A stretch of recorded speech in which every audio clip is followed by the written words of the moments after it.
Welcome back, everybody, and welcome to some of our Athlete Commission members who had the honor of running with the torch this morning. So that was fun. Got to see them in their torch uniforms just outside, and I see now that they've changed, but I hope that they had a great time. We are going to move to the next point, and that is our Director General's activity reports. Mr. De Kepa, over to you. Thank you, Madam President, dear President, dear members, dear colleagues. Since the last IOC session in Greece, the focus of the organization has been on three main areas: the Olympic Games, commercial partnerships, and finally also transition and operational efficiency. 2025 was a busy year with preparation for the Games on the one hand, and on the other hand, the elections and the transition that came right after. Let me start with the Olympic Games. Earlier this morning, you heard the reports of the Coordination Commission, the OCOC, and the Athletes Commission on Milano Cortina. We are ready for Milano Cortina 2026, and the IOC administration has worked closely with the OCOC and all our stakeholders to set the stage for success. Within the various reports available to you, you will find the key facts and the meaningful contribution of the IOC administration, with each department bringing its unique expertise to help deliver Milano Cortina 2026. From culture to technology, from legacy initiatives to activation with our top partners, I encourage you to continue sharing these stories across our communication channels to amplify the positive impact of Milano Cortina 2026. I'm pleased to inform you that on our side, the presence has reached now 100%, with staff deployed from Lausanne to Madrid, and we have been fully operational since 5 January. We have delivered a series of briefing sessions for the staff delegation and completed leadership training on managing exceptional situations. Together with the IS, we have closely supported the total of 26 international and national level test events across Olympic and Paralympic disciplines, ensuring the readiness of the field of play and operating systems. The IS have praised the quality of the fields of play after these tests, including the successful delivery of the temporary indoor speed skating oval, a first in Olympic history. Olympic culture and heritage are playing an important role in the preparations for Milano Cortina 2026. The Olympic Museum is leading both the culture and educational functions areas for the Games, and it is co-producing several initiatives that will be showcased across Italy in the coming months. In collaboration with Milano and partners, the City of Milan's official promotion agency, Olympic Museum artifacts were featured in campaign visuals for Milan's design and fashion weeks in over 300 locations. We also co-curated the Olympic Games, a 3,000-year history, an exhibition that explores the connections between the ancient and modern games, running since 25 November 25 and will remain open until 22nd March 26. These are just a few examples. Much more is happening, and you are invited to discover it during your stay. The IOC digital strategy connects fans with the Olympic movement all year round, ensuring continuous engagement before, during, and after the Games. Our platforms have become one of the world's leading digital sports destinations, achieving record-breaking growth. Since then, 2024, we promoted more than 220 winter sports events with 960 athletes in view, over 7,000 articles, and with 3,700 social media posts, generating 920 million social engagements. Last year, the Olympic web and app platforms reached 140 million users, with 10 million monthly unique users on average. The IOC social media channels now bring together 165 million followers and generated 13 billion engagement in 2025. During the Games, our platform will be the global hub for fans, offering real-time updates, schedules, results, athlete stories, and original content. In the last 3 weeks, Olympics web and app have reached over 13 million users, and the IOC social media have generated 1.1 billion engagements. Importantly, we work closely with the worldwide top partners to co-create digital and social content that celebrates the Olympic Games. And now gender equality. Building on the momentum from Beijing 2022, where women represented 44.7% of athletes and 10 disciplines achieved full gender balance, Milano Cortina 2026 will continue the drive towards full gender equality. Milano Cortina will be the most gender-balanced Olympic Winter Games in history. Women will make up 47% of the athletes on a program with 50 women's events, both Olympic Winter Games records. 12 of the 16 disciplines on the Milano Cortina program will feature full gender parity, another Olympic first. And finally, on Milano Cortina, the 80th session of the United Nations General Assembly in New York adopted the Olympic Truce Resolution. It calls for the observance of the Olympic truce during the Milano Cortina 2026 Olympic and Paralympic Games. The IOC President and Giovanni Malago, President of the Organizing Committee, welcomed the adoption by consensus in their address to the General Assembly. Looking beyond Milano Cortina, I'm pleased to share that we've also released an updated analysis showing that 86% of all permanent venues used at the Olympic Games are still in use today. This rises to 94% when considering only those that were built in the 21st century.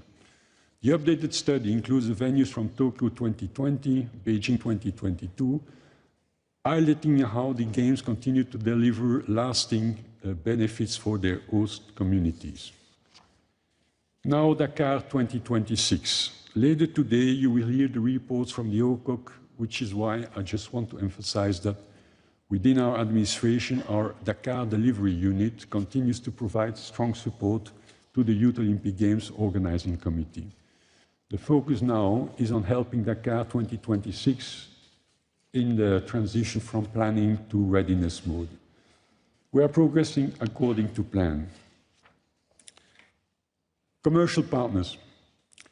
During 2025, there were a number of positive developments for the IOC's global sponsorship program, the TOP program.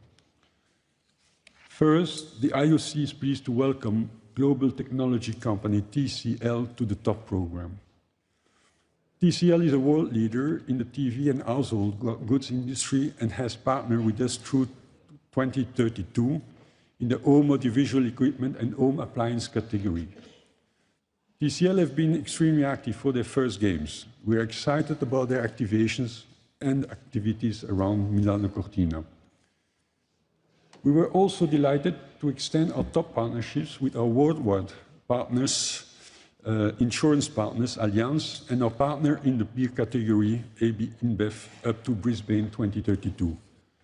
Allianz, one of the world's leading insurers, has been the official worldwide insurance partner to the Olympic movement since 2021. AB InBev joined the top program before the Paris 2024 Olympic Games. Their Golden Moment campaign contributed to triple-digit volume growth in 2024. There is a significant interest in the top program from major global companies in various categories, with several active negotiations underway.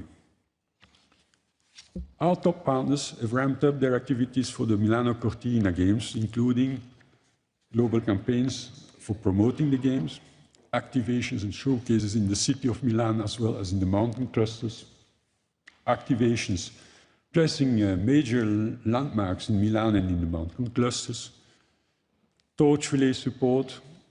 Our partner support is of course crucial also to the operation of the Games.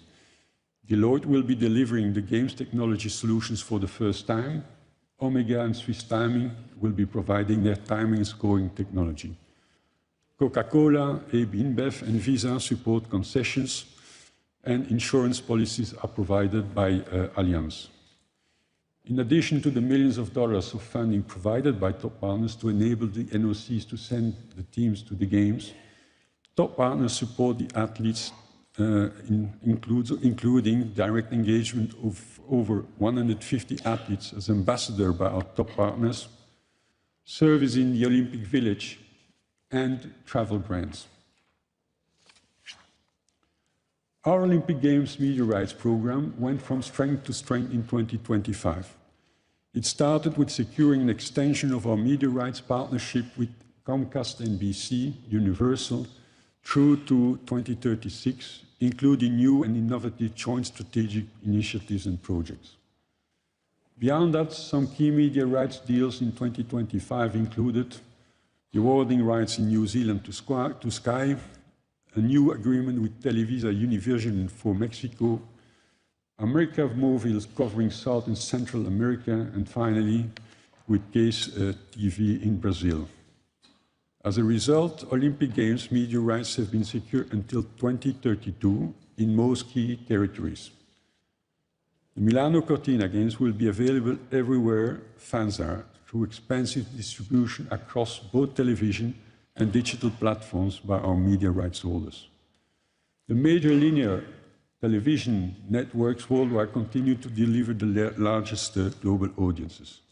But this broadcast coverage will be increasingly complemented with content from creators, athletes, and influencers across digital platforms, with the goal of reaching and engaging more fans.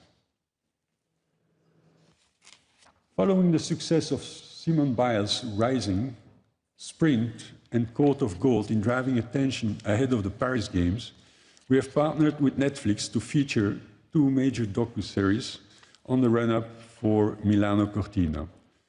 Glittering Gold explores the high-stakes dramatic world of elite ice dancing, following top pairs on their journey to the 2026 Winter Olympics. Miracle, The Boys of 80, tells the story of the iconic Miracle on Ice as a young hockey team enters the 1980 Olympics as underdogs and emerge as heroes. We are also in discussions with major production houses and streaming platforms on various projects to support the road to LA 28. Our focus is not only on attracting new partners, but also on working closely with our current partners to understand where their priorities are, where they see opportunities, and how their vision for future collaboration is. This was the spirit behind the recent visit to China, led by our president, with visits to the headquarters of TCL, Mengyu, and Alibaba.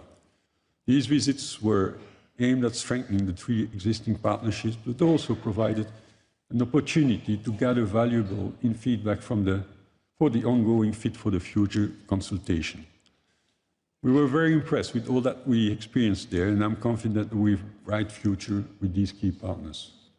While in Guangzhou, the IOC President and our delegation met Sheng Zhaizong, the President of China Media Group, and signed the finalized media rights agreement for the Olympic Games from 2026 to 2032. In recent months, the IOC President has also met senior representatives of Visa, AB InBev, Deloitte, P&G, NBC Comcast, Warner Bros. Discovery, and Japan Consortium. The IOC is leading the Olympic movement through the opportunities and risks posed by artificial intelligence through the Olympic AI agenda that was launched in 2024. A key development supporting its implementation is the creation of a trustworthy AI framework, which outlines 7 clear guiding principles for responsible AI.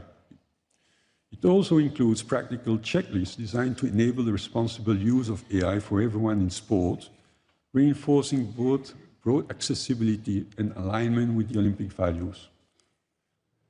Following their support developing the Olympic AI agenda, top partner Deloitte supported building out this trustworthy AI framework. The Olympic AI agenda is being implemented across 6 areas of impact. Support to athletes and the Olympic movement. This area includes cyber abuse protection, talent development, and the AI assistance for NOCs, And more is coming for athletes, IFs, and referees. Games operation, this includes resource and energy management tools, digital twinning, and several proofs of concept to optimize games operation. Reach and fan engagement, we use AI to improve how fans experience the Olympics, such as smarter sports statistics, AI in broadcasting, and archive colorization. We're grateful for the support of our top technology partners, such as Alibaba, Omega, and Deloitte for developing and supporting these initiatives. On internal efficiency, the aim is to help everyone at the IOC work smarter. We have record use of Microsoft Copilot dedicated AI assistants and smart media tagging and search for our archives. We also prepare our people for the future. For this, we are investing in training our staff through webinars with both in-house and external expert and learning sessions with our top partners, including Deloitte. Building and leading the AI ecosystem, we are achieving this by convening forums and working groups with NOCs, IFs, TOPs, media right holders, and international agencies, as well as through strategic public relations that position the IOC as the leader in AI for sports. The first Olympic Movement AI Engagement Forum was held in Lausanne on 12 and 13 November 2025, hosted by the IOC. This inaugural forum brought together around 200 stakeholders from across the Olympic movement, including IFs, NOCs, OCOP, worldwide Olympic partners, and media rights holders to advance collaboration and share expertise on the responsible use of AI in sports. The forum focused on the theme supporting athletes, clean competition, and safe sports, and explored how AI can contribute to areas such as talent development, coaching, injury prevention, mental health, officiating, and anti-doping. Worldwide Olympic partners, Alibaba, Allianz, Deloitte, Omega, Procter & Gamble, and Samsung, along with Olympic media rights holders, the European Broadcasting Union, played a key role in sharing AI-driven innovations and supporting the IOC's AI agenda. To conclude this section, an Olympism 365 Summit, Sport for a Better World, took place in early June 2025, with 68 organizations confirming 45 commitment to using sports as a tool to advance the UN Sustainable Development Goals. These initiatives are projected to generate over $200 million in value over the next 4 years towards building a better world through sports. This international event was organized by IOC with over 300 participants from over than 100 organizations coming together in Lausanne. My last topic for today is transition and operational efficiency. Since my last report, I believe it's fair to say that we have experienced a smooth presidential transition and working effectively with our new president. As part of the pause and reflect period, the administration is refraining from launching new, non-essential new projects until the conclusion of the Fit for the Future process, while continuing to focus on Milano and Dakar 2026. Our teams have also been actively supporting the President in delivering consultations with stakeholders as part of the Fit for the Future process. In doing so, we have leveraged internal expertise and technology to manage the significant volume of data collected. Every voice matters, and we ensure that all input was professionally captured and reflected in the various reports. In parallel, we have applied a disciplined and rigorous approach to operational efficiency and financial planning. In line of the challenging external environment, characterized by continued geopolitical instability, persistent inflation, and ongoing currency volatility, the 2025 and 2026 operational budget have been comprehensively reviewed. Across all IOC departments, substantial cost reductions measures have been implemented, generating significant savings, operational efficiency, and phasing benefits. These departmental efforts have been further supported by additional gains from the top program, as well as from initiatives linked to the digital strategy and the Olympic AI agenda. While these gains have been partially offset by inflationary pressures and an unfavorable currency environment, the net impact of all measures is a net reduction of $66 million in the overall budget for the period, which means a reduction of 6% of the budget for 2025 and 2026. This reflects the organization's continued commitment to prudent financial management and disciplined resource allocation in a complex operating landscape. Still in connection with the IOC staff, I would like to inform you that we are continuing to invest in our people through a program called People Management 2025-2026. People Management is a forward-looking HR-led transformation program designed to shape a future-ready employee-centric and high-performing organization. This covers 6 key areas of action, all of which have been launched in stages since January 2025 and will continue throughout 2026. Over 25 and 26, projects have been launched in stages and will advance key initiatives in professional development, succession planning for key positions, promoting employee health and well-being, including psychological health, innovation culture, and conducting a thorough analysis of the compensations. The program will also address most of the employee recommendations from the Great Place to Work working groups. To conclude on HR matters, HR Director Xavier Tissier has decided to take early retirement. He and his team have helped the departments to grow and recruit new skills and launch HR-led transformation program designed to shape a future-ready, employee-centric and high-performing organization. As of 1st of January 2026, the HR torch will be passed to Mr. Julien Benny, who is currently the chief, or was currently the chief of human resources at UEFA. After a transition period lasting until the end of March 2026, Julien will be succeeding Xavier as IOC Human Resource Director, and of course I wish good luck to Julien, and many thanks for Xavier for all the work that he has been performed in these last 25 years. I also want to say that our enterprise resource planning transformation program is progressing as planned, and you've heard the report of Pierre-Olivier Beckes earlier from an audit standpoint about this major transformation program. It involves change management and has a wide impact on how we work and operate. The new system will cover all automated processes related to HR, finance, payments, procurement, and much more. The aim is to prepare the IOC for the future as the life cycle of the current solution is ending, and keeping it would result in enormous cost and technical challenges. As part of this, we will review internal processes and operations and align them with market best practices. The planned go-live date is 2028.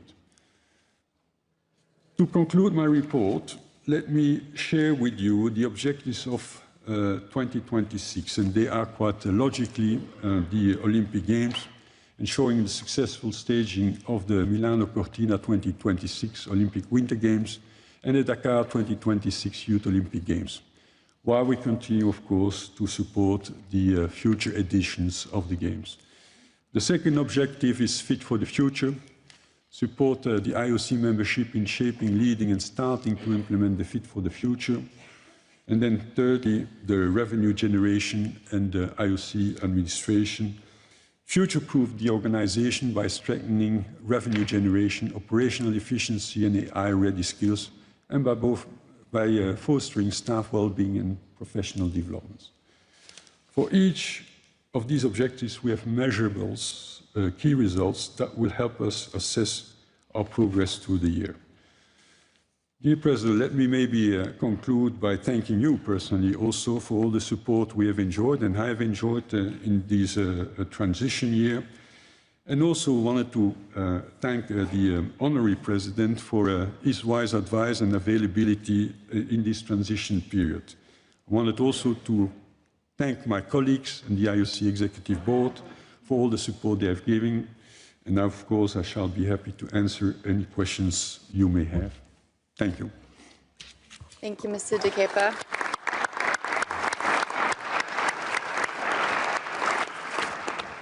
Thank you, Mr. De Keper. And I want to thank the IOC team, an incredible team, very busy, a lot going on. So we appreciate the commitment that they have to making this a well-oiled machine. I open the floor for any questions from anybody.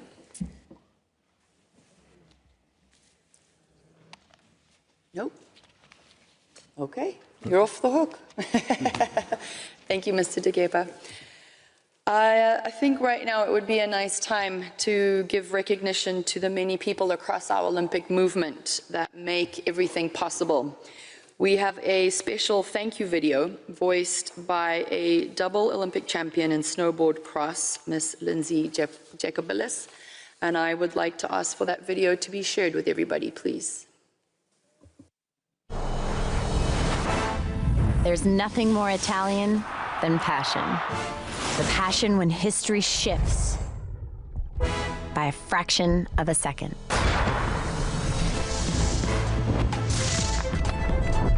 Where a moment can break or make everything. The passion in tears, triumphs, and applause from every fan, volunteer, and athlete who gives their all. But behind each moment are the ones who help make it possible, our partners. Olympic dream, a reality.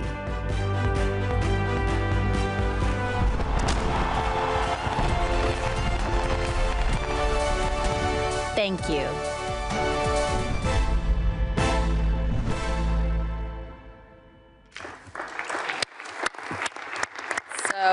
I'm delighted to join Lindsay to say thank you very much to our top partners, all of our media rights holders, our international federations, our national Olympic committees, our athletes, our organizing committees, and an extension also to the domestic partners of Milano Cortina.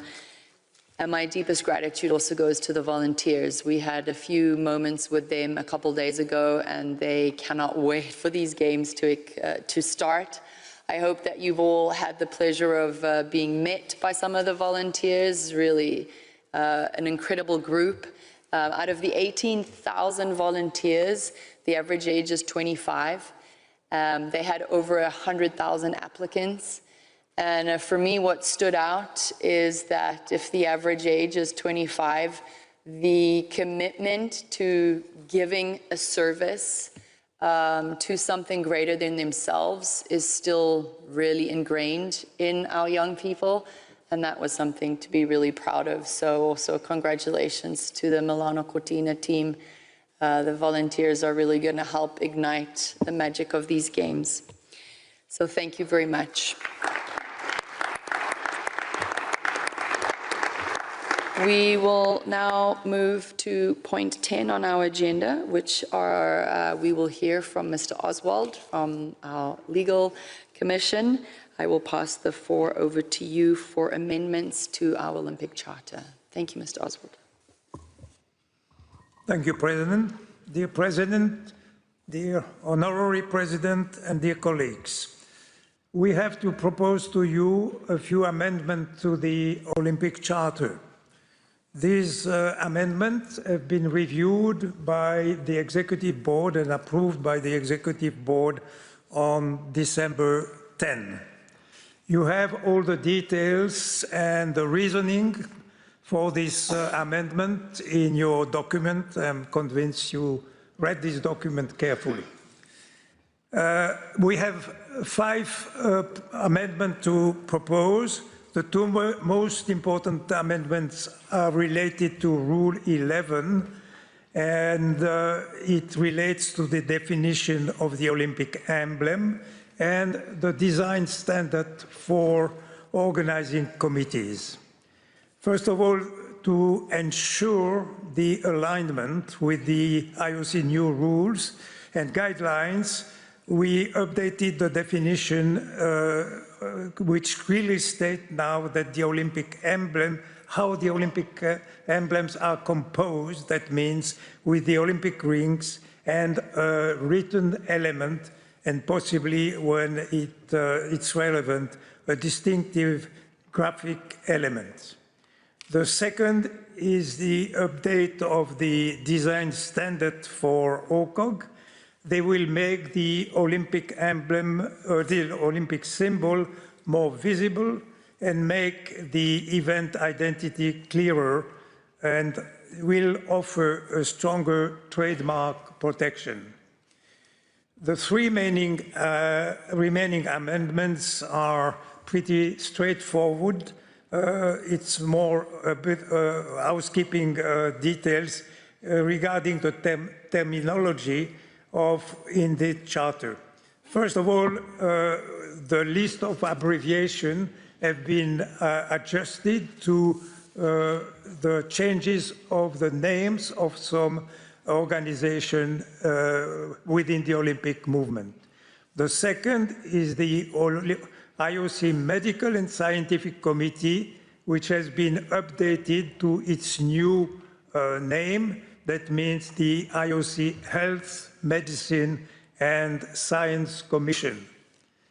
And finally, we have put a clarification in the Charter to confirm that the Olympic mascots are no longer Olympic emblems, but are Olympic properties.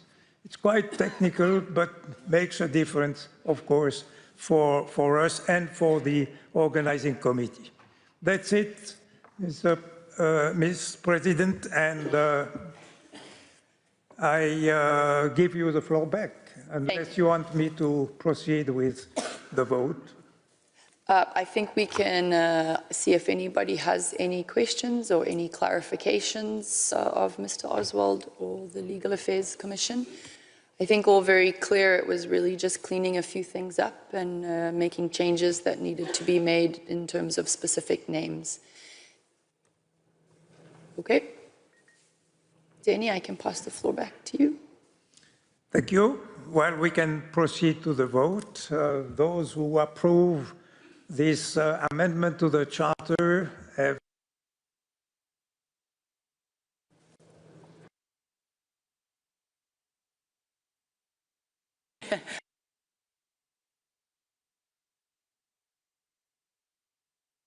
no vote?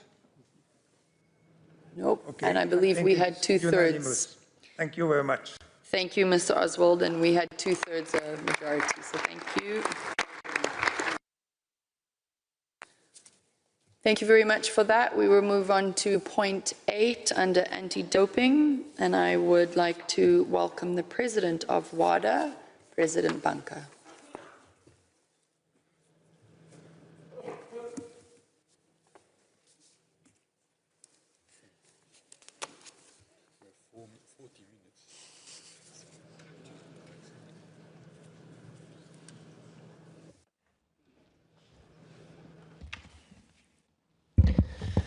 Madam President, dear Kirsty Coventry, dear Vice Presidents, Honorary President, IOC Executive Board members, athlete representatives, distinguished members of the IOC, colleagues, dear friends, it's a great honor to address you today at this, the 145th session of the International Olympic Committee, with the Games opening ceremony just 3 days away. I'm grateful for the opportunity to be before you again to speak on behalf of the World Anti-Doping Agency, and to do so within the heart of the Olympic family. The Olympic movement and the global anti-doping community share a common purpose: to protect athletes, to uphold fairness, and to preserve the integrity and the credibility of sport for future generations.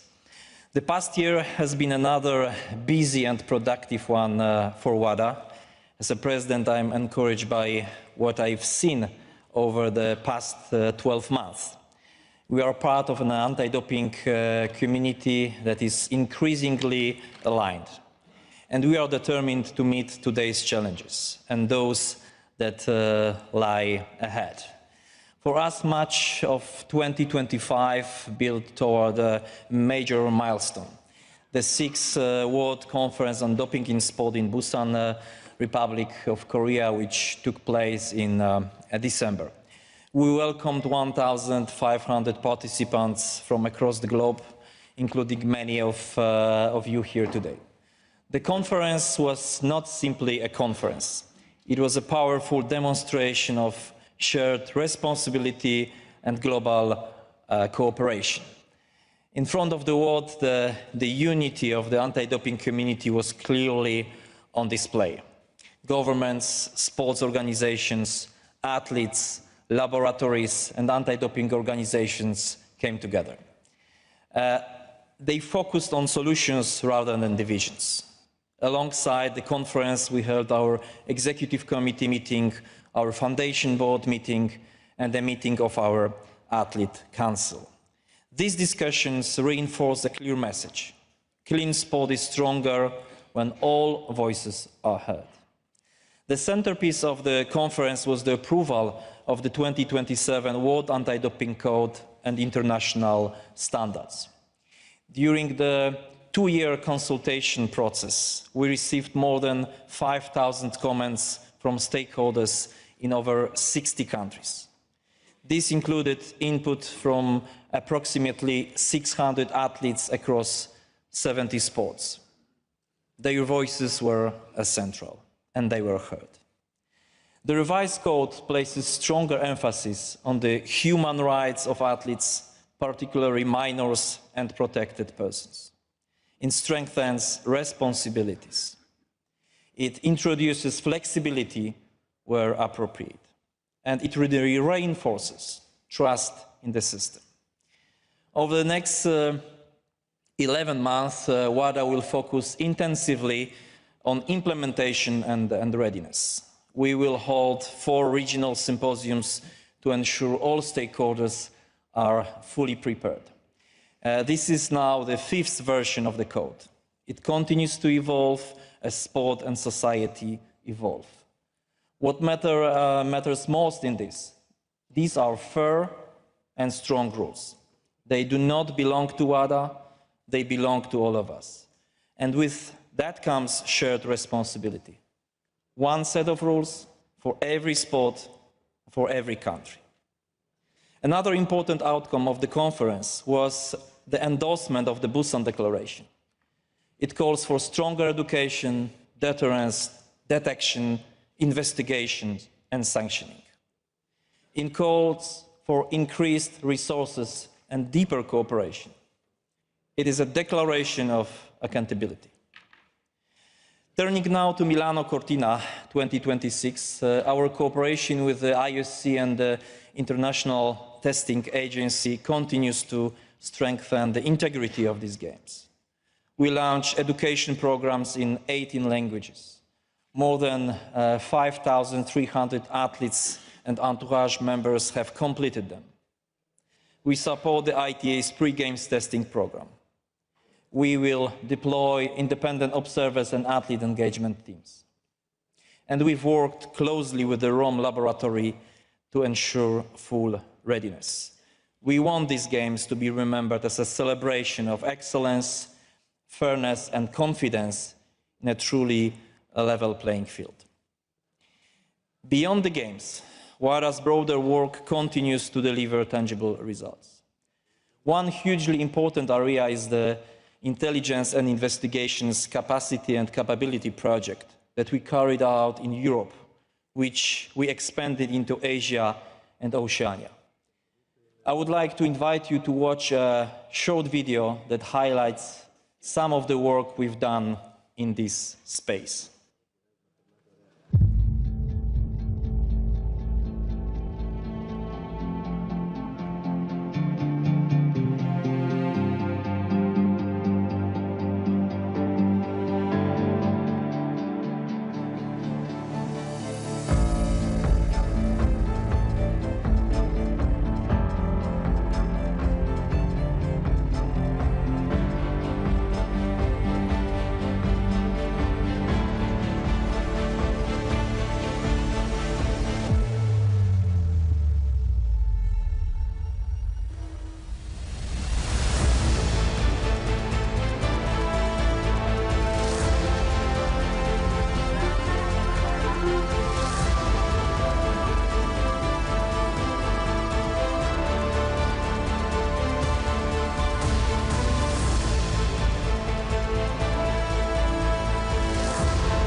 Thank you.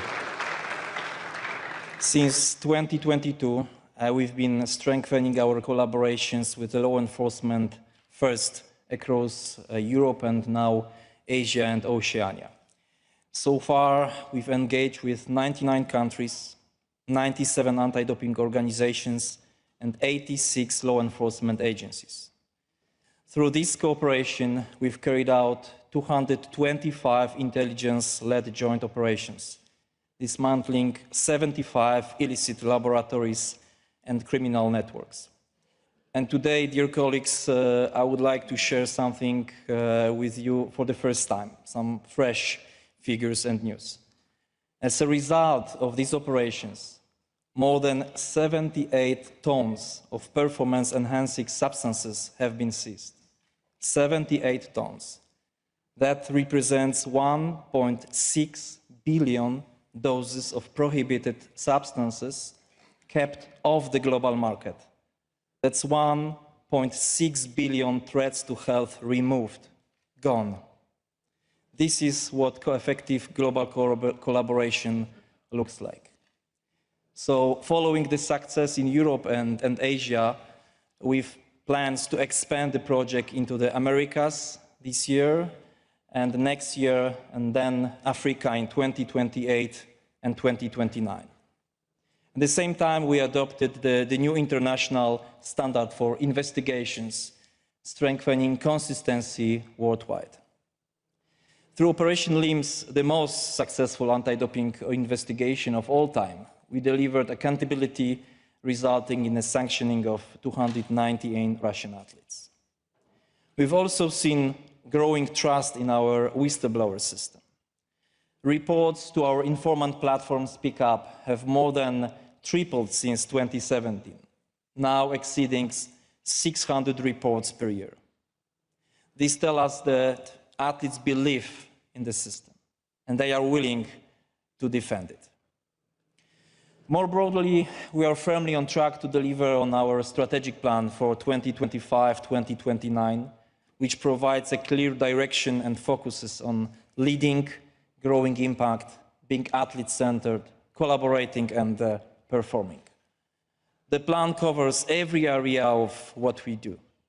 Of particular note this year, we are advancing science, data analytics, and contamination prevention. Since 2020, WADA has invested $20 million in 185 research projects, strengthening our ability to stay ahead of emerging threats. We are strengthening education, we are expanding investigations capacity globally, we are intensifying compliance monitoring, including with more audits, and we are increasing investment in appeals. It's a bold vision, it's a challenging agenda, but it's necessary. Everything we do is driven by a single objective: to protect the integrity that underpins sports' reputation worldwide. Something worthwhile, something precious, and something to be celebrated. In closing, I would like to thank you, dear President, the IOC and the entire Olympic movement for the continued support. The challenges we face are complex, but they are not insurmountable. The fight for a clean sport is not the responsibility of one organization. It's a shared commitment. By collaborating openly, trusting one another, and standing firm, we can protect athletes, we can preserve values, and we can ensure the future generations inherit a sporting world worthy of their dreams. So together as one global anti-doping community, we will defend clean sport and everything it represents. Thank you. Thank you.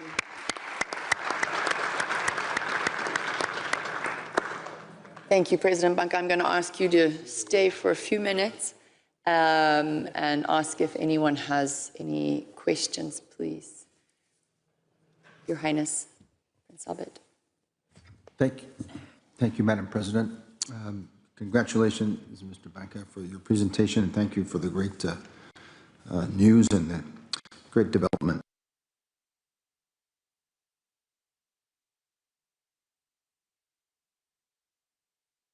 results that you have given us.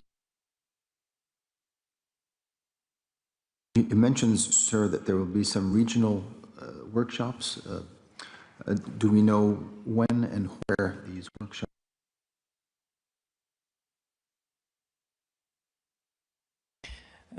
Thank you very much, Your Highness, for the question and comment. Of course, the 4 regional symposiums, we are starting with Azerbaijan in March, then we're going to go to Asia, Beijing in China, then we have Cairo, Egypt, and Peru. So we're going to be in all continents, gather the stakeholders from the continents.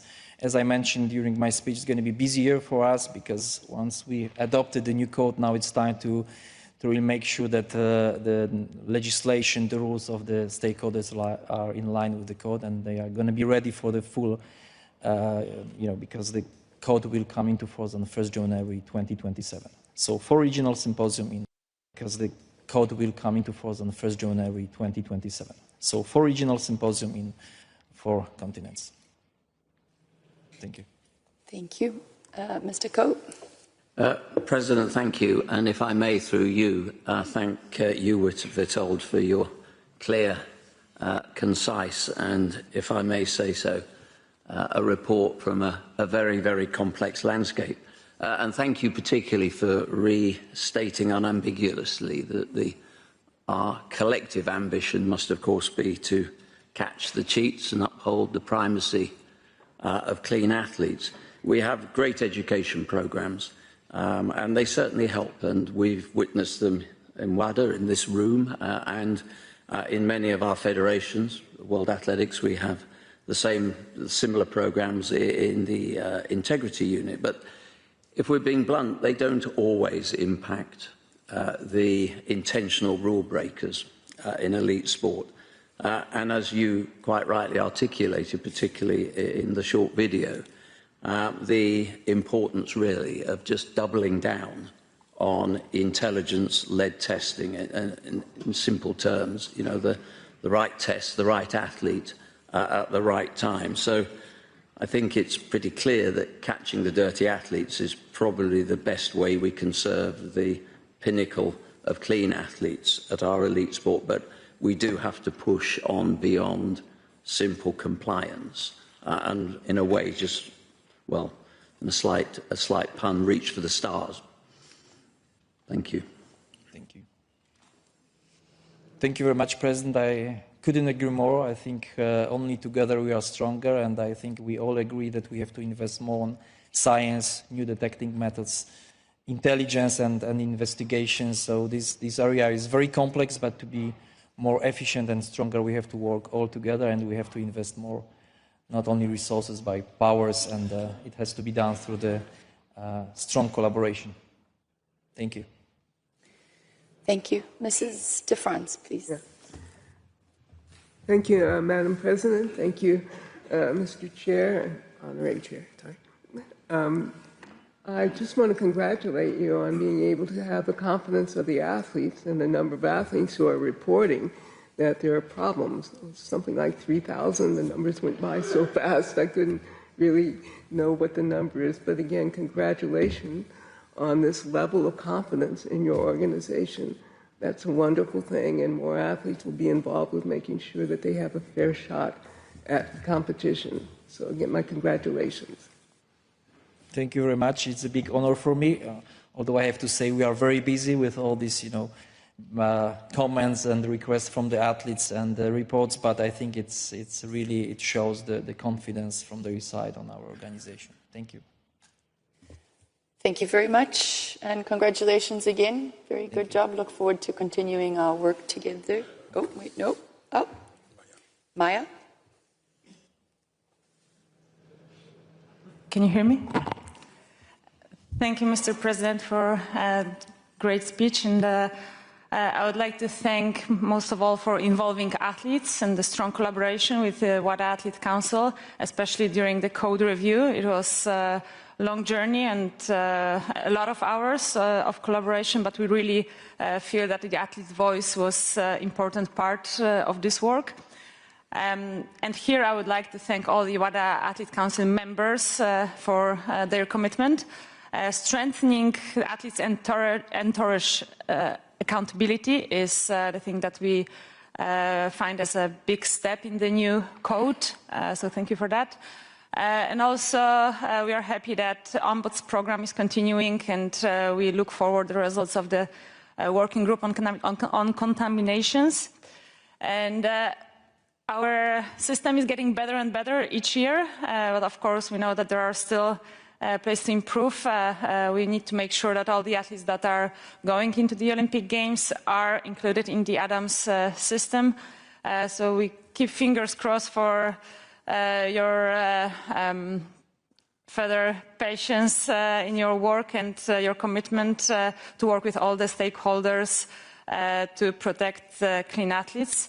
And last but not the least, coming to the education, I also want to thank the team that is here in Milano Cortina with our athlete experience program and a lot of education provided to the athletes. Thank you very much. Thank you very much, Madam President. One last word. Thank you, Maya, for your comment. I have to say that I'm very happy because the Athlete Council is a really fantastic group. They are very engaged. They are working with us. It's a group full of people full of ideas, and I think the future leaders of anti-doping are in this group. So thank you very much. I would like to use this opportunity to thank all of them for their hard work and commitment. Thank you. Thank you very much. Appreciate it. Look forward to continuing our very good partnership. Thank you. Thank you very much.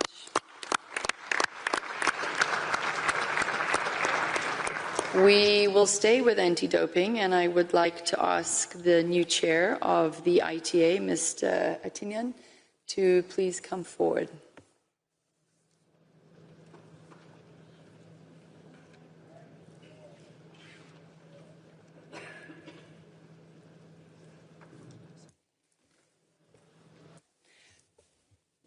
Very warm welcome. The floor is yours. Thank you, Madam President, Mr. Honorary President, dear IOC members, dear colleagues and friends. It's a great honor to report for the first time as chair of the Foundation Board of the ITA. I take on this role with a strong sense of responsibility and continuity. I would like to begin by thanking my predecessor, Dr. Valérie Fourneron. Under her leadership and commitment, the ITA became a strong, credible and trusted organization working at the service of athletes and the Olympic movement. I come to this role from a different professional background as a former magistrate and chief of police rather than like a scientist, but still I'm committed to protecting the independence of the ITA and to a global anti-doping system that is free from conflicts of interest. And I'm committed to full compliance with the World Anti-Doping Code and the international standards. In doing so, close and constructive cooperation with the World Anti-Doping Agency is really essential. We move to the first slide. Today, the ITA does not need to prove its legitimacy, which has been earned through experience and delivery. The independent and expert-led model initiated by the IOC with the support of WADA is now well established. Each year, the ITA oversees around 40,000 samples from more than 17,000 athletes across almost all sporting nationalities. We manage more than 500 disciplinary cases per year and deliver anti-doping programs for over 80 international federations and major event organizers.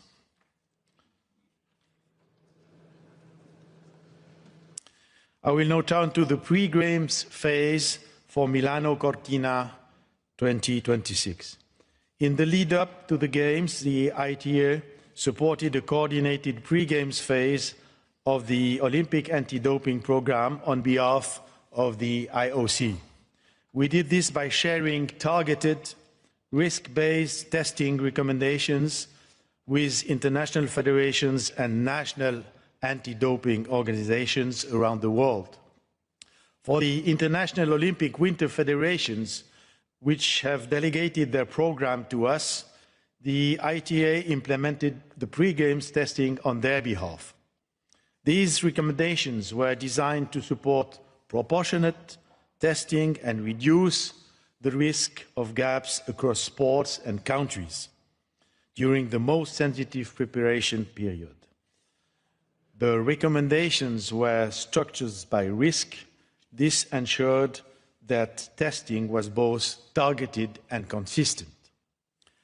As a preliminary result, as we are still receiving testing information, we can report that at least 92% of athletes competing in Milano Cortina 2026 will have been tested during the pre-games phase.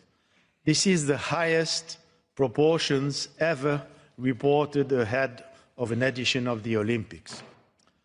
Among the 8% of athletes who were not tested during this phase, 28% come from high-risk disciplines. Careful attention will be placed on these athletes by us during the Games. Testing during the pre-Games phase was a collective effort. 37% of tests were conducted under the authority of a Winter Olympic Federation and 63% by national anti-doping organizations. This confirms that the pre-Games phase is about coordination and shared responsibility. It's also important to be transparent and realistic. Despite the very high level of coverage, a limited number of athletes will still enter the Games without having been tested during the pre-Games phase. This reflects the operational reality of resources, qualifications timelines. Some athletes were qualified only a couple of days ago, as well as the shared responsibilities across the anti-doping system and the need for all organizations involved to continue strengthening their commitments.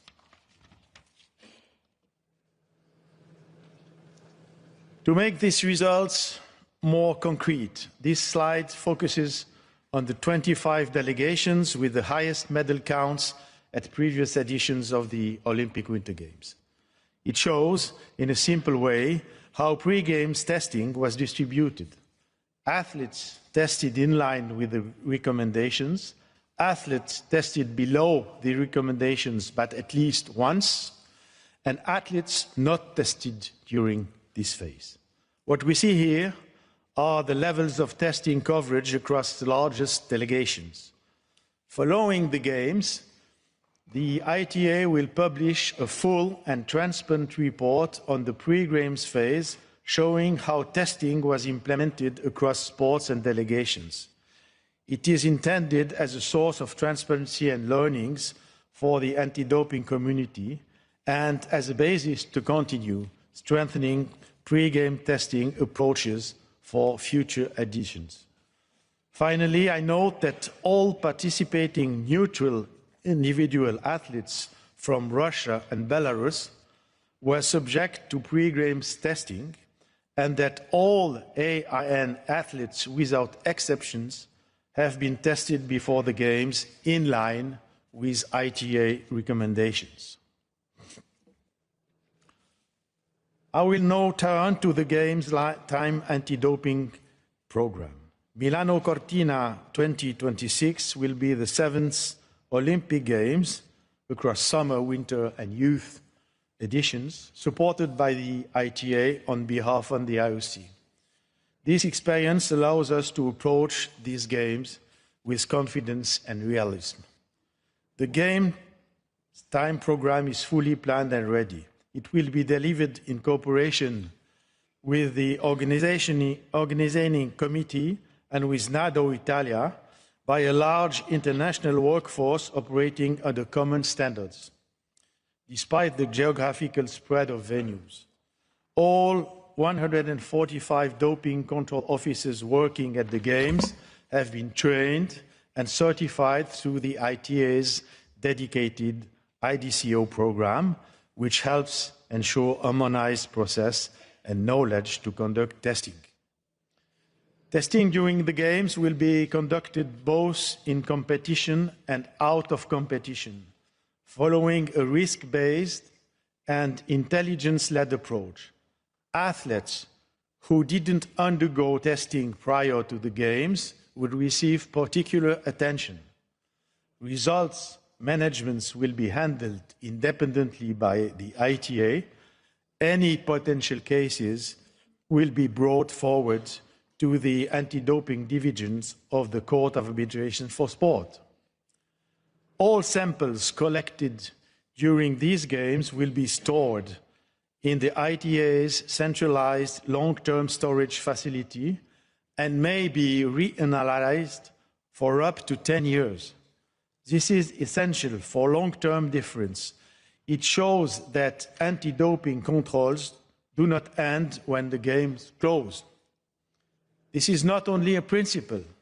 Just recently, the ITA announced 7 additional anti-doping rule violations from the reanalysis of samples collected at the Olympic Games Rio 2016.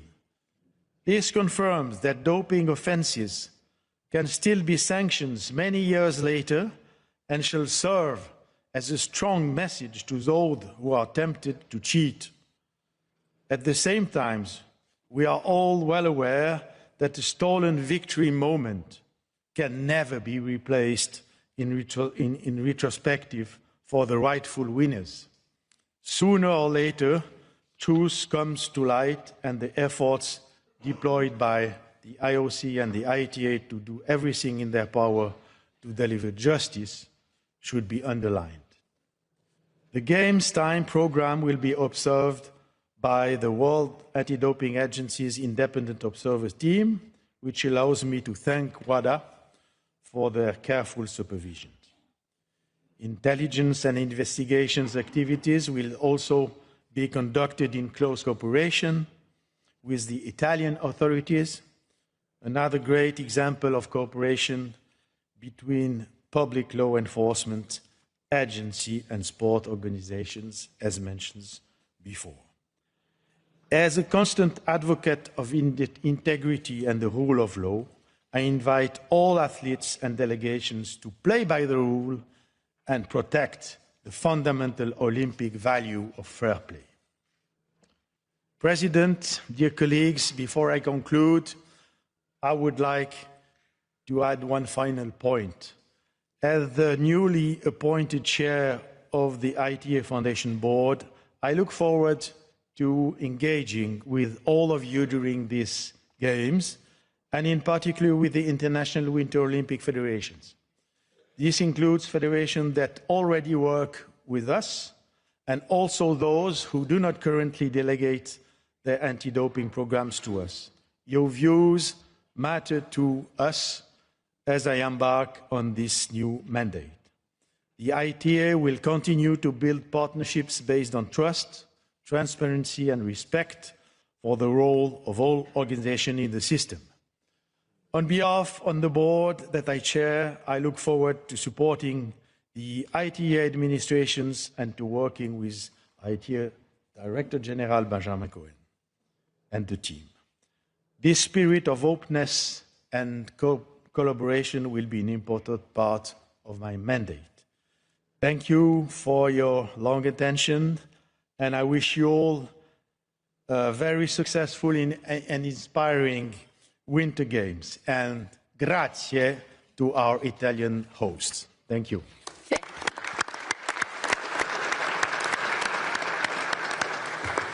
Thank you so much, and thank you for the presentation. It was very enlightful, and some of the figures, I think we still have a little bit of work to do with some of our countries. Hopefully you all took note. I open the floor up for any questions.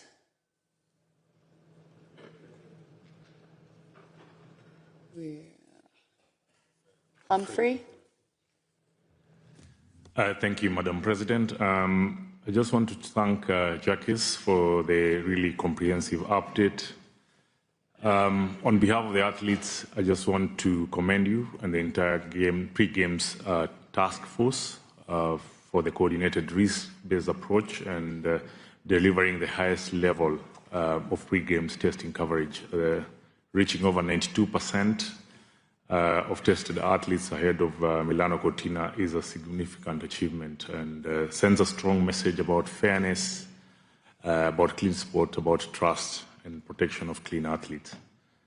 I especially appreciate the 2016 reanalysis testing program as a new initiative and I think close collaboration ensuring that even far back as in a few years, athletes who won in Rio are able to be, the samples are able to be analyzed and they're proved clean.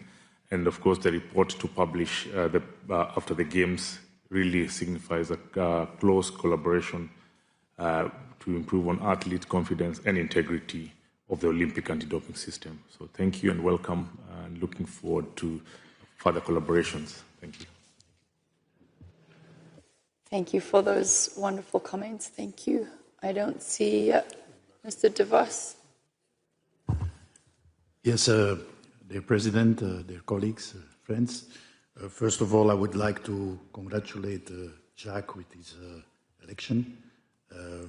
We international federations look forward to collaborate in the future with ITA, and I must say that also under the presidency of the previous president, Valerie Fourneron, ITA has grown importantly.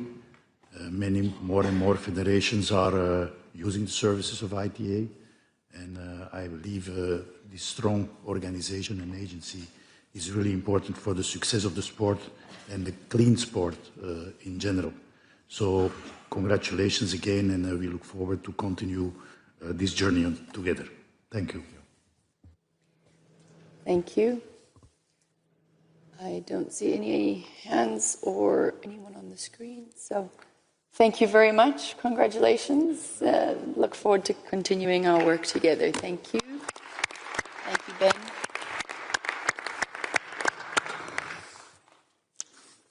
We will now hear a report from ICAS, and I would ask Mr. Leonard to please come up.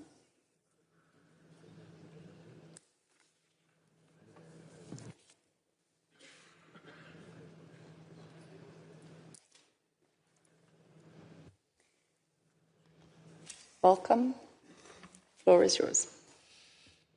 Thank you, President Coventry. Dear IOC members, it is my pleasure to deliver to you a synopsis of the report from the International Council of Arbitration, ICAS, which is in your file. ICAS is the governing body of the Court of Arbitration for Sport, CAS, and manages its administration and finances.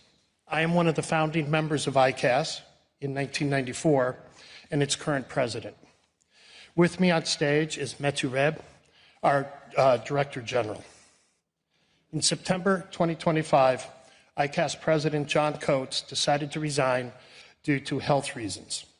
Pursuant to the ICAS statutes, as first Vice President, I became the acting president of ICAS. John also was a founding member of ICAS, serving for 31 years, and he was president for the last 15 years. His leadership took CAS to the next level. His achievements are many: ensuring gender equality within the ICAS membership, creation of the permanent CAS anti-doping division, creation of the CAS legal aid system, and so many more. On behalf of all of us, thank you, John, my colleague, my friend, for your invaluable service to and leadership of ICAS. And I would point you out, I can't see but thank you, John.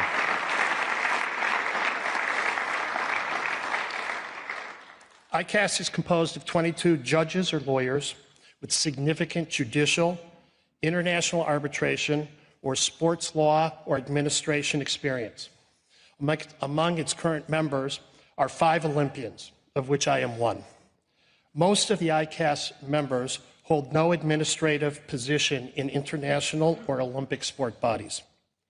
The process for the appointment and election of the 22 members of ICAS for the next quadrennium will commence following these games. We remain committed to having gender equality in the composition of ICAS. In 2025, a record 1,005 procedures were registered with CAS through its ordinary, appeals, mediation, and first instance anti-doping divisions. More specifically, we registered 237 ordinary procedures, 727 appeals procedures, 18 anti-doping procedures, and 23 mediation procedures. The number of ordinary procedures grew at a faster rate than the appeals procedures, and the number of mediation procedures is rising fast. CAS jurisdiction is recognized by the IOC, WADA, all Olympic international federations, and many non-Olympic international federations. 29 international federations have now fully delegated to the CAS Anti-Doping Division the adjudication of all of their first instance anti-doping rule violations and related sanctions. CAS also provides dispute adjudication services through the specialized CAS divisions at major sports events with expedited and free procedures. For these games, we have established a CAS ad hoc division, which the IOC first requested us to do for the 1996 Olympic Games, and have established a section of the first instance CAS anti-doping division, which the IOC first requested us to do for the Rio 2016 Games. Their jurisdictions here commenced on January 27 and will end with the closing ceremony on 22 February. I am the president of the ad hoc division here. For these games, we have already registered 4 procedures at the ad hoc division. We have not yet registered any procedure at the anti-doping division. In accordance with Swiss law, CAS awards may be appealed to the Swiss Federal Tribunal, the SFT. This is the highest court in Switzerland. 4 such appeals concerning 2 awards rendered by a panel of the ad hoc division at the Paris 2024 Games concerning Romanian and USA athletes in the gymnastics competition were made.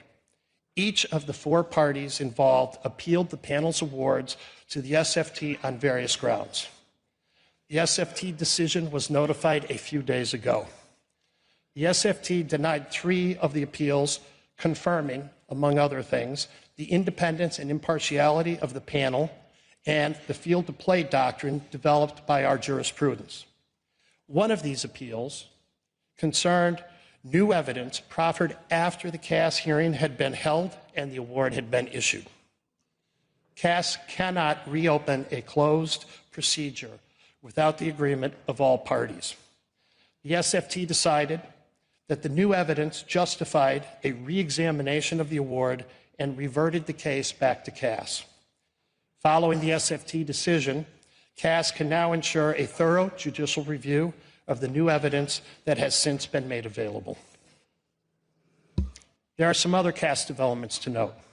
We have been offering and will offer more educational programs and workshops to our CAS arbitrators, including, among other topics, EU public policy and human rights in sport. Furthermore, at the end of 2025, a new CAS website was launched with an advanced database for CAS jurisprudence and a new robust search functionality. In addition, the website now contains a table of the members of arbitral panels for all non-confidential and terminated CAS appeals procedures registered during the last 3 years. This table will be updated quarterly. In addition to the media releases regularly published on the CAS website and distributed to our mailing list of 18,000 subscribers, we have increased our use of the CAS LinkedIn account to reach an even larger audience. Finally, an improved e-filing system is currently being tested and will be launched shortly. Madam President, That concludes my synopsis of the ICAS report in your file. And now Metju Reeb and I are available in the remaining time to answer any questions. Thank you, Mr. Leonard, and thank you for recognizing our dear friend and colleague, Mr. Coates. Any questions? The floor is open.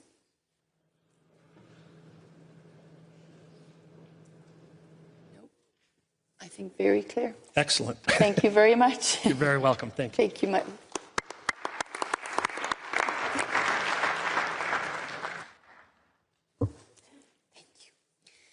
All right, record speed again. You've all earned yourself an early lunch. Hopefully lunch is ready, Panos, wherever you are in the room. We will be breaking. We will come back earlier, so lunch break will be from now until 1:30, and if we can be back in our seats at 1:30. Thank you all very much. Enjoy lunch. Bon appetit.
This afternoon, we're going to be hearing reports from our various organizing committees, and we are going to kick off with the organizing committee for LA 28 and their chair, Casey Wasserman.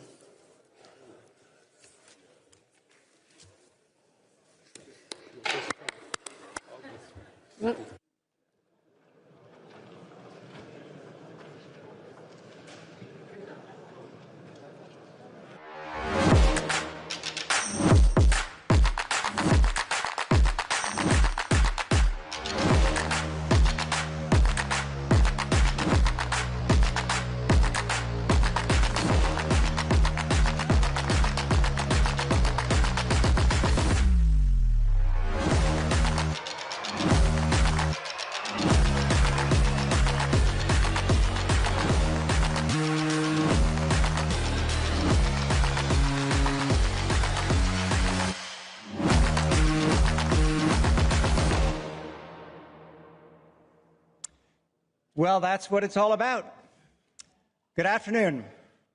Members of the International Olympic Committee, President Coventry, friends and colleagues, thank you for the opportunity to see you this afternoon and to introduce LA 28.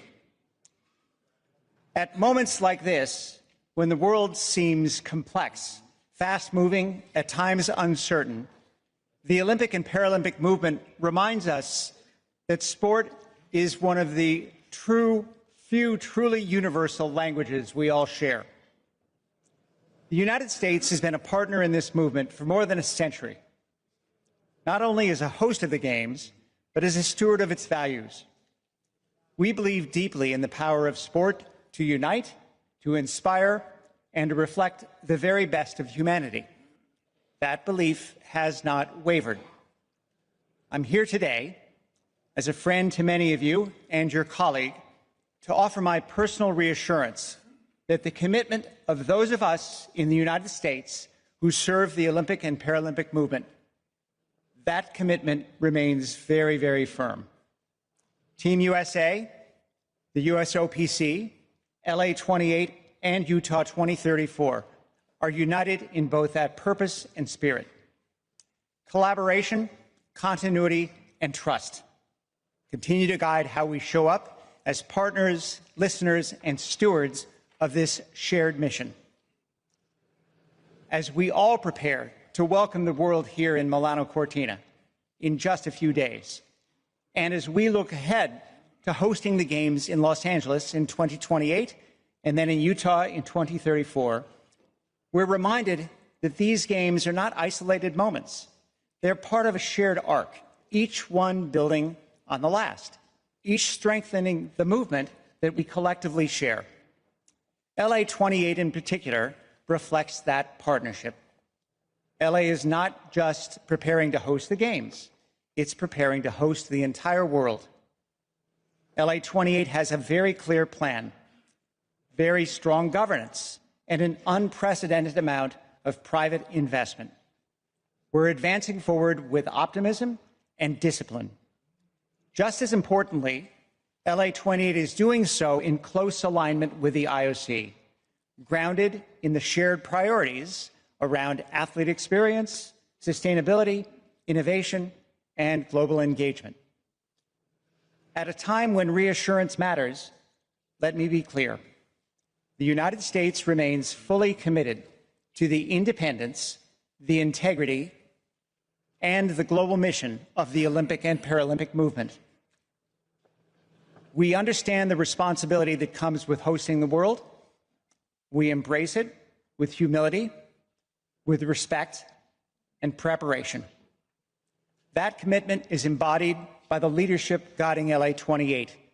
Casey Wasserman and Reynold Hoover, together they understand both the scale of their responsibility and the opportunity it represents, not just for Los Angeles, but for the entire Olympic and Paralympic movement.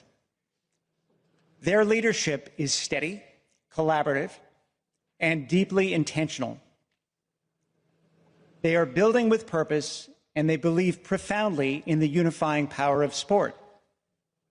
Under the guidance of LA 28, they're not only on track, They're trying to set a new standard for how future games can engage their communities, elevate athletes, and inspire the world. They want to be trusted partners for the IOC, as well as steadfast champions for athletes and architects of something that should endure well beyond 2028. Please join me in welcoming the chair of LA28, Casey Wasserman.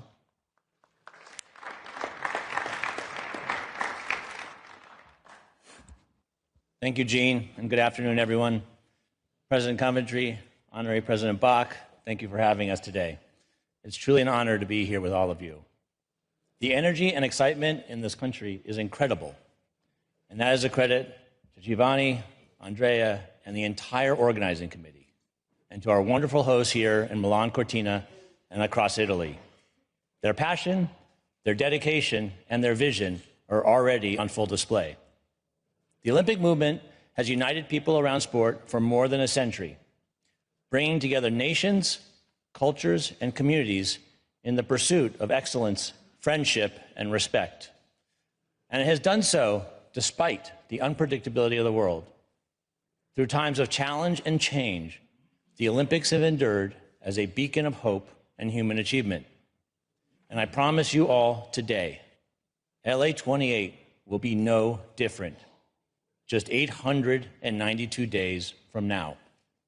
Together, we will welcome the world into a safe and secure environment, one that celebrates the very best of sport and humanity. An environment built on innovation, sustainability, and inclusion, and one that leaves a lasting impact on communities long after the Games come to an end. Of course, the LA Games will not happen in a vacuum. The world is complicated and unpredictable. Conflicts within and among nations ignite and are resolved. We are not naive to this reality. We take it seriously and we will face it head on. But I'd argue it's exactly because of these challenges the world needs a strong Olympic Games more than ever. Rather than focus on what is frightening, let us focus on the opportunity this moment presents. The opportunity to undeniably establish the Olympics as the singular unifying force for the world. Because here's the truth. The world does not need another reason to fight with each other. It needs a reason to come together. Each Games is an opportunity for this movement to demonstrate, through the Olympic spirit, our Olympic values, and the Olympic truth, the unique power of sport to unify. The world needs the Olympic Games, not in some abstract philosophical way, but in a real, tangible, urgent way. And I'm proud and excited that Los Angeles and LA28 are uniquely positioned to deliver exactly that. Los Angeles is one of the most globally diverse cities on Earth. It is not just a mirror of America, it is a mirror of the world itself. Walk down any street in LA, and you'll hear dozens of languages. You'll taste cuisines from every continent, and you'll see the faces of every nation. We have 12 professional sports teams, state-of-the-art venues, 9 world-class universities, all reinforced in a city with rich Olympic history. We are working relentlessly to ensure that LA28 is safe and successful for athletes from every corner of the globe. Because when they succeed, when they inspire, and when they show us what's possible, they remind us all of our shared humanity. That is the work ahead, and we will not shy away from it. It is now my pleasure to hand it over to our CEO, Ronald Hoover.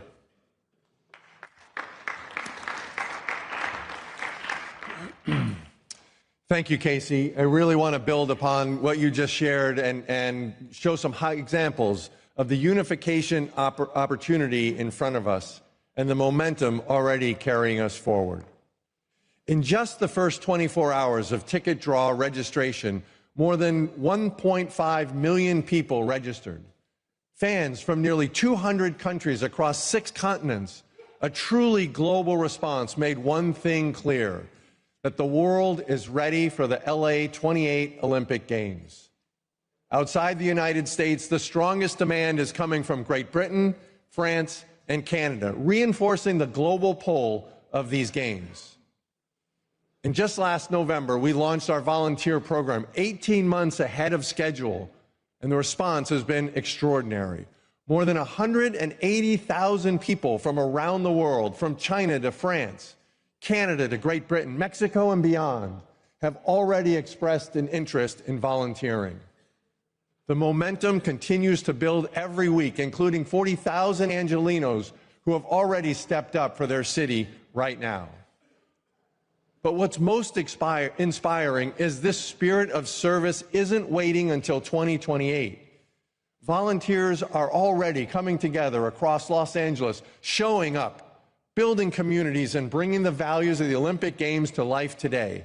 We've reached meaningful milestones, each met with genuine excitement. And as Casey said, Los Angeles is uniquely positioned for this moment. It is one of the most globally diverse cities on Earth, a city that reflects the world, not just the nation.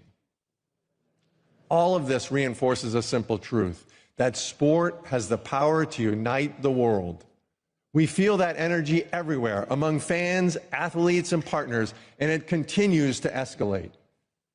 Earlier this year, 300 Olympians and Paralympians spanning 7 decades of the Games came together to help us shape LA 28. In fact, it was one of the largest gatherings of Olympic and Paralympic legends ever held outside of competition. A moment that reminded us all exactly why we are here and what the Games are for. We closed 2025 having surpassed $2 billion in contracted commercial revenue, a milestone that reflects the trust in our vision and confidence in our execution.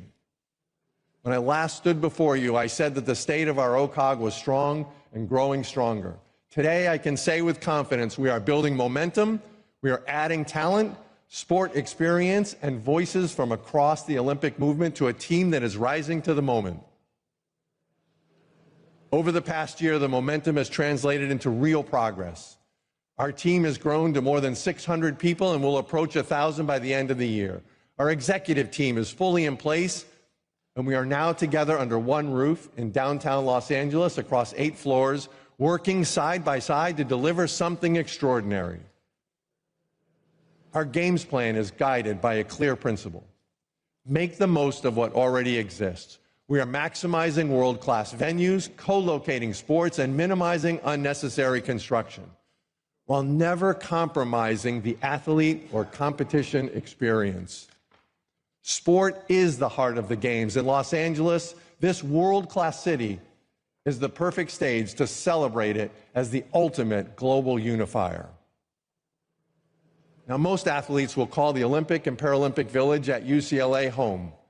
And across 49 competition venues, we're extending that same commitment through 3 satellite villages and more than 30 training sites, ensuring that every athlete has access to world-class facilities, care, and support. Today, we are most proud to announce 6 additional U.S. cities that will help bring these Games to the world. Preliminary football matches will be hosted in New York City, Columbus, Ohio, Nashville, Tennessee, St. Louis, Missouri, San Diego, and San Jose, California, bringing the Olympic spirit coast to coast. These matches will take place in premier existing Major League Soccer stadiums, with the final rounds returning to the iconic Rose Bowl where history and future meet. But none of this happens alone.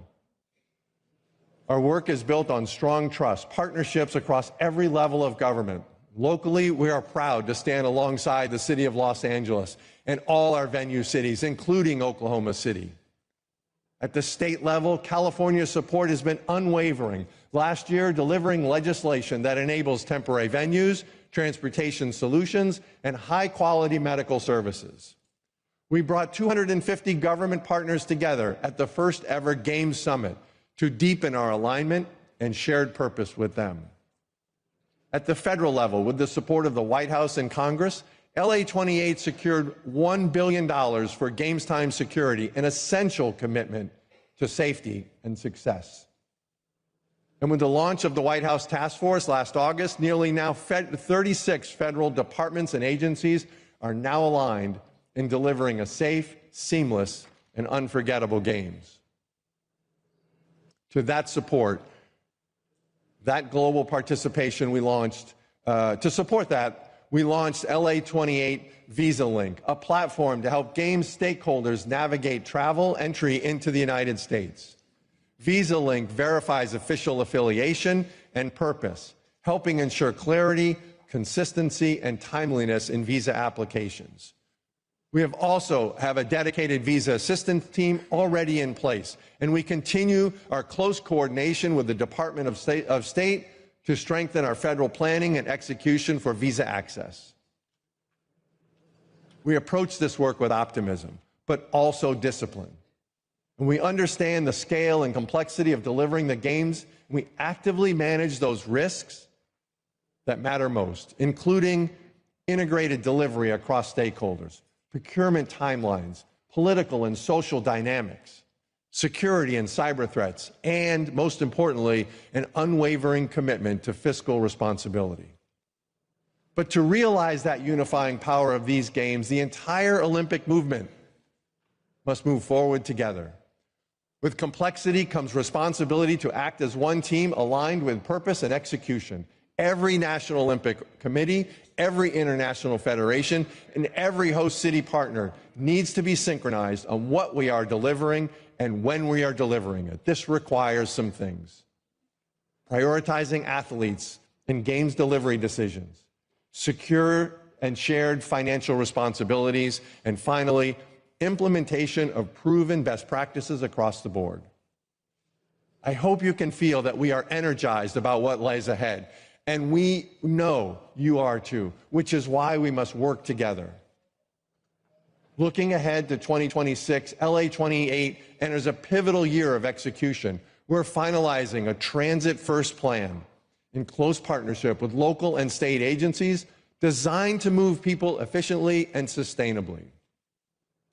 We're bringing to life for the fans by revealing a mascot and look of the Games inspired by the heart and creativity of Los Angeles. We've designed a torch relay that, for the first time ever, will travel through all 50 states, and we're launching a cultural Olympiad that celebrates the region's creativity and global connections. In terms of operational readiness, we are moving from planning to proving through comprehensive testing and readiness programs across every venue zone. We've conducted joint operational planning sessions with our local, state, and federal partners, and we are launching a comprehensive organization-wide training program this year. Tabletop and functional simulations will begin this quarter and continue through 2028. Stress testing everything from Games and sport operations to medical response and emergency planning, logistics to transportation. As you can see, we are validating our plans and training today so that when the world arrives in LA, we will be ready. So I know I've shared a great deal today, but I hope what resonates most is this: the confidence is real, the momentum is growing, and the opportunity before us is extraordinary. LA28 is coming together, and the world is already leaning in. Thanks, Casey.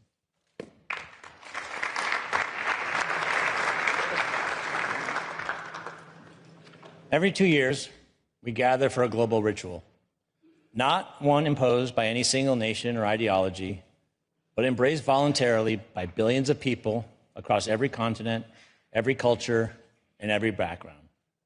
We agree to shared rules. We agree to respect them. And we agree that the same standards apply to everyone, from the smallest nation to the largest, to the youngest athlete to the most decorated champion. In a world where consensus feels increasingly impossible, the Olympics prove otherwise. This is no small thing. When an athlete from one country embraces an athlete from another after a hard-fought competition, that is not theater, it's real. When a champion helps a fallen competitor across the finish line, that is not weakness, that's strength. And when we stand together for the Parade of Nations and cheer for countries we've never visited and athletes whose names we've just recently learned, that's not sentiment. That's proof of what we're capable of. The rules are simple, the respect is real, and the ritual endures because it matters. And in LA, we will honor that ritual. We will uphold those rules, and we will create the space for that respect to flourish, not just between athletes, but between nations, between cultures, between all of us who believe that sport can be a bridge when so much else feels like a wall that separates us. When the moment arrives, LA 28 will be eager to meet it. We will proudly host the largest peacetime gathering in human history, defined by confidence, readiness, and accountability, and anchored in an Olympic Games that meet the moment we're living in. An athlete's first games, rooted in community, designed to elevate performance and celebrate the very best of human achievement. We will meet this moment with our values front and center: unity, respect, and excellence, not as lofty ideals or principles to pay lip service, but as commitments we live up to every single day between now and 2028. And we will deliver. The baton is being passed. Milan will show us the way forward with the magnificent Winter Games we're all about to experience. Paris set the standard 2 years ago. And then LA is next up. We're ready, we're honored, and we cannot wait to welcome the world. Madam President, that concludes our presentation. Thank you.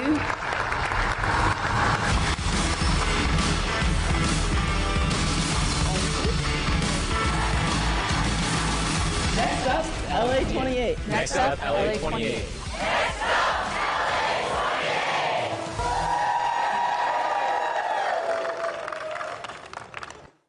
Thank you very much for that great presentation. I open the floor for any questions.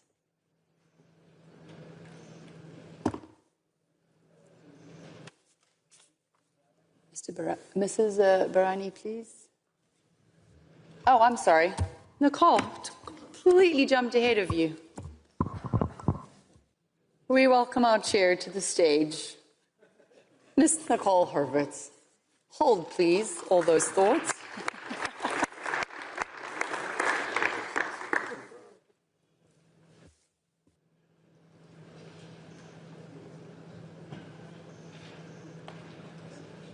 President Coventry, Honorary President Thomas Bach, members of the Executive Board, dear colleagues, members of the International Olympic Committee, international federations, invited guests, good afternoon.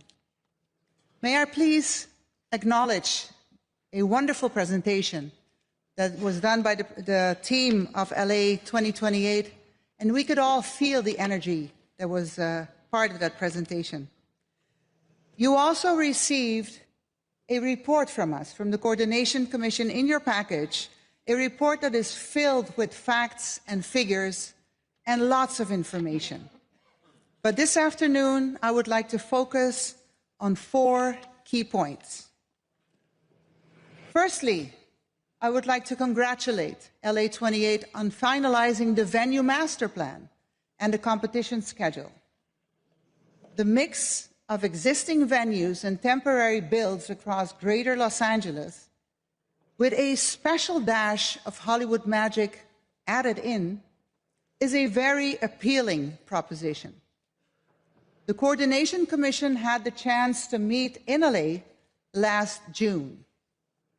We visited some of the most cutting-edge stadiums, the 2028 Stadium, which we all remember as the SoFi Stadium, and the Intuit Dome. We also went to the Long Beach, where a number of temporary venues will be installed. It gave us a sense of the sheer scale of these particular games. With over 80 cities in the LA region alone, plus municipal, state, and federal authorities being involved, the administrative, political, and operational ecosystem is extensive and complex.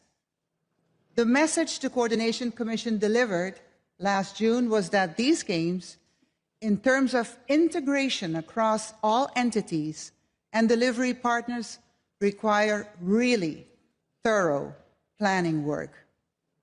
This is central to align on priorities, risks, plans, and communications. Reynold, we know that you heard our recommendation and that you followed up on that recommendation. We know as well that planning down to minute details was the key success factor in your previous career as a three-star general. We have full trust in you and in your entire team, Casey, Jean, Reynold, and the entire team. Secondly, and thank you for speaking so frankly about this, we can acknowledge there is a lot of attention to the topic of visa entry to the United States. The COCOM has been reassured multiple times of the strong working relationship established between LA28 and the relevant federal authorities. The fact that the Games are mentioned as specific exemptions to some measures is evidence that the OCOG is advocating on behalf of the Games stakeholders to ensure smooth entry into the United States for athletes, teams, officials, media, and to the wider Olympic family. We are encouraged by the imminent launch of Visa Link platform to help better streamline and monitor pre-Games visa applications. We ask that LA28 continue to openly share information concerning country entry with stakeholders so everyone can plan in the most appropriate fashion. Third, the budget exercise resulted in record numbers on both sides of the balance sheet. Equally important, the effort across your organization in defining scope and operations resulted in a balanced budget. Congratulations on the stellar revenue generation you reported on. This shows us all the strength of the brand and the willingness of partners to associate with the Olympic Games. The ticket pricing goes from the very affordable to very premium, which your unique market can bear. Our collective ambition is full stadia, much like we saw in Paris, with the crowds of supporters electrifying the venues and motivating the athletes. The registration of interest, which opened a few weeks ago on the 14th of January, is very, very promising towards the 15 million ticket sales target. And Casey, that seems very doable, don't you agree? When talking about the cost side, of course, there are rarely good surprises. As operational details further solidify over the coming years, we will all be required to find solutions to keep costs under control. Under the leadership of President Coventry, we have all been involved in the Fit for Future process, and LA28 is showing up as a willing partner to drive innovation in this regard. Let's use this opportunity to its maximum potential. In a city like LA, creative and forward-thinking solutions can certainly be found. Finally, we are heartened to see the volunteer program launched more than 2 years ahead of the Games. Reynold and Casey, I know this is something very close to your hearts, building on the spirit of community and resilience that your city has shown time and time again. Let's continue to use the Games to drive community cohesion and leave Angelenos with tangible benefits. To conclude today, I want to emphasize my confidence and the confidence of the Coordination Commission in what we have seen with LA28 with their planning, revenue generation, their growth, and their ambition. While we do not take anything for granted, our partnership and collaboration is surely setting us up for great success in 2028. I thank you very, very much for this attention, and I'm here for any questions that you might have. Thank you so much, Madam President, and thank you, Executive Board. Thank you. Thank you, Ms. Roberts.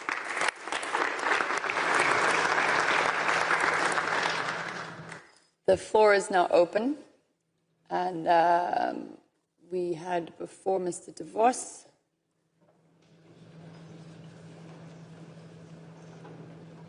Thank you, Presidents.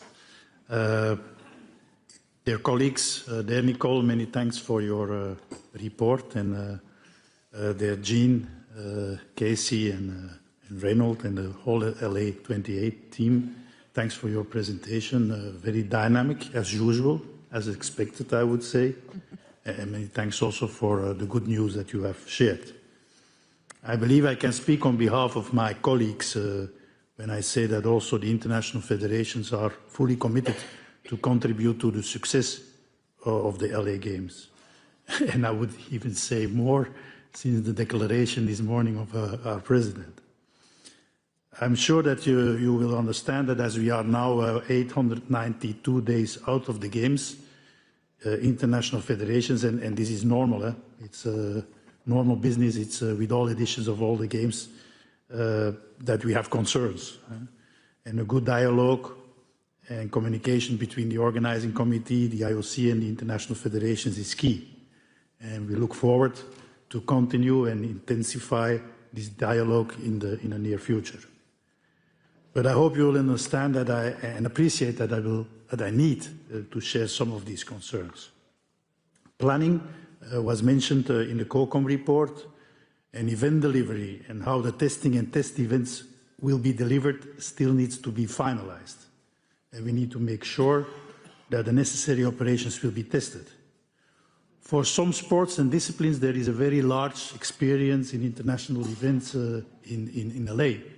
But for some sports and disciplines, there isn't, and there isn't such an experience, and testing is key. We were very pleased to learn that the commercial sponsorship deals already exceeded $2 billion, and that sales are above expectations.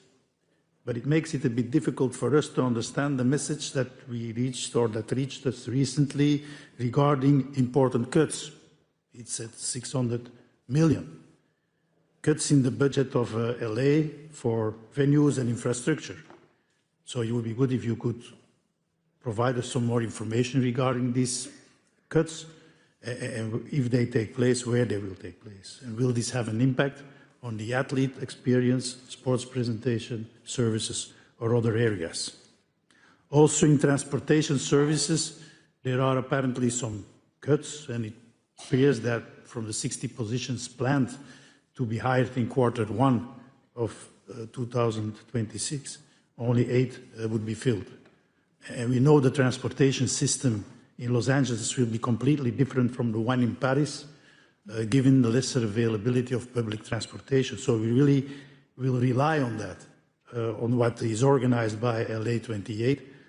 And we need an efficient system to bring our athletes, ITOs, NTOs, service providers in time wherever they have to be.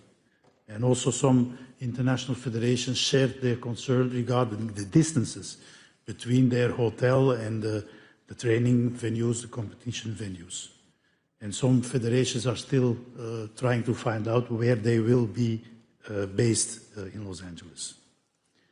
The situation regarding the venue capacity, ticketing and hospitality is still unclear in some sports, and also the cost of the tickets for the international federations seems to be high compared to Paris. In some sports, even double of the price.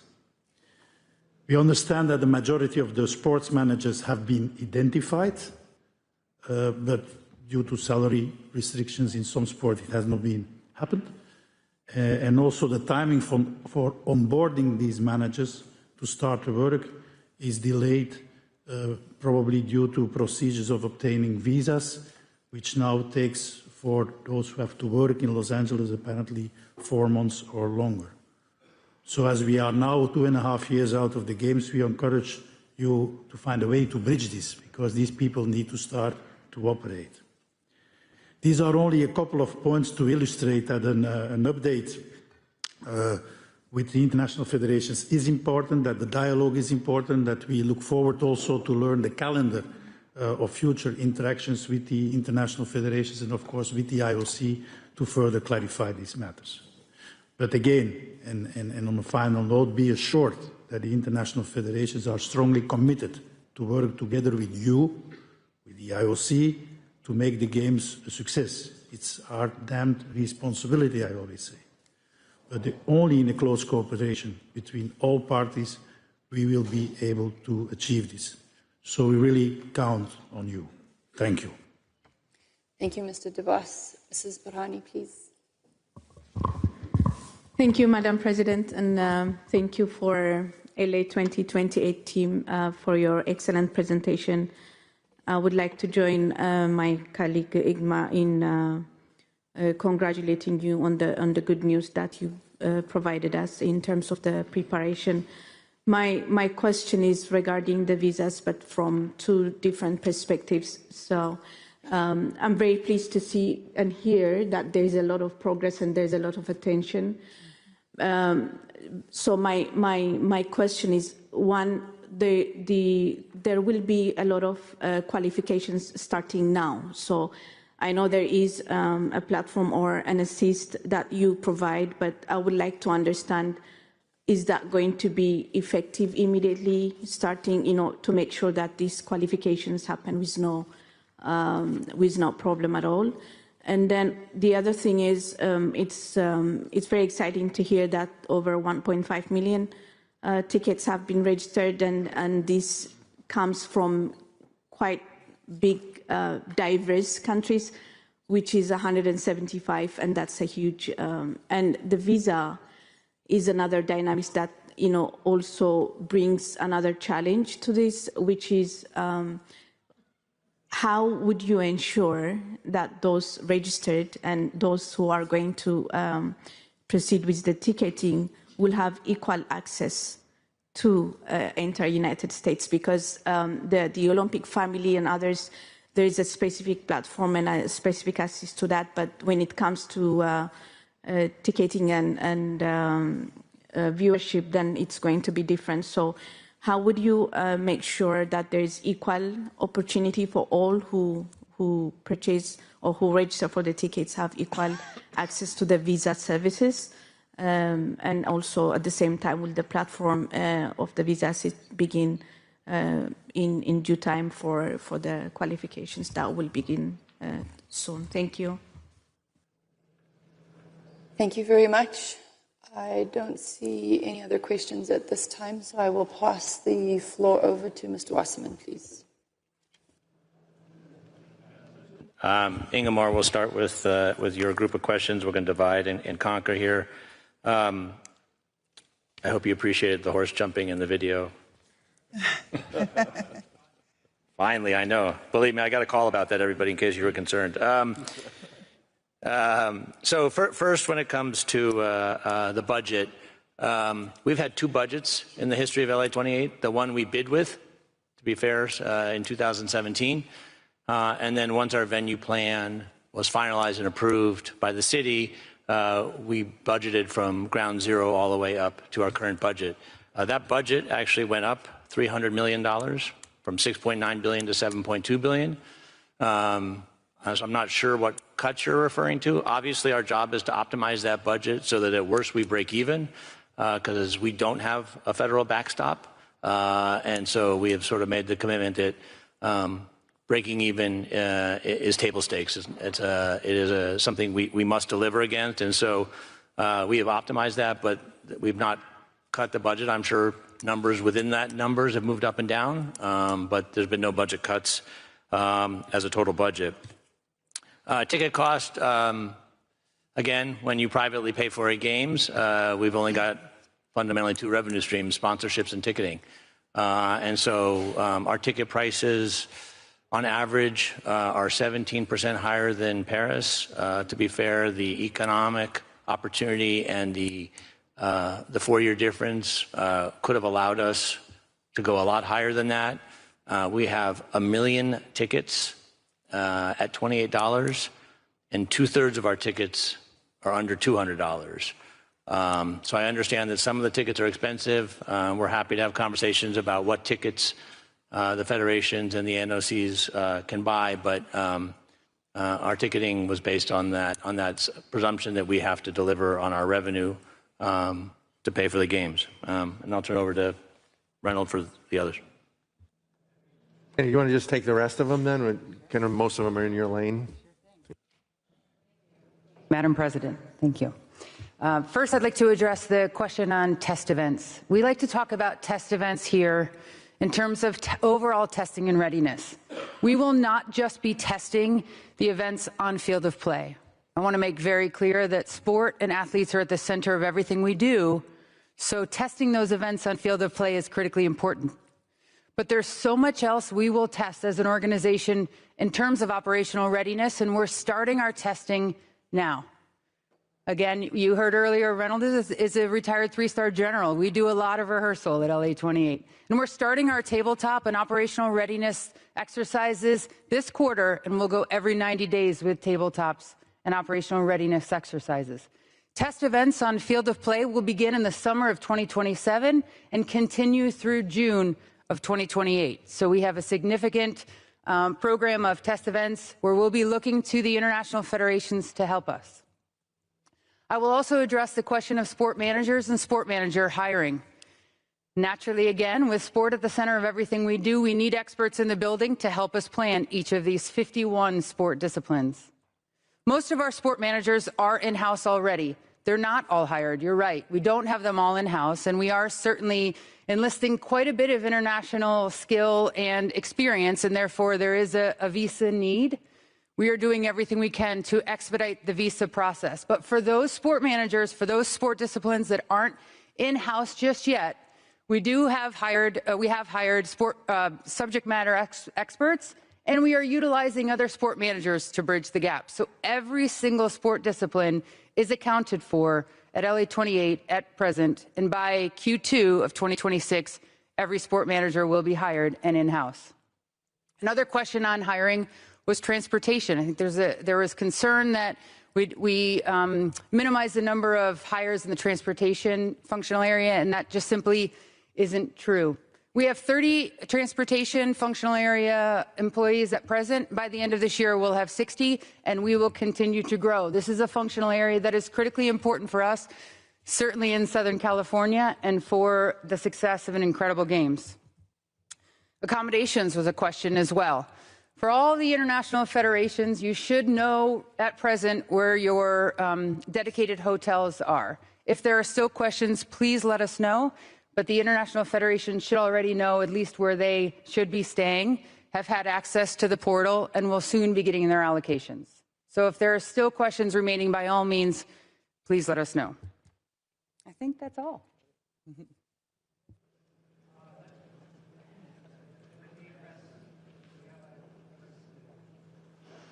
Yeah. Can you hear me? Yes. Very good. So let me address the visa question. Thank you very much for all the questions on visas. Really, from the beginning of the current administration, the USOPC and LA28 combined our forces in Washington, D.C. We have one office we collectively use. We've populated with additional people. We hired people who had State Department experience, and we've worked very closely with the State Department on the design of a visa system that would allow athletes in any part of their preparation for the games to have access through a visa system that was designed specifically for them. This is, I think you've heard the concept of the exemption for athletes, and that's part of it. But the visa link system and the idea that athletes, their entourage, would have access to a special access point and people who can help them is something we've spent a great deal of time on. We, the USOPC, of course, have relationships with many of the international sports federations that have gone on for many years. So I want to repeat that we invite you to come to us anytime you have questions about this, and we'll make sure we take those questions on. We are working in partnership with LA28, but it's something that will continue even after LA28, which is our responsibility. With regard to the tickets and access, equal access, if you will, for spectators and people who would be supporters of teams from various countries, remember that the FIFA World Cup will also be happening this summer. And so this entire process of welcoming visitors from other countries to the United States for sporting events is getting something of a trial run on a smaller basis, but with still a very extensive worldwide experience. It gives us the opportunity to see how do we optimize this, how do we make it work as well as we possibly can, so that we can apply those lessons to the Olympic Games when we have the 2028 Games. Again, I want to repeat, we invite your input, and not just questions, but specific issues. If you know there are things that you're concerned about and you believe you haven't had good answers, please come to the USOPC, and we will do everything we can to guide you and to take every specific question and make sure that we try to provide an answer, some direction, and give you more confidence in approaching the process so that you feel that everyone in your community can be welcomed to the United States. Thank you, Mr. Sykes. I believe there are... Oh, Ms. Ali. Merci, Madame la Présidente. Moi, j'ai une toute petite question à poser. Thank you, Madam President. I've got a question. Does LA consider to have an ambassador nominated to deal with the visa issues, as Paris 2024 did? And that facilitated life so much for us to have a person who's responsible for visas. Nobody speak English, French? Bonjour, je répète ma question. So let me just repeat my question. Could LA tell us if an ambassador will be appointed, a Games ambassador, as Paris 2024 did, just for visas? Because in Paris, that really facilitated life for us as African residents. Merci beaucoup. I don't see any further questions or clarifications. Nope. Mr. Sykes, over to you. It's a very good question. I'm glad that Paris was such a successful experience for you. So it's certainly something that we can give consideration to. I'm not familiar with a Games ambassador using that term, but I think the application of the same process would be a very good approach. I believe the intent is to make it very straightforward, and there are people within the State Department who have the authority for the visa system who have specific responsibility for this. But to the degree that we can designate individuals who are able to address these issues when they come up in advance, I think that would be a very good system. Thank you. Thank you very much, Mr. Sykes. I believe there are no further questions. Congratulations. Thank you for the presentation and the clarifications. Mrs. Horvitz, apologies again, and thank you very much. Thank you.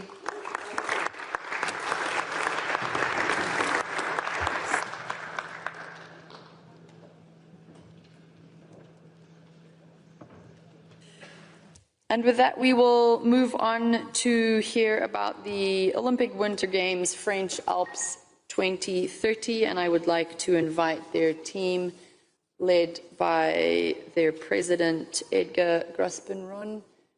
And Edgar, you have the floor. Thank you.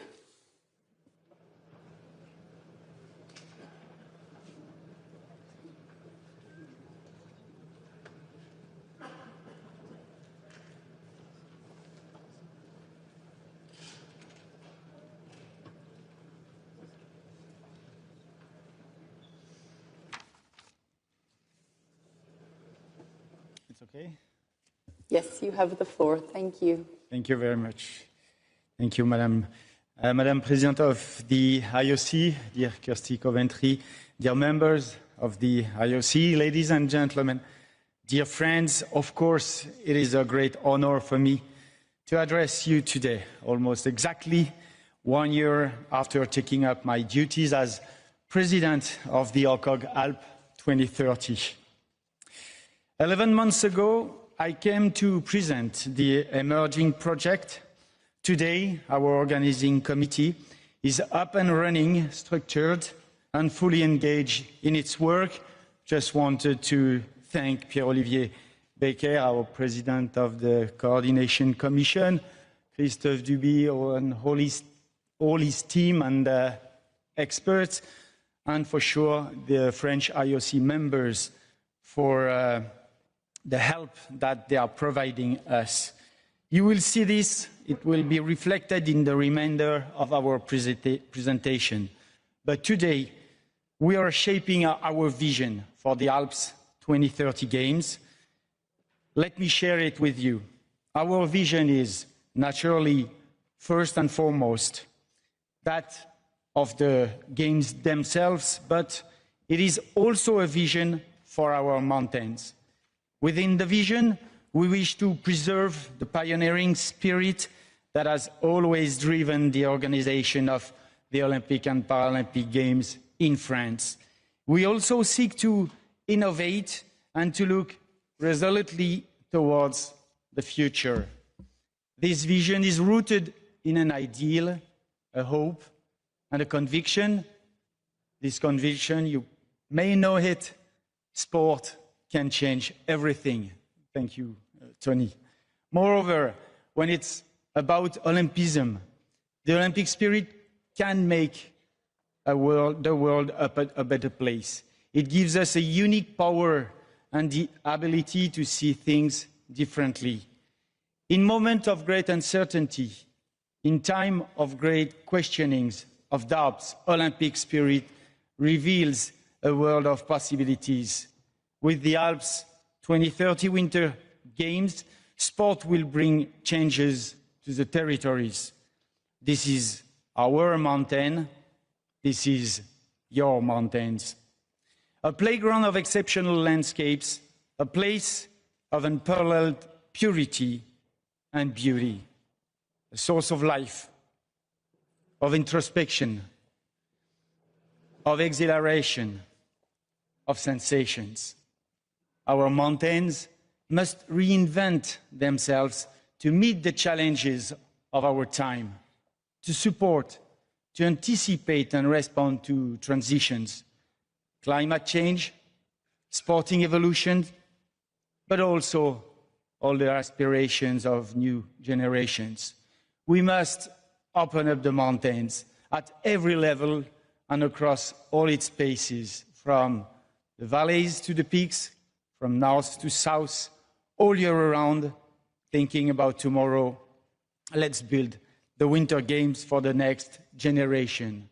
With this vision, we seek to build our project to elevate the Games today so that they remain a force of change for people, for territories, and for the economy. I will then leave the floor to our CEO, Cyril Linette, who will explain how our organizing committee is embraced this vision and preparing our game for 2030. But before that, the French Minister of Sport has a message for you.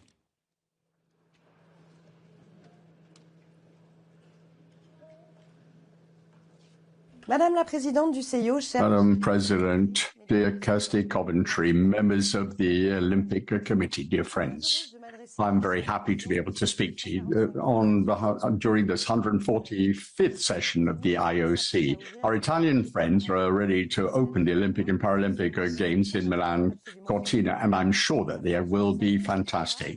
France, for its part, is ready now to organize the next edition of Winter Games, which will take place in the heart of the Alps in 2030. 24th of July, 2024, in Paris, you granted us the organization of the 26th Winter Olympic and Paralympic Games. And some important steps have been taken since. First of all, the operational success of the Paris Games has reinforced the links that links France to Olympism. It showed the solidity of us being able to organize international sporting events. And it is on that basis that we're organizing 2030 Games on the basis of continuity and on the basis of efficacy. This, in concrete terms, leads to a very responsible and controlled manner of dealing with the budget. As you know, we adopted the budget for 2030. We've got to 2.13 billion. We want to have the least expensive games, thanks to the solidity of its founding partners, the state, the southern part of France, Rhône-Alpes region, and the sports environment, but also the organizing committee, which represents us. But we're also controlling the infrastructure. We are going to be able to guarantee the availability of the facilities, and we're also thinking of the future. This is also secured both financially and legally speaking. There are also laws which are going to be adopted. In fact, it will be adopted on Thursday, which will provide us with a toolbox. It will allow us to ensure that we meet all the commitments, and there will be financial guarantees provided by the government and by the regions. This reflects our collective approach. The French government is going to ensure the success not only of the infrastructure, but also in terms of security and facility development to ensure that all French people and all friends of Olympism will be able to enjoy the Winter Games. But we also want to have sustainable games after the triathlon and open water swimming allowed people to swim in the River Seine. It showed you what we were able to achieve. So the best legacy is the popular reaction. We're now preparing the 2030 games to ensure that we can really ensure that we have a sustainable development for the future. So the games in the Alps will be an example for social development and also environmental development, ones that are adapted to the alpine environment. As a person from the mountain region, we know that this can lead to sustainable developments. That happened in Albertville in terms of transport links and in terms of environmental protection.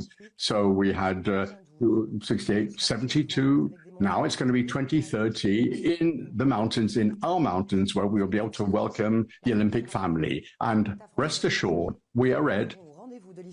We will be ready to meet the challenge of history. Thank you very much for your attention, and we hope you have a good session. Madame la Présidente du CIO, cher Pierre. President of the IOC, Pierre Olivier, members of the IOC, I'm very pleased to be appearing before you for the first time today, 10 months after Edgar did me the honor of selecting me as a CEO for this remarkable project. In doing so, he saw in me not only a media professional and a former journalist, including at several editions of the Summer Olympic Games, but above all, a leader accustomed to steering organizations through sensitive and decisive moments in the history. And what a moment this is, since we're required to build both the event, the product, and the organization at the same time, something that is extremely rare. As far as the event itself, we're not starting from scratch. The Winter Games have existed for many decades. The IOC supports us on a daily basis, and the French Alps project has already been outlined before we arrived. On the organizational side, however, everything had to be built very quickly. When I arrived in April, we were 8 people. Today, we are 70. So 5 years ago, we were just 8. Now we're 70 based in our headquarters in Lyon. Our governance is substantial. It is a complex structure, but now we are fully operational. We have 3 objectives to summarize. In order to deliver this project successfully, from our point of view, we've got to take them in order. First of all, to organize, obviously, the most important, the finest games possible. Great games, as Edgar likes to say. To do so also within a reasonably controlled budget, which is never straightforward for the Winter Games. And finally, we need to ensure that, and the Minister said this, that our games have to be meaningful. In other words, leaving a legacy that is sporting, economic, and societal. So these 3 objectives in that order, which must guide everything we do. Our primary responsibility is to deliver the finest possible games in exactly 4 years minus 2 days. On this point, a lot of preparatory work has been done over the past few months, but we'll be really touching on this when the time comes, because this moment belongs to Milano Cortina 26. But everything will take shape in the coming weeks with the handover ceremonies, followed in April by the unveiling of our Paralympic and Olympic emblems, and at the beginning of the summer by the formal presentation of our venue map, which will provide a magnificent setting for future competitions, as well as the finalization of our sports program, which has been built together with the IOC and the international federations. On the upcoming handovers, I'd like to warmly welcome and thank the teams of Milano Cortina 2026, the IOC and the IPC. The second objective is, of course, the budget, which must be kept at a reasonable level. Our budget was approved unanimously this autumn, as you just heard from our minister. It was approved unanimously, I say, a major milestone. It is slightly higher than 2 billion euros. Obviously, it will have to be adjusted on an annual basis, but we are fully aware of our responsibilities. Only 25% of this budget is expected to come from public funding, a proportion that must be contained at all costs in the current French budgetary and political context. That means that we have two essential tasks. On the one hand, we've got to control costs as tightly as possible, and we've got to go and look for private revenues, a role in which Edgar, like Tony before him, is fully and intensely engaged. Our strategy in this area is in place. Discussions have begun with all potential partners, and the first positive announcements will be made very soon. You're also familiar with the fundamentals of the project: 2 regions, 4 clusters, an approach similar to that of Milano Cortina 2026. This is a complex model, a decentralized model, which we've been really looking at very closely. We will be looking at very closely over the coming 3 weeks. We've got about 50 colleagues on site here in Milan and in the mountain area. And together with the IOC, we want to draw the valuable lessons for our own organization. It must be financially sustainable for us. It must be positive in its impact. And we must not add unnecessary constraints for national Olympic committees or international federations. And at the same time, the Olympic experience must continue to be fully lived, despite the distances involved. In each cluster, we envisage what we could describe as mini games with teams that will begin forming very soon. So that is what we have learned. These are the lessons we've taken away from our discussions and which we will continue to learn over the next few months. And Milano Cortina will definitely show us the way. Beyond the event itself, the budget, the third objective is the meaning we give to this project at a time when little can be taken for granted. Legacy and a sense of responsibility are at the heart of everything we say and do. The rules are clear for everyone. Any permanent construction or renovation will be undertaken only where it delivers a lasting sporting and societal legacy. Everything else will be temporary. Environmental considerations will be central to our decisions. You can be certain of that. A roadmap for sobriety is currently being prepared for this spring, and a responsible procurement strategy is in the works. It's also a territorial project. The minister just said this. We're working hand in hand with local elected officials, and we need that. And we are increasingly recruiting experts from the regions concerned. This is not a Paris-centric project, even though, of course, we can benefit from the expertise of those who delivered Paris 2024, because that is a considerable asset, a historical asset. As you probably know, our organizing committee was created relatively late. The challenge we set ourselves with Edgar in April 2025, together with IOC and the support of Etienne Dubois, who has helped us in no small way, was to reach the level of preparedness normally expected of an organizing committee 4 years before the Games. We're very proud to welcome the first visit of the Coordination Committee in early December, and I believe we can say, under the watchful eye of its chair, Pierre-Olivier Beckers, that it was an initial success. We are deeply grateful to be able to rely on the Commission's expertise as we continue to pursue our ambitions. Everybody should now focus on and fully enjoy what the Milano Cortina 2026 teams have prepared. We will be there in support in a discrete learning role during this wonderful period ahead. But at the same time, we're fully engaged in what comes next, when we, in turn, will become the custodians of the flags. My own experience leads me to believe that the coming months will be absolutely crucial. After a period in which many doors have been opened, we're going to need to close some of them. That is to say, make choices, set priorities, execute our plan, remain faithful to it, and manage this vast and extraordinary project in the most rational way possible.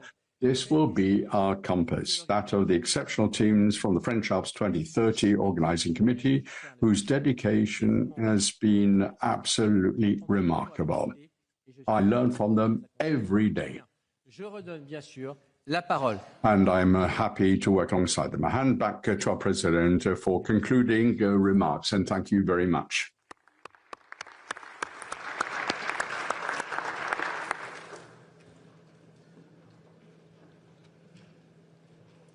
Merci beaucoup, Cyril. So what do we have in mind? We want to deliver games designed for the mountain of tomorrow. We want to share this ambition with all those who wish to commit alongside us.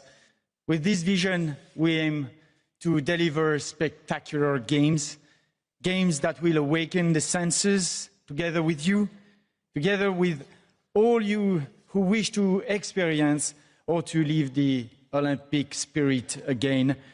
We will create 2030 Olympic and Paralympic Games rooted in France and in the French Alps, open to the world, open to the mountains, respectful for our amazing territories, magnifying our sites, innovative, driven to push boundaries, to explore new sensations, to create new horizon. I'm confident that we will all rise to this occasion. There is a great deal of work ahead of us, yes, but I now can rely on the unwavering commitment of all those who are supporting us on the road to 2030. But now, the 2026 Games are about to begin, and we will soon take up the flag. May the Milano Cortina Games be magnificent, and may they be a resounding success. Thank you very much. This concludes our presentation.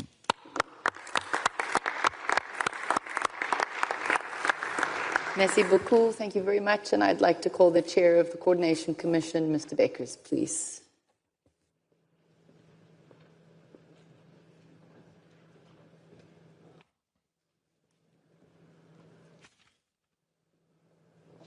Bonjour la France. Bonjour ces régions nord. Good morning, France. Good morning to the northern and southern regions, and greetings to all of the regions, all the municipalities that are part of this project, and welcome to the French Alps 2024. Dear colleagues, you've just heard from Edgar and from Cyril about the tangible progress achieved over the past year. On behalf of the entire Coordination Commission for the French Alps 2030, and by the way, who are they? This is the first time that I report on behalf of the Coordination Commission. We are a compact commission, so I think I can mention their name and recognize them. So the Coordination Commission is made of Princess Nora, Ian Chesterman, Jael Kim, Frida Hansdotter, Johan Elias, Ivo Feriani, Damaris Young, and John Peterson on behalf of for the IPC. And then we have 3 ex officio members, Colleen Gramslaw, Gustavo Harada, and Colleen Wren for IPC. So on behalf of all of us, I would like to extend our warm congratulations to the whole organizing committee team for these milestones achieved so far, and for the strong momentum that we feel and which is already underway. In December, indeed, we had the opportunity to witness firsthand during our first on-site coordination commission the progress in the French Alps. At the same time, I must highlight that 2026 will be absolutely critical for the success of the project. Due to a shortened preparation window, and that's no fault of the organizing committee, of course, the organization remains behind schedule on several key deliverables, and this will require significant acceleration in 2026. The decisions taken this year will shape the project's trajectory for the next 4 years. Time is short. With only 4 years to go, several key decisions are still pending, and the pace of delivery must accelerate across all work streams. It is essential that the organizing committee soon finalizes its strategic planning so it reaches the level of maturity typically expected for WCOG at 3.5 years ahead of the Games.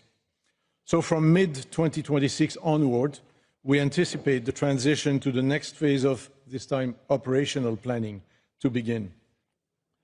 Certainly, we also want to acknowledge that this work is taking place against a backdrop of political transition and complexity. Upcoming municipal elections in March, in just a few weeks, before the country's presidential elections in 2027, a shifting parliamentary context, and related impact on the Olympic law and on the budget as well. So these realities add complexity, and we recognize the organizing committee's effort to embark all public stakeholders and navigate this evolving environment with focus and resilience. And we had a piece of good news only just a few days ago.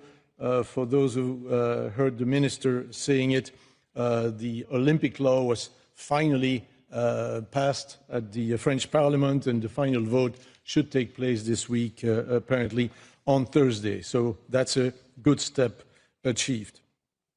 So, but despite these challenges, we are indeed encouraged to see the French sports movement and all of the delivery partners represented by the public authorities truly rally behind this project. They are engaged, demonstrating both active participation and significant financial commitment. So we must maintain this momentum and ensure that all partners continue to feel fully part of this endeavor with a clear voice in the process, while certainly preserving the central coordinating role of the organizing committee. The vision for these games, as just presented to you by Edgar, shows genuine promise. We look forward to now seeing how it will translate into athlete-centered experiences, efficient stakeholders' operations, and meaningful legacy initiatives for the host regions. During our December visit to the northern cluster, we focused on that cluster, on the two clusters of the northern region. My coordination commission colleagues and I had the opportunity to see firsthand the quality, the incredible quality of the existing venues, from mountainsides to the sliding track. I could name a lot. But also we were able to see and sense the strong appetite and the deep, extremely deep local expertise we will be able to rely on. So this is great. Later this year, in 2026, we will turn our attention to the southern region, where we will be for the second COCOM, but also where key decisions remained outstanding, particularly regarding the IBC MPC location and size, the hockey venue, and the new ice skating arena. Solideo, the organization charged with delivering most infrastructures, in fact, around 41 projects, is well on track. It's progressing well alongside the organizing committee with a good collaboration. Solideo works well under the leadership of Damien Robert. But timely decisions, I will say it again, will be essential. Two foundational pillars must be finalized in 2026, the venue master plan and the sport program. On the venue master plan, we await a decision on the speed skating venue, which will be located outside the host country for the first time. and discussions with Val d'Isère, while also very recent news, quite encouraging, because the local authorities of Val d'Isère voted just a few days ago in favor of being part of the Games and integrating into the project. But so there's a positive momentum there, but it needs to reach prompt conclusion.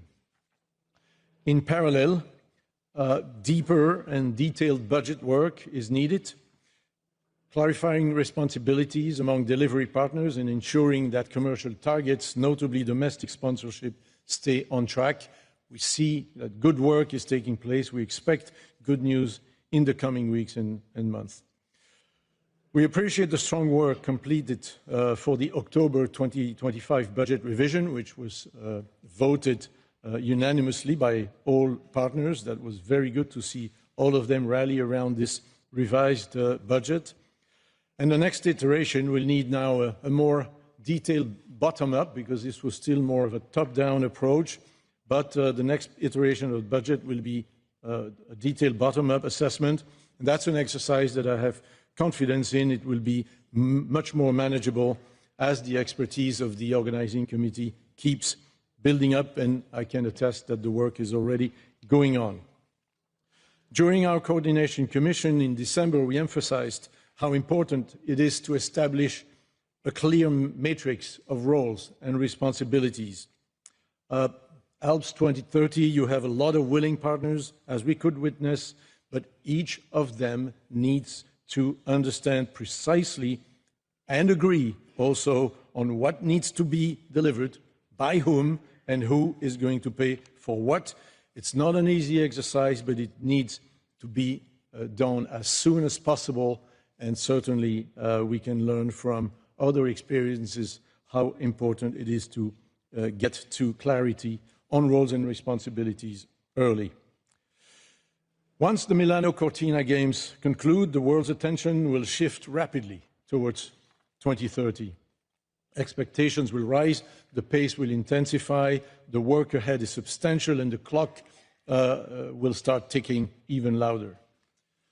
But my feeling is that if you work as a strong, trusting team, a collective team, guided and inspired by the vision and the mission of this project, together you can only succeed.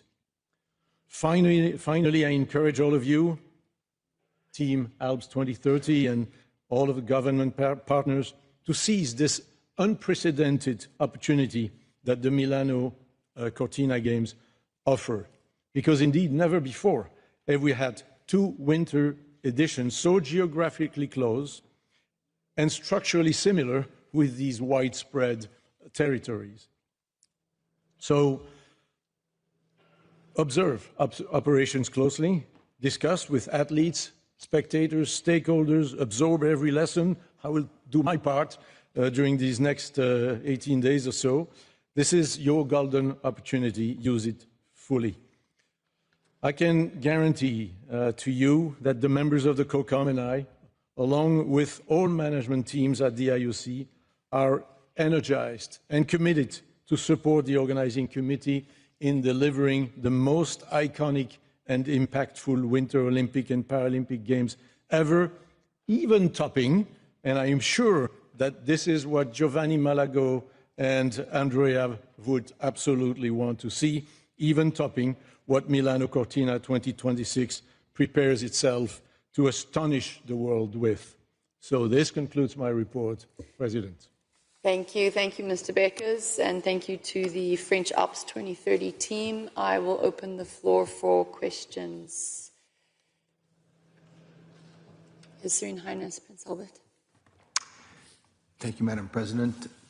Merci beaucoup, nos amis de. Thank you very much. And thank you very much to the French team, and thank you for the information that you've provided to us. And I'd like to thank the Committee for its report. We've certainly had a report on what you've done thus far, and we see that there's still quite a lot for you to do. And as chair of the Sustainability Committee within the IOC, we are looking forward very much to getting your plan and your ideas on sustainability and legacy. We are looking forward to you establishing those plans in the coming months. You've got previous games which have been absolutely remarkable in this area, which you can take lessons from. And I'm sure that you will be seeking guidance and looking for guidance there. And I think it will be interesting for us to hear what you have to say in this area. And indeed, there is a plan that has existed for some time now. And we are going to be keeping a close watch on this. And we are certainly looking forward to hearing from you on that score. Thank you. Thank you, President. Thank you, Edgar and Cyril. And I'd like to congratulate you for the great progress that you've made since the last presentation. I was part of the Coordination Commission visit to the French Alps in December, and like Mr. Becker, I was very impressed with the quality of infrastructure and the energy and enthusiasm of the local population about the French Alps 2030. At the last visit and today's presentation, I heard the word mountain a lot throughout the presentation, and I wish to hear a little bit more about the ice cluster, and I would think ice hockey, curling, and the skating would feel the same. We all know that France has great infrastructure and also the expertise, human resources for snow sports. But we also know that ice sports are not your key strength. So we'd like to work closely with you in preparing for the ice sports in a most effective manner.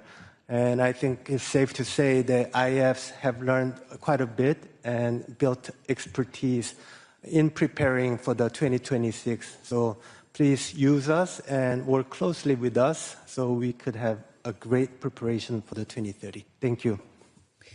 Thank you, Mr. Kim. Ms. Hensdotter.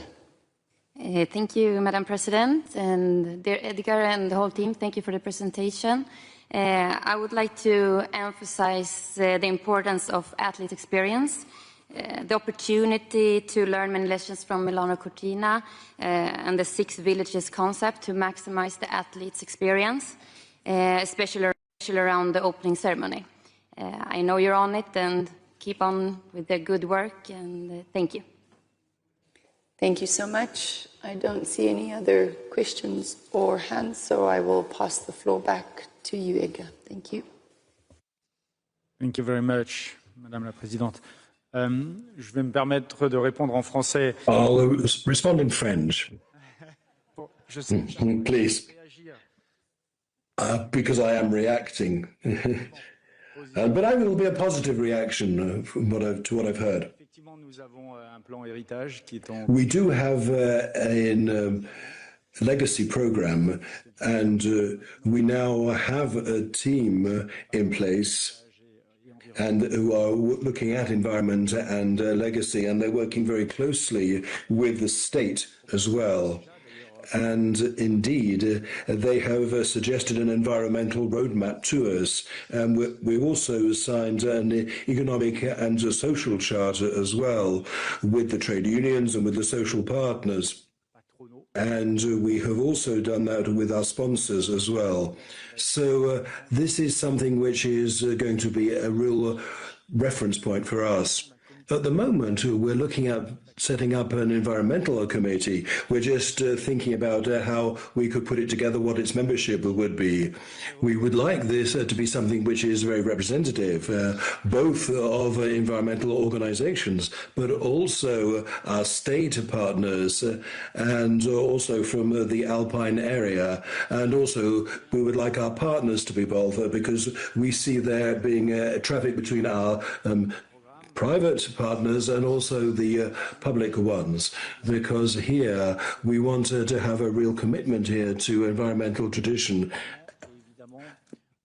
Here, quite clearly, we're going to be working with the IOC teams as well, so that we can be well in line with what is to be delivered here. And indeed, you'll be soon getting presentations in that area.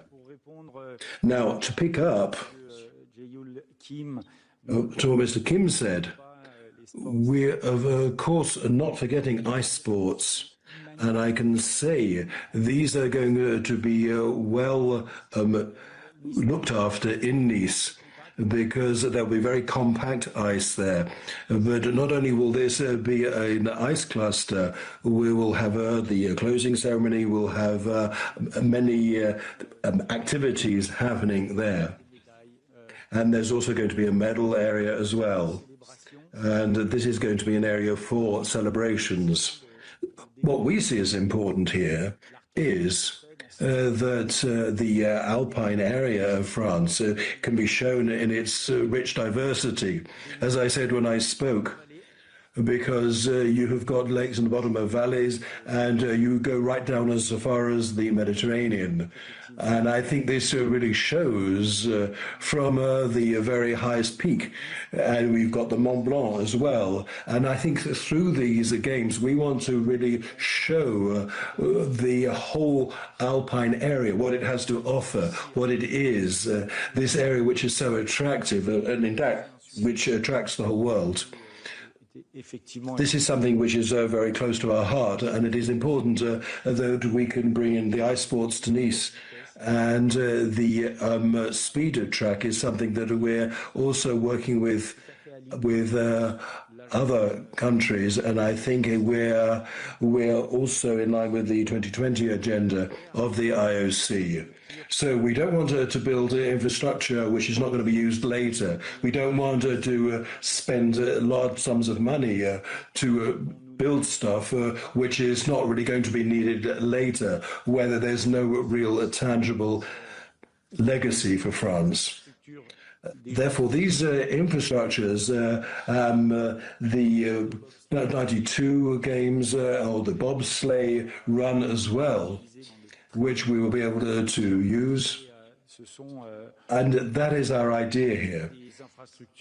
We want to have in place a structure, an overall infrastructure for the speed track, and we're going to go abroad to look for that. We've in fact drawn up a specification for that now, and we're currently working with Italy, with Turin, who have suggested the Goto line, because the Lingotto actually did that. And also we've been talking to the Netherlands as well, which are basically the people who really established the sport in the first place.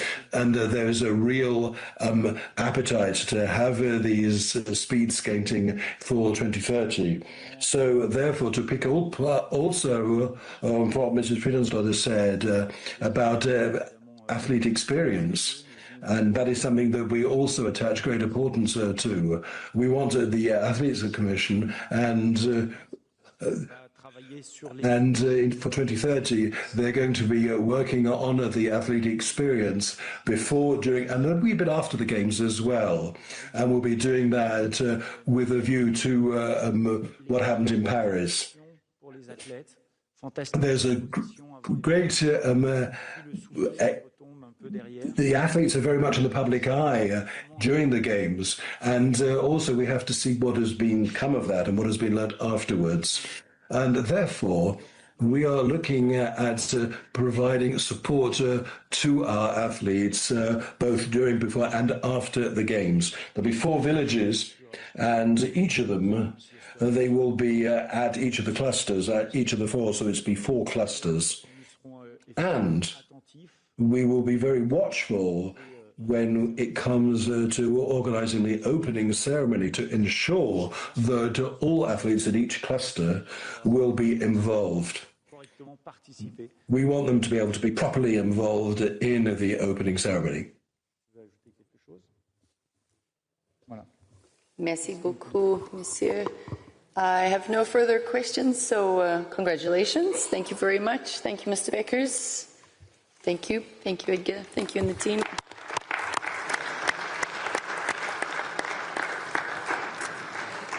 We move back to a Summer Games, and I would like to warmly welcome the Organising Committee for Brisbane 2032, led by their President, Mr. Andrew Leveris.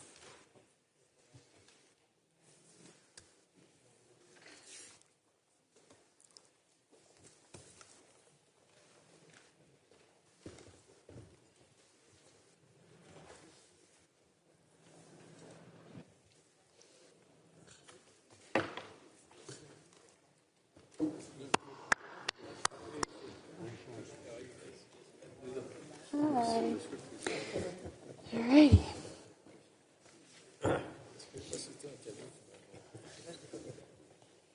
Thank you, Andrew. The floor is yours. Thank you. Thank you. Good afternoon, or should I say good day, President Coventry, Honorary President Bach, of course, IOC Vice Presidents and Brisbane 2032 Coordination Commission Chair, and of course, Commission members and IOC members. On behalf of Brisbane 2032 CEO Cindy Hook and myself, we're delighted to be joining you as we prepare to celebrate these amazing Olympic Winter Games here in Milano Cortina, 2026 in the winter. Of course, we have the Summer Games, and we're 2,361 days away, but we've made a lot of progress, not the least of it. I brought a full team this time, sitting over there, and you'll get to see them in the Q&A. Before I go on, I'd like to acknowledge, as is our custom, the traditional owners of the land that Cindy and I and our team have travelled from, and pay my respects to elders, past, present and emerging. I also offer my praise and congratulations to President Coventry on her ascendancy to becoming an historic IOC President mid-last year. Kirsty, you and I have shared many conversations since I first commenced my role as Brisbane 2032's President, and I'm really appreciative of your ongoing support and insights into our Games preparations. Can I also thank our Brisbane 2032 Coordination Commission Chair, Mikey Konjuanko-Jaworski, you've got to give me some marks for that, for your leadership of our Commission this past year. And of course, I'll touch on the success of our first in-country Commission visit this past year. It's been a busy period of progress since Cindy and I last updated you in Greece in March of last year. At that point, you may remember, we were days away from the Queensland Government revealing its 2032 delivery plan. A plan to deliver new and upgraded venues, coupled with transport and infrastructure projects across our vast state. Some of which you can see on screen, from Barlow Park in Cairns in the north, to a new whitewater centre just outside of Brisbane, and plenty more. I'm pleased to say that since the delivery plan announcement, communities across Queensland and beyond have resoundingly backed the plan and the generational economic and social benefits it will deliver. The plan includes 17 new and upgraded venues that will be used during the Games, but importantly, boost local communities and entice national and international sporting and entertainment superstars to visit our region and be part of our lifestyle superpower.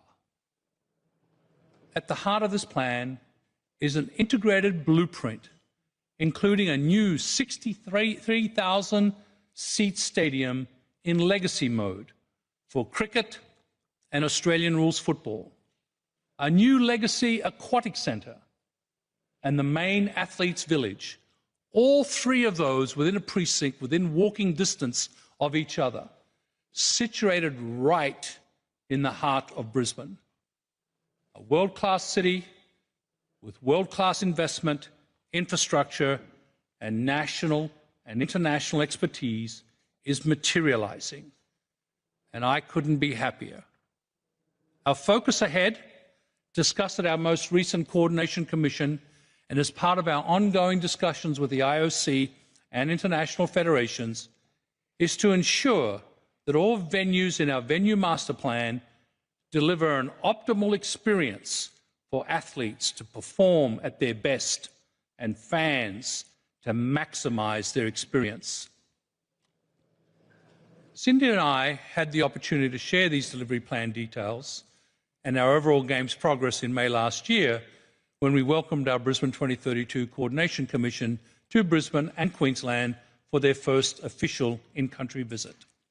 What eventuated was ringing endorsement that our strategy and plan is on track through continued collaboration with our Games delivery partners as we prepare for one of the world's largest events that unites, excites, and inspires.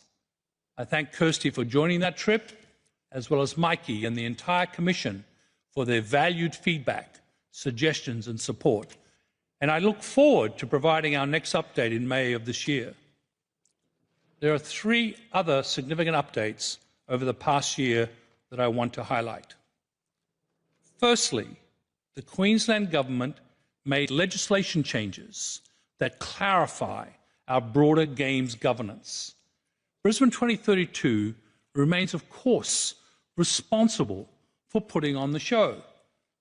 The Games Independent Infrastructure Coordination Authority, known as GICA, is leading building the stages of legacy infrastructure across the state, and the Queensland Government's Olympic and Paralympic Games Office, OPGO, is responsible for Games coordination of issues that sit across the 3 levels of government and their many agencies. Sitting above this is a new 7-person Games leadership group that I sit on with the Queensland and federal sport and infrastructure ministers, the Brisbane Lord Mayor, and the chair of GICA.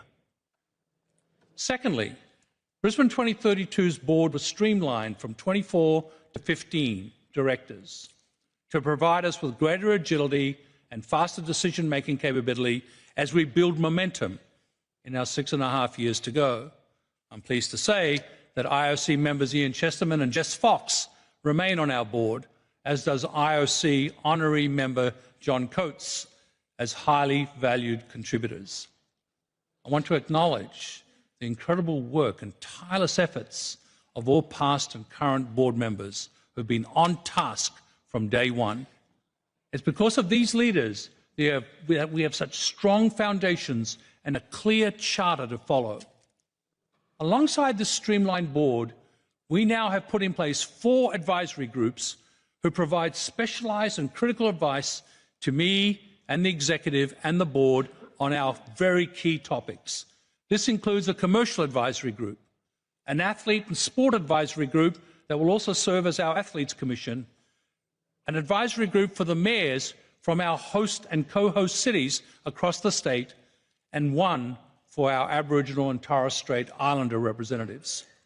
I'm delighted that 2 of these advisory group chairs are Australian Olympic greats Susie O'Neill and Patrick Johnson, and I'm pleased to report that these new board and advisory groups have already met several times and are working well to progress the gift of hosting our Games. Now, I'll shortly be handing over to our CEO, Cindy Hook, but before I do, my final update relates to one of Brisbane 2032's most recent announcements, and one that we and I are extremely proud of, our Games vision.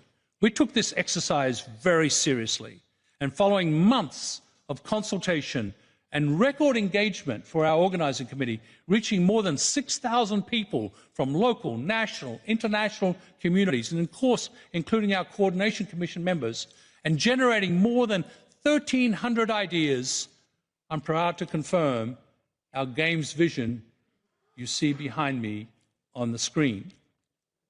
Believe, belong, become Brisbane 2032.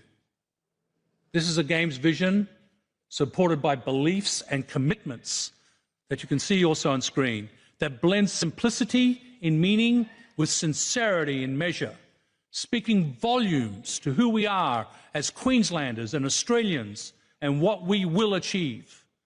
When our time arrives on the world stage, our local belief, grit and spirit will shine through.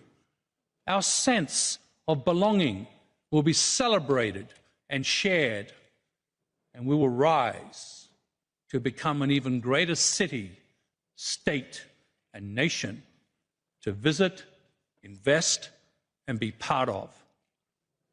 A vision reel brings these words to life, but I'll save that for my closing remarks. And for now, if I may, I'd like to hand it over to Cindy to provide further updates. Please, Cindy.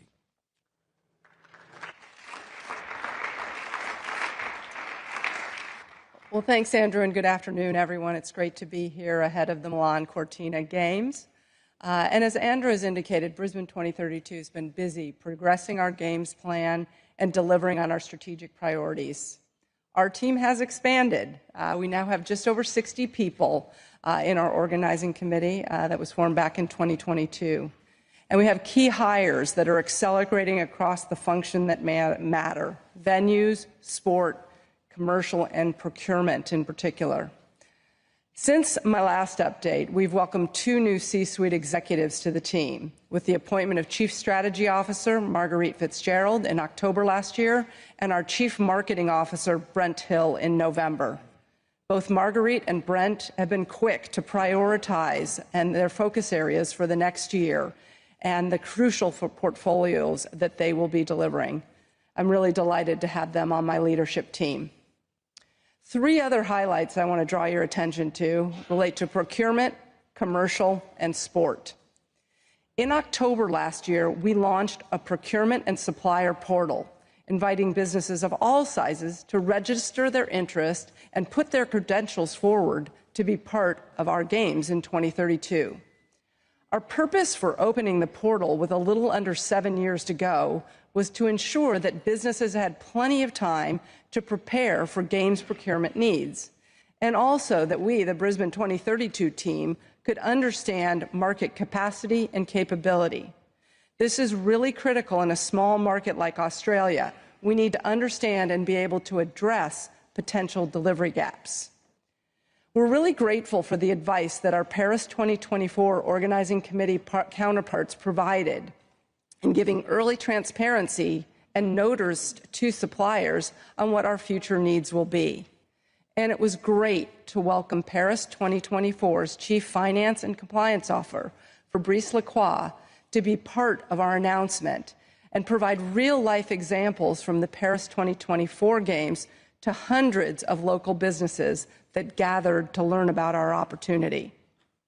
I'm pleased to report, since we launched the portal, over 1,000 businesses have registered their interest against 65 packages of work that we've opened up.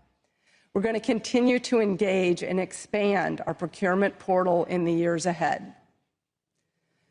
On the commercial front, we're focused on connecting with TOPS and potential Tier 1 partnerships aligned to our priority categories, together with identifying innovative revenue opportunities to ensure we can meet our aggressive commercial goals.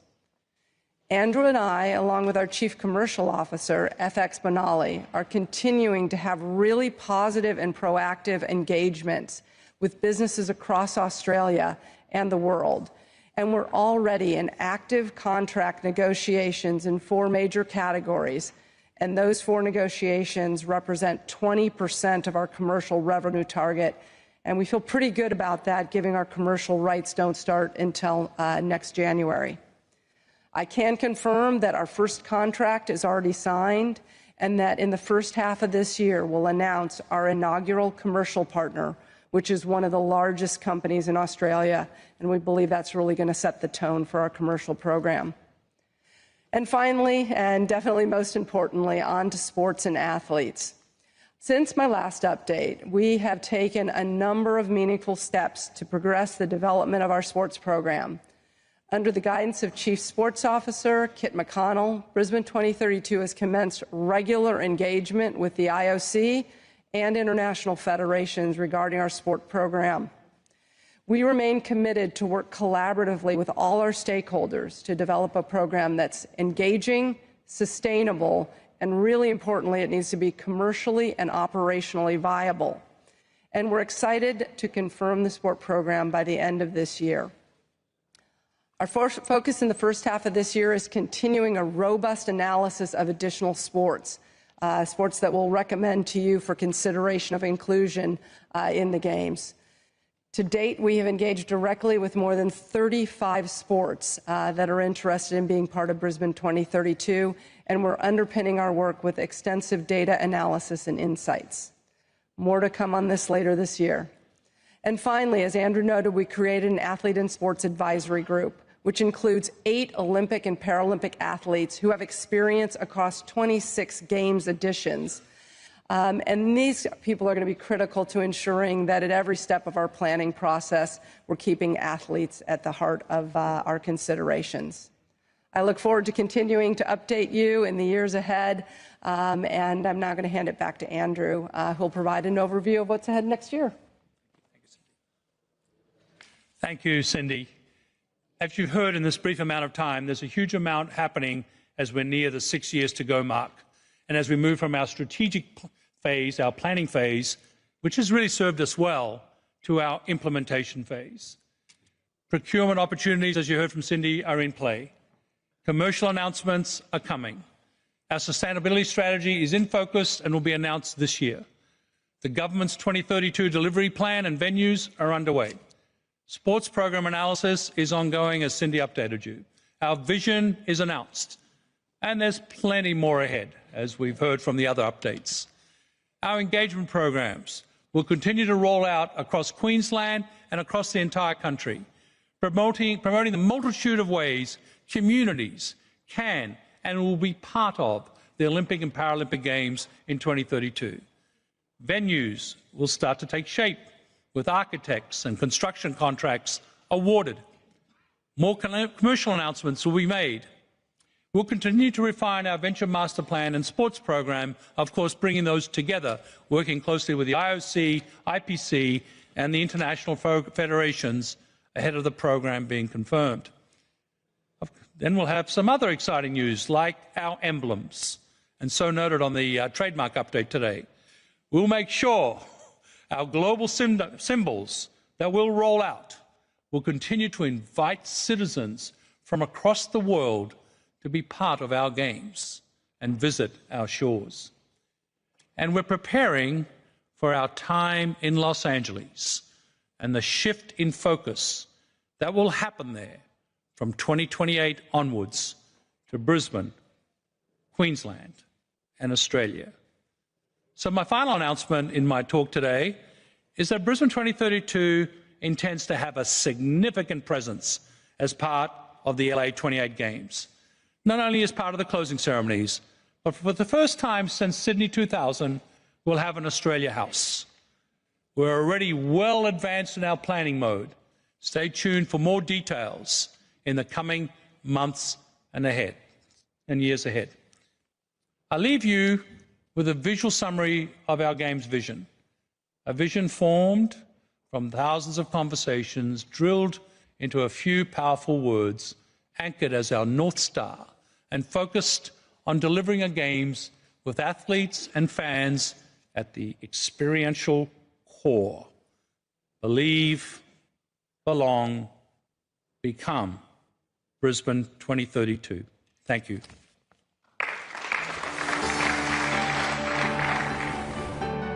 There's something special about Australia. In the air, the waves, the skies. Shaped by 65,000 years of wisdom and the many cultures that make us who we are today. And the next chapter, it's going to be legendary. The greatest sporting spectacle on earth. We're seeing history written. These images will be replayed time and time again. Our backyard will play host to the world's greatest sporting event. Because in 2032, the world is coming to Brisbane. To Queensland. To Australia. And we'll be ready. We'll welcome the world with a cheeky grin. You did it! Simply the best. The power of sport will unite us. and the Australian spirit will define us. She does it! She goes over! Tears of relief, tears of joy. Grits. You just couldn't script this. Heart. That's what it means to become an Olympic champion. Mateship. It's rare gold! Yes! Well done, boys! And that have-a-go attitude that makes the impossible possible. Oh. I'm Australian, I don't give up. Just when the Matildas needed her. I know you can. At our games, everyone is welcome. You belong. On a playing field that's fair and fun. We'll harness the magic of the games to become stronger than before. This is our time. Look at her face. She's channeling it. Tears of absolute delight. Our moment to believe. Belong. Become. Paralympic record for Madison Pirisario. Johnson has become the first Australian to break the chain. Unbridled joy from Ellie Cole. Goal to Australia! Just amazing. Brisbane 2032. Have you ever seen anything like it? Thank you. And now we welcome to the floor our Chair of the Coordination Commission, Mrs. Kouango-Jaworski. Thank you, President, and a very good afternoon to all.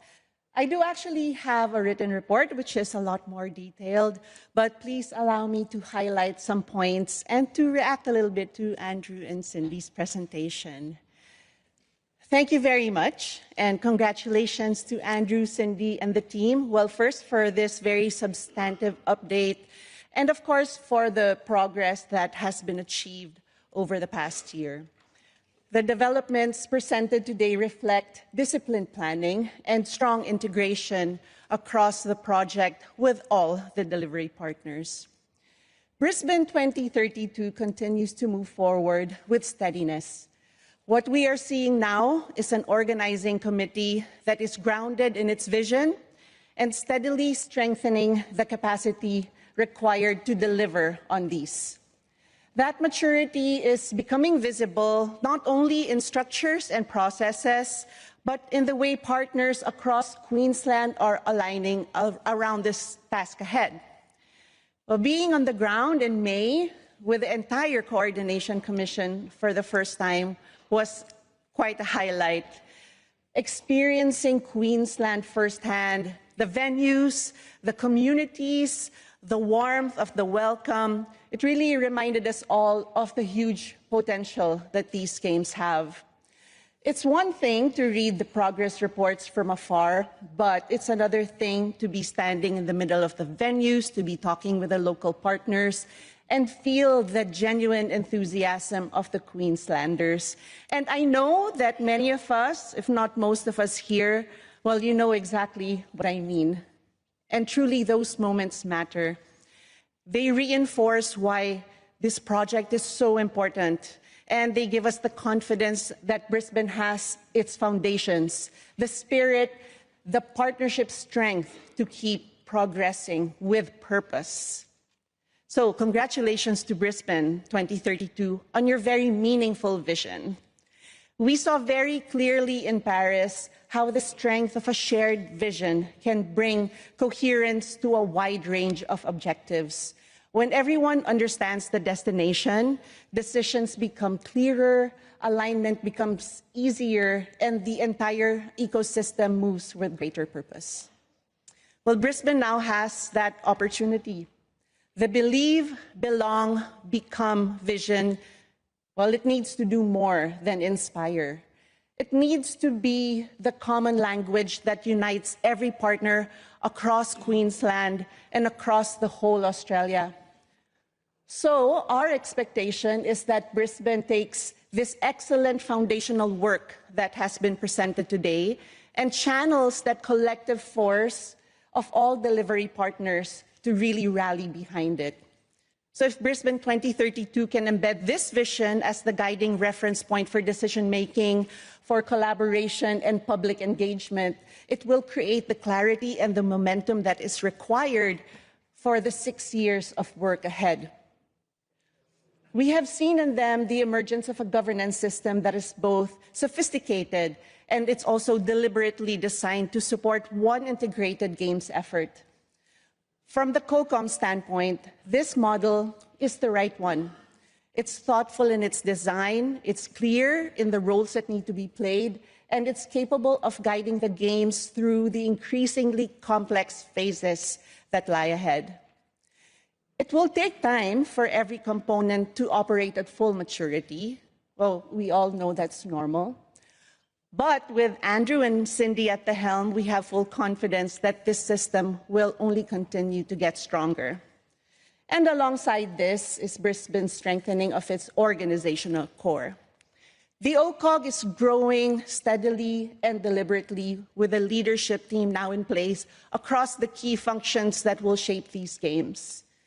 What is particularly positive, actually, is the caliber of the people who are joining this organization, because many of them bring deep, major event experience, and that professionalism is already lifting Brisbane's ability to plan ahead, to anticipate complexity, and to give themselves the tools to make informed decisions.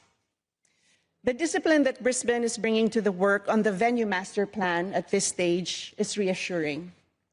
A genuinely collaborative process with the IOC, the IFs, delivery partners, and GICA engaged from the outset is really how we would like to set the foundation for a venue master plan that is right for these games and the legacy that it aims to achieve. And in connection, the sport-to-venue work is moving in the right direction.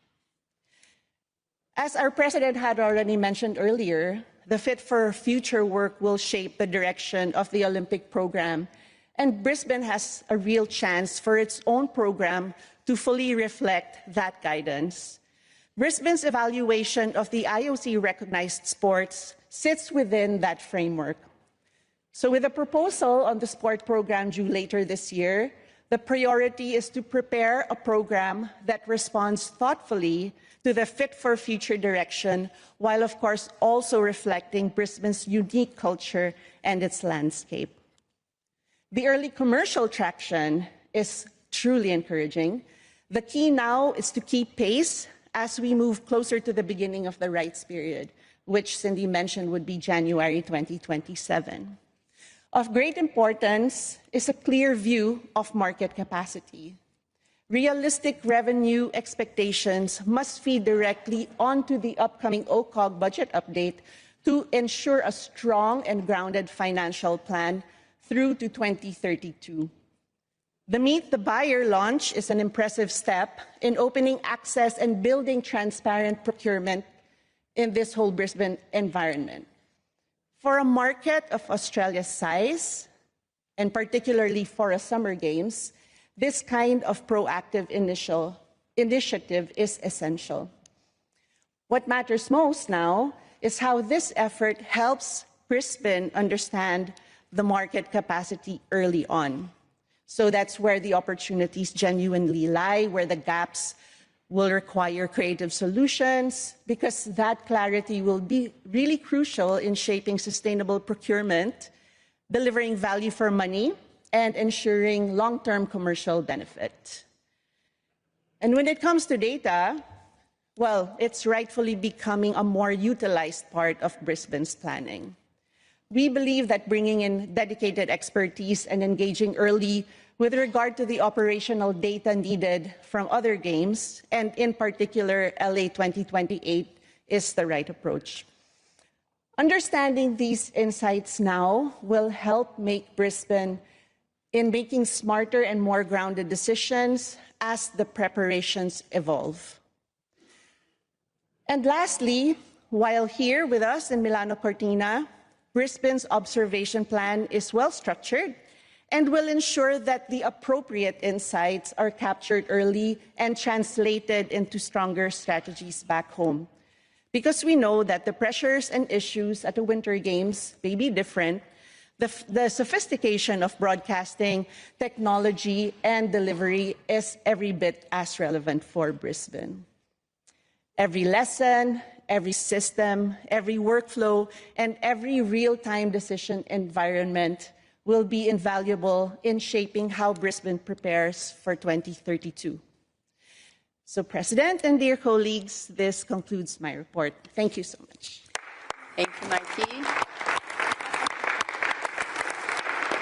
Thank you, Mikey, Andrew, Cindy, and the team. And I open the floor for any questions or clarifications. Ms. Limburg.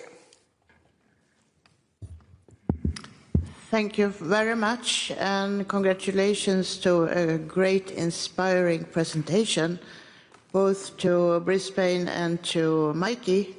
It was really great to hear you. My question is, at the beginning of your project, you talked about the Oceania Games to involve all the smaller islands. You didn't mention anything about this now, so I wonder, where are you in this brilliant idea to involve the whole Oceania in your games? And can we hear something about that? Question number 2 is about horses. A question and the quarantines, if that, I mean, we still have some years to go, but I know it has been a problem earlier to bring horses to Australia, so do we have any news?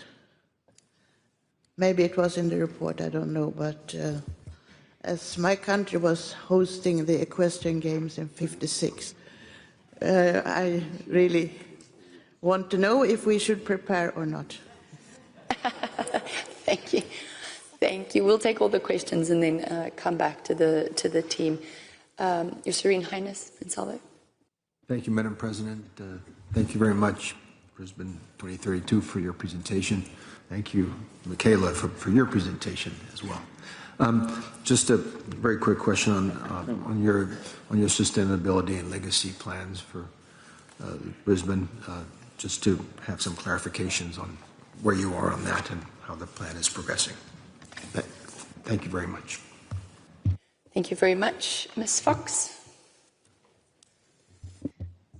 Thank you, Madam President. Thank you for the presentations. As a Athlete Commission member, but as a board member of Brisbane 2032, but most importantly an Aussie athlete, I'm so excited and proud about these games. I know there's a lot of work ahead and many challenges for the team, but seeing the energy and the vision and, you know, President Andrews and Cindy's and the growing Brisbane 2032's team's passion and drive, and also the AOC, you know, the drive to make these games a resounding success. It's the Aussie way, and I'm really excited about it. And I just wanted to acknowledge and commend you. I know the athlete voice and athlete experience is always considered and valued, and we could see that there's many Olympic and Paralympic athletes represented on the board level and in our advisory groups, and I know that will continue to work also with the IOC as we move forward.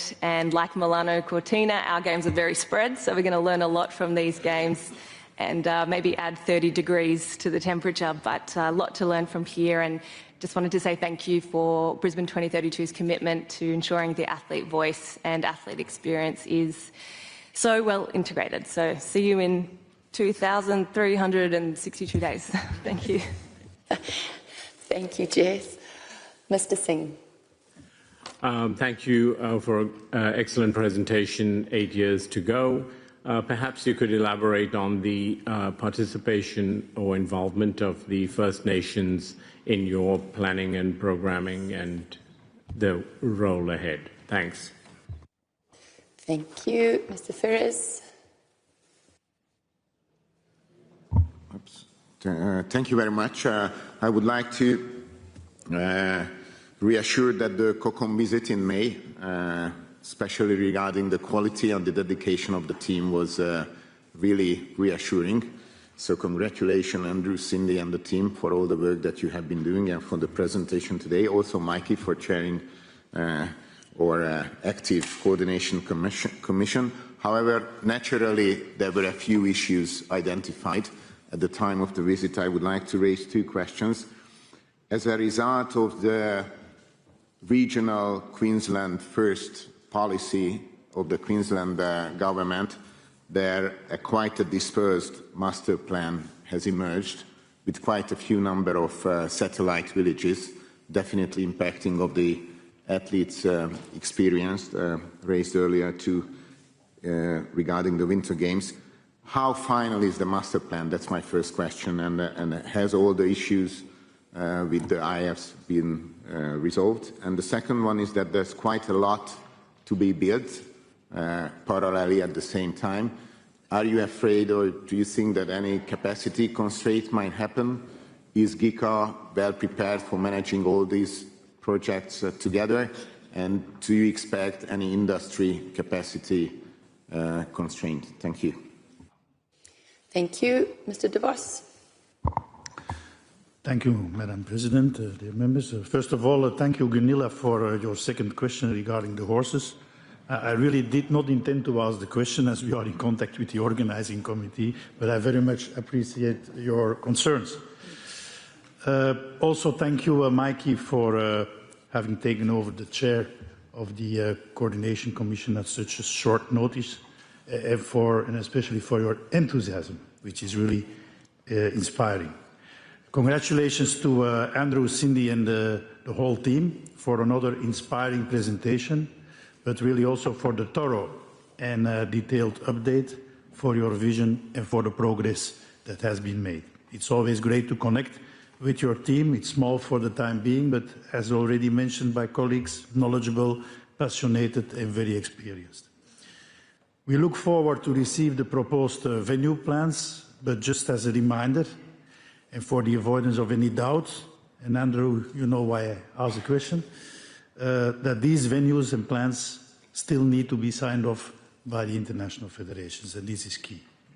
We ask also special attention, and we will need specific solutions for the logistical challenges that the complexity and especially the distances between all the venues and the satellite Olympic villages spread all over Queensland will represent for the national Olympic committees, the national Paralympic committees, the international federation that have several disciplines, and also, of course, for the IOC and the IPC. So we look forward to continue the dialogue. Thank you very much. We are very enthusiastic. Thank you, Mr. De Vos. President Parsons. Thank you very much, Madam President. Andrew, Kirsty, I'm here, to your right. Cindy, sorry, I said Kirsty again. It's just the excitement. I just wanted to say how excited I am and how excited is the Paralympic movement with what Brisbane 2032 represents in terms of opportunities for Australia and Oceania as a whole. But what I really wanted to say is how much I love your vision. The believe, belong, become is just fantastic. It echoes so much the values of the Paralympic movement, and it's probably not for other reason that you have chosen Ellie and Medisul, two athletes who live that on a daily basis. Their trajectories show that, to highlight, to be part of the video on your vision. So congratulations on that. Our team is really happy, really excited, and encouraged in working with your team. Congratulations. Thank you. Thank you, Andrew. Andrew, over to you and the team. So thank you. The list of questions is increasing, so I think that's actually a good thing.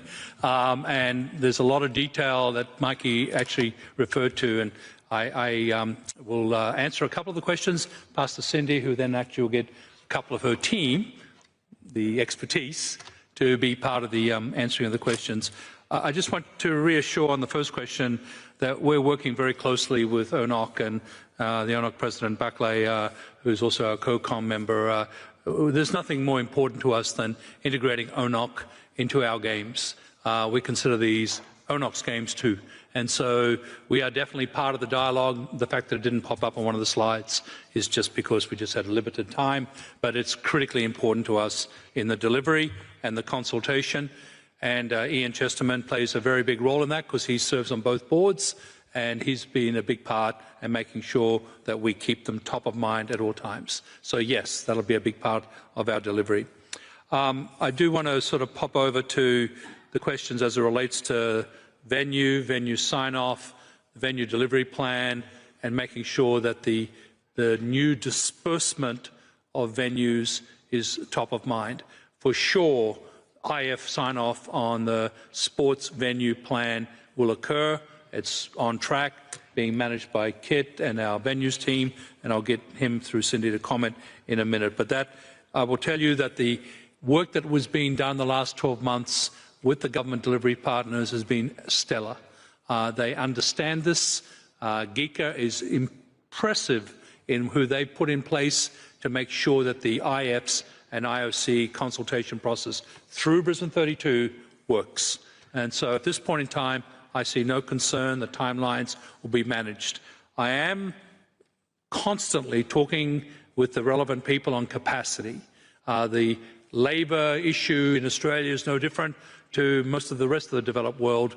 So we are looking at that very closely. We have extensive reviews with the timelines on the new venues as well as the temporary venues. The new venues, the long lead item is the stadium, and right now it's for 2031 handover, and with all the padding on contingency on labour and costs built in there. They review this with us very regularly, and right now, yes, the supply side of labour is an issue.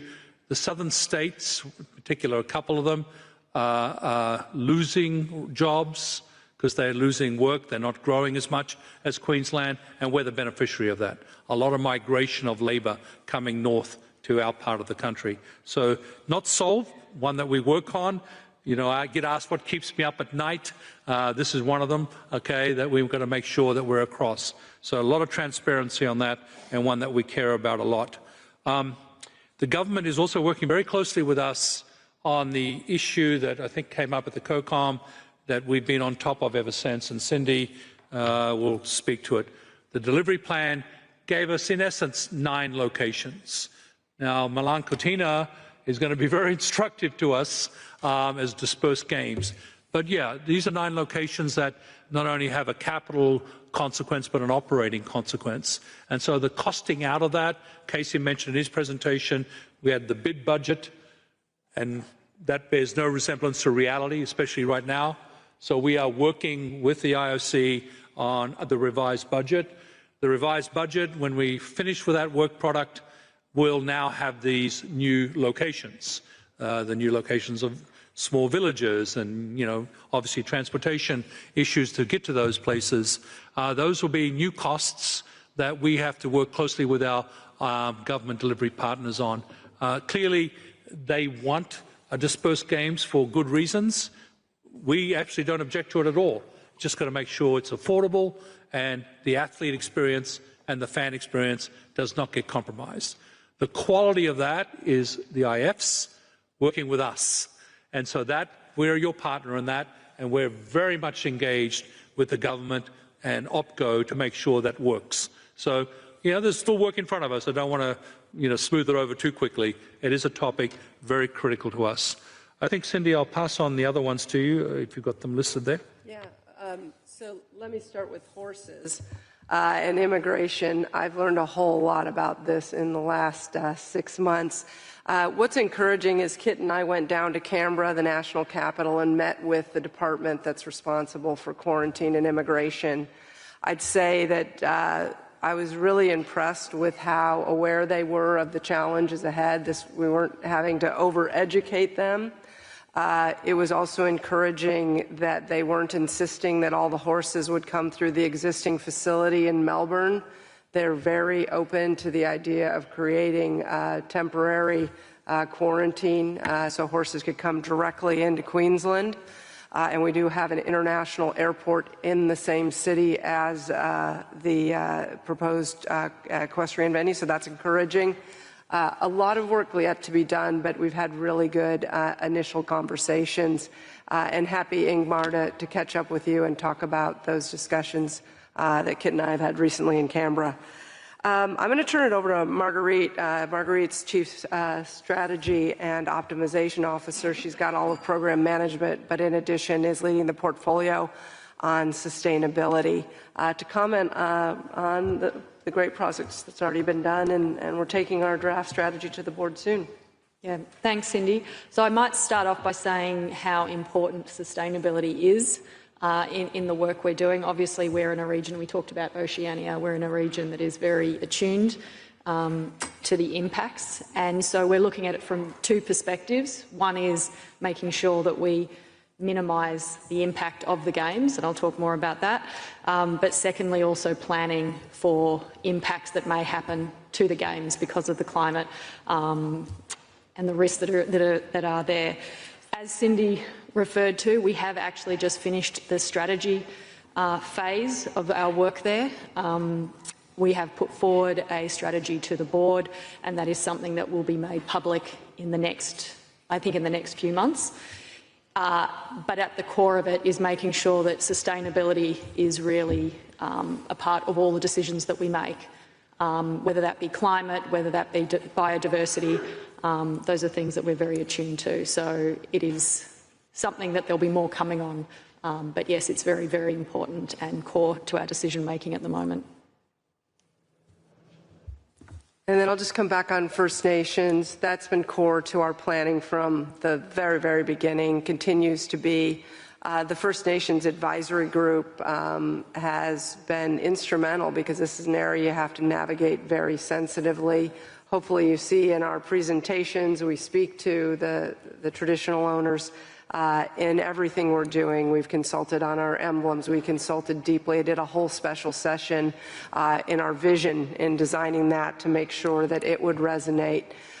Certainly, this new advisory group is starting to come up with a list of the areas they'd most like to be involved in. One for certain is the design of the ceremonies and how the tradition and the long history of the country is represented there. So very committed with ongoing work on First Nations. And I think we've covered most of it on the venue master plan. You did it. Anything else you want? Yeah, I mean, Kit, did you want to say anything on the venue plan? Yes, thank you, and good afternoon, everyone. Ingmar, and I think it touches on Balash's question a little bit as well. Ingmar, from our side, firstly, a huge thank you to you and all of the international federations for the partnership so far, and that's only building as we move forward and move into greater levels of detail across all of the planning.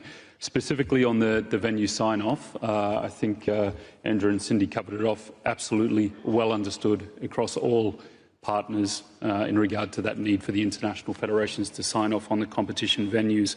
I think the only thing I'd add is it's not just a sign-off. We'd like the international federations fundamentally involved in all areas of the venue planning. So not just a sign-off, but using your experience, using your expertise on the design of the venues where they are new builds, building in both legacy and games time delivery, and equally on all of the temporary builds, using all of your experience to make sure they're the most efficient and effective venues possible, always focusing on the field of play, coming back to the sports and the athletes. So a big thank you to you and all of your colleagues for everything that's been done so far on those venues, and that will widen as we move forward. Thank you. I think we caught every question, so I just want to repeat and thank Tony for giving us FX, and President Bach and President Coventry for Kit, and the rest of you. We're open for business. We're building a team, a great team, and Jess, thank you. I mean, you are the magic and the energy and many of the things you do excite us and excite young people and excite our athletes. Don't you worry, as you know, athlete, it's at the centre of our experience. Thanks, Kirsty. Thank you, Andrew. Thank you, team. And Andrew, if anything goes wrong with Kit, it's honorary president's fault. Just claiming. And Jess, I fully agree. After watching the video, I even wanted to give a Aussie, Aussie, Aussie, oi, oi, oi. So thank you very much for that presentation, and we appreciate the team and the hard work. And thank you, Mikey.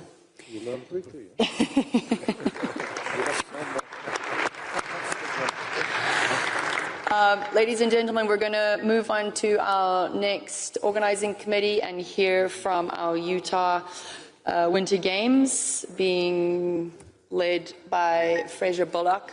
We are not going to take a coffee break, so if anybody would like a coffee, please at the back of the room and then come back in. But I think we have Utah, we have Dakar, and we have Dolomiti, and then we will wrap up. So if you're all in agreements, we will cut the coffee break out so that we can maybe wrap up a little early. And with that, we have the Utah 2034 joining us on stage, and I will pass the floor over, I believe, to Jean. Thank you, Fraser.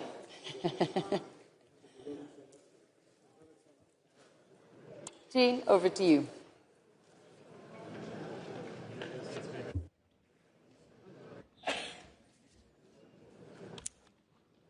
Thank you, President Coventry. Dear fellow members, dear friends in the Olympic and Paralympic movements, after the election of Utah to host the 2034 Games at the session in Paris, I am now so pleased to be back in front of you to formally introduce you to Utah 2034, the organizing committee. I'm joined today by Fraser Bullock, who many of us know from his many years of experience going all the way back to Salt Lake City 2002, on whose foundation Utah 2034 is really constructed. He's joined by Brad Wilson, the Utah 2034 CEO, and Olympic champion Aaron Jackson, who is one of the incredible Team USA athletes competing in these unbelievable Milano Cortina 2026 games. I have another announcement about Aaron. This morning we announced that Aaron will be the flag bearer in the opening ceremony for Team USA.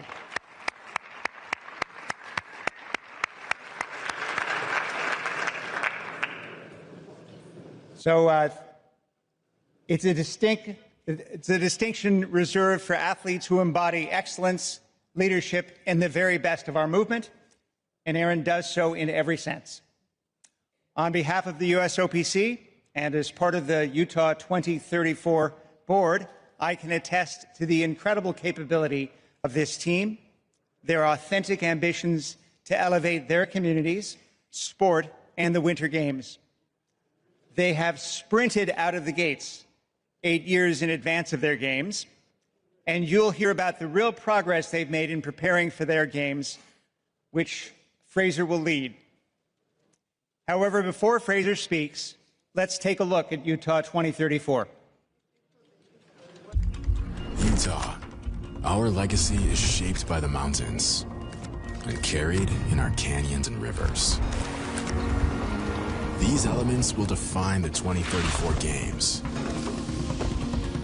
a world stage directly inspired by the forces of nature and the athletes who dare to battle them. The landscape itself challenges us to climb faster, aim higher, and stand stronger, and to leave a mark like no other on the Olympic and Paralympic Winter Games.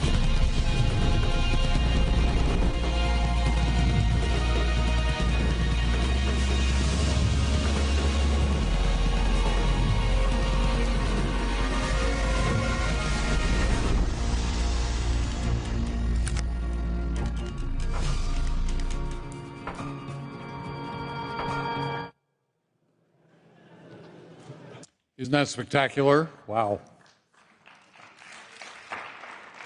Thank you, Jean, for your friendship and for the USOPC's strong partnership as we work together to deliver the Games. Good afternoon, President Coventry and Honorary President Bach, and all members of the IOCs and all of our colleagues in the Olympic movement. This is an exciting moment. Hosting the Games is an honor and a privilege. And to present to you today, just one day before Olympic competition begins, is exciting. And Team 2034 is excited to be on the ground with you in Italy.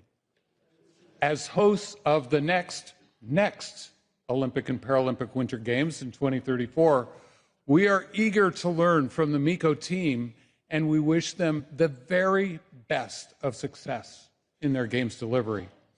We look forward to working closely with you to design our Games in 2034, financially sound, operationally excellent, and deeply meaningful.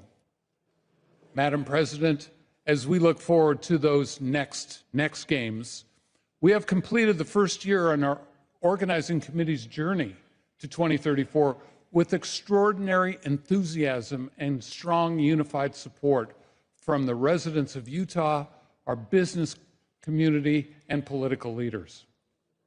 We are preparing through a collaborative partnership approach with our stakeholders and community partners. Our ambition has been to stay ahead of the milestones, just as we did during the future host election process, while being very efficient with resources. Over the past year, we have made excellent progress, including activating a 25-member OCOG board that is gender balanced and one-third athletes. This board is supplemented by an advisory steering committee comprised of community and business leaders, elected officials, and Olympians and Paralympians. We have also initiated work with our key committees, such as our Host Communities Committee and our Impact and Legacy Committee, to get an early start on elevating our communities through the Games. Our small but mighty OCOG team of 12, staff and volunteers, has continued work from our bid phase, including continuing to refine our Games concept and creating the roadmap to 2034. Our plans are focused on welcoming you to Utah in 2034 with a compact, fantastic Olympic theater featuring one village and all existing sustainable Games venues. And all venues are within a 1-hour drive of the village. Amazing. Perhaps the most important accomplishment of our first year as organizers is our work with the philanthropic community of Utah.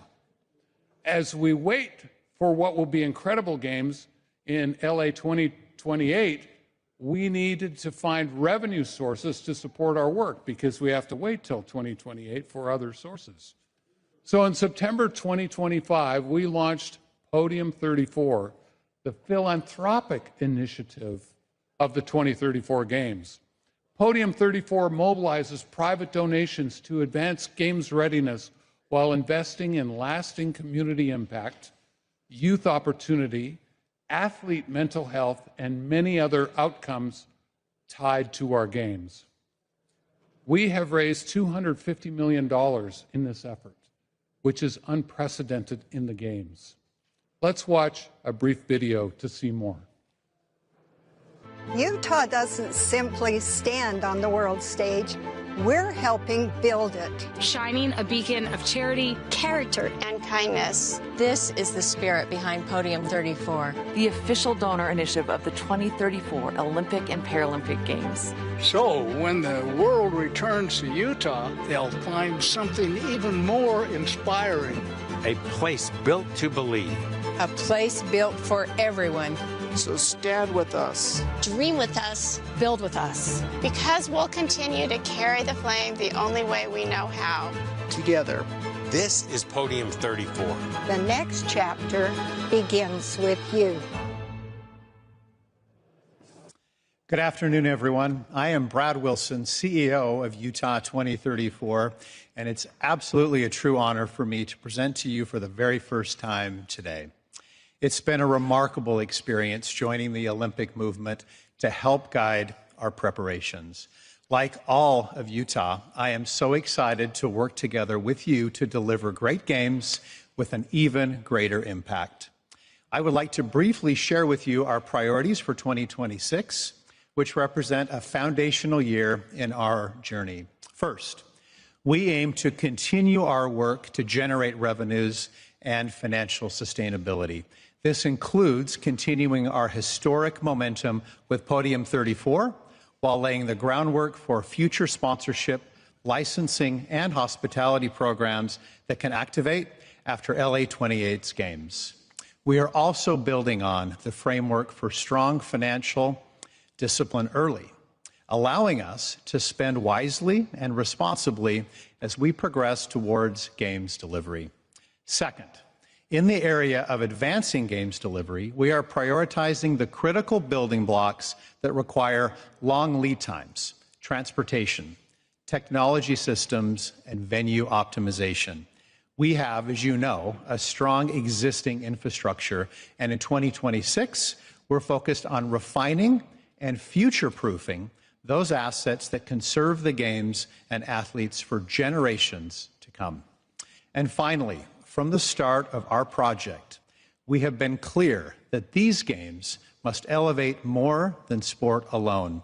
In 2026, we are investing in initiatives to maximize our impact and legacy, including to connect to youth sport and education. We are advancing work on our sustainability commitments, and we will begin a statewide program of engagement to build consensus around our most important legacy projects. Together, these priorities reflect our belief that good games are built early, deliberately, and in partnership. Let me welcome to the podium Olympic champion Erin Jackson, an extraordinary person and an extraordinary athlete. Erin?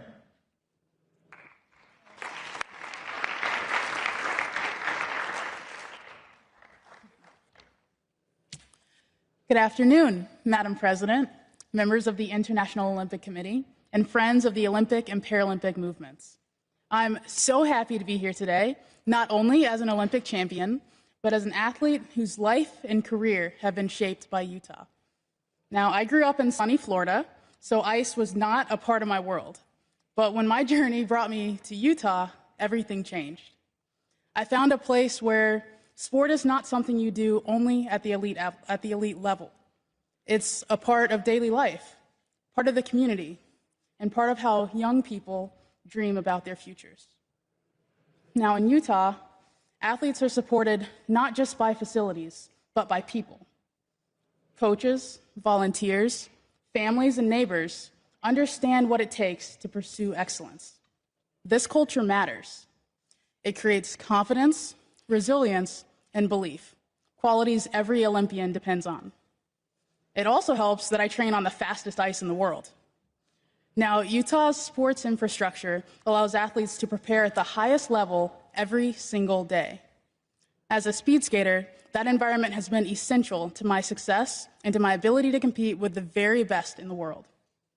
Equally important to me has been the opportunity to grow beyond sport. While training and competing, I was also able to pursue my education at Salt Lake Community College. Utah's universities make it possible to balance academics and sport, supporting career building while respecting the demands of Olympic preparation. So Utah has given me a place to train, to learn, and to belong. It's a community that understands athletes, supports their whole journey, and believes deeply in the power of the games to support future generations. So thank you for the opportunity to be here, and thanks for everything you do to protect and elevate the Olympic dream for athletes. And good luck to every athlete competing here in Milano Cortina. Thank you.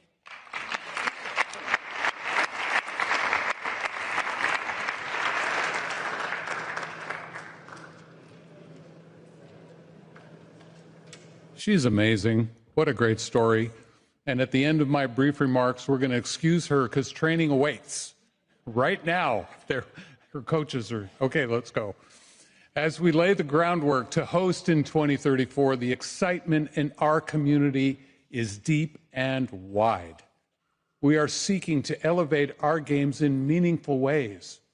One example is to enhance the games experience for those closest to the athletes, particularly their families, recognizing the vital role they play in performance and well-being.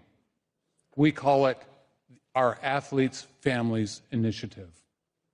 We aspire to do good in hosting the Games, to do our part to inspire and unite the world. We are so grateful for this privilege to host, and we look forward to welcoming you to our exceptional home in 2034. Once again, we offer congratulations to President Malago and the entire Milano Cortina team for arriving at this moment, and we wish you very successful games. Dear President, this concludes our presentation, and we look forward to any questions you may have after the IOC gives its report. Thank you so much. I will ask Mr. Dubey, our Games Executive Director, to come up and give a report. And I know, Erin, you might sneak away, so very best of luck, good luck, enjoy every moment, and congratulations for being flag bearer.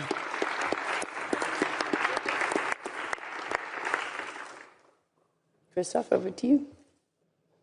President, Dear President, dear Honorary President, dear IOC members, before Erin, you leave, we were revealed the secret, Honorary President Bach, when we were in Salt Lake.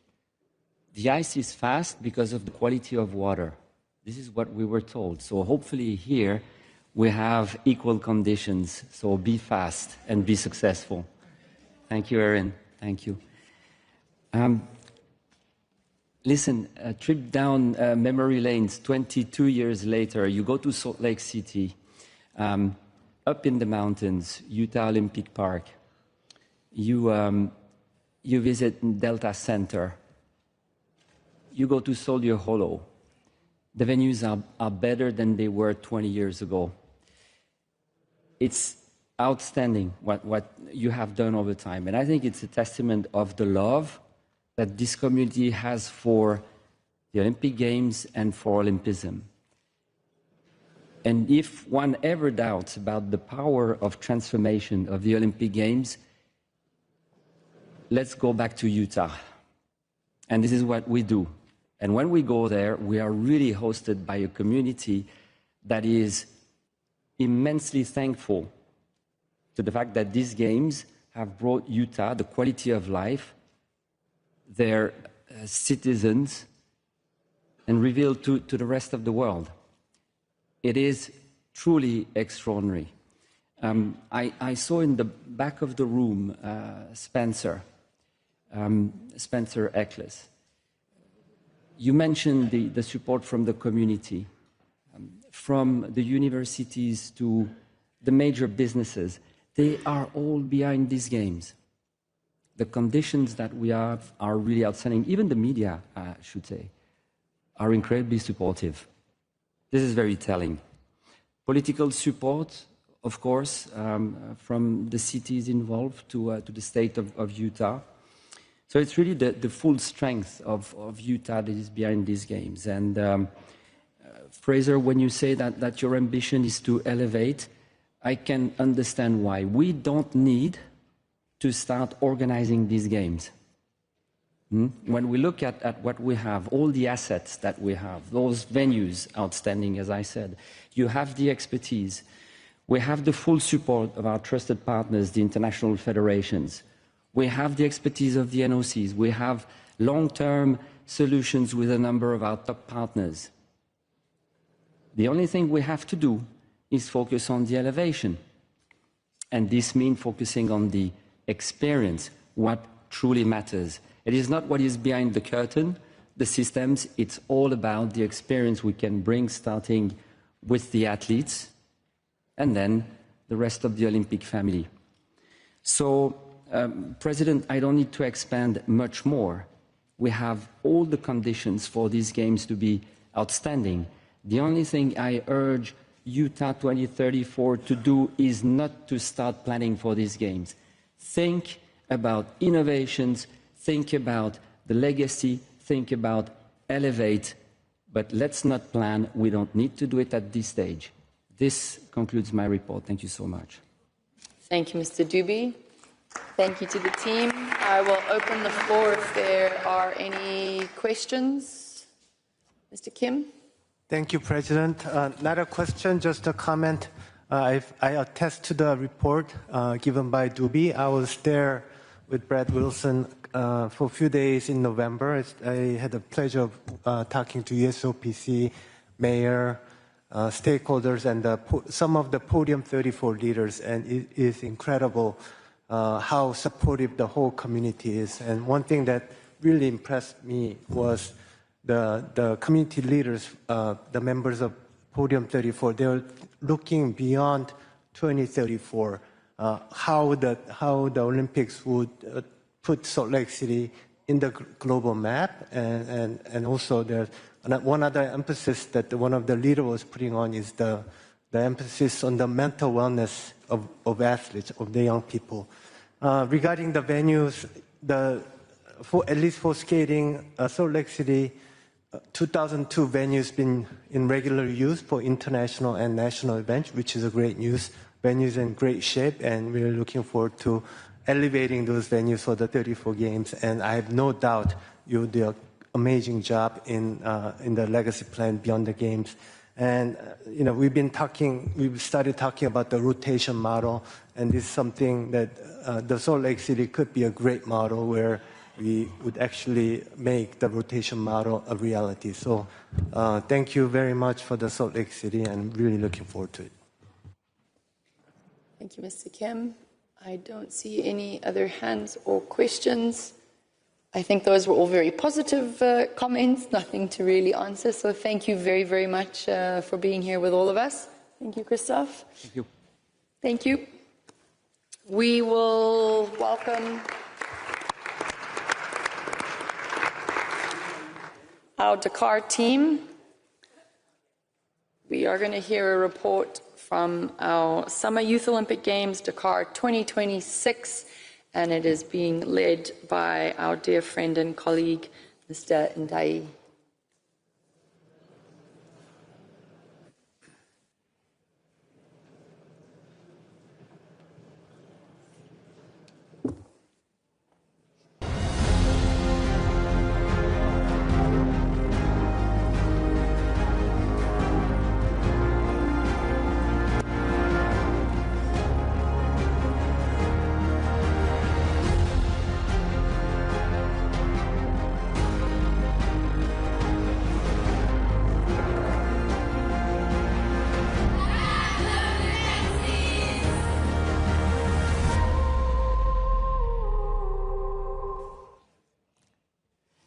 Bonjour, Madame la Présidente. Good afternoon.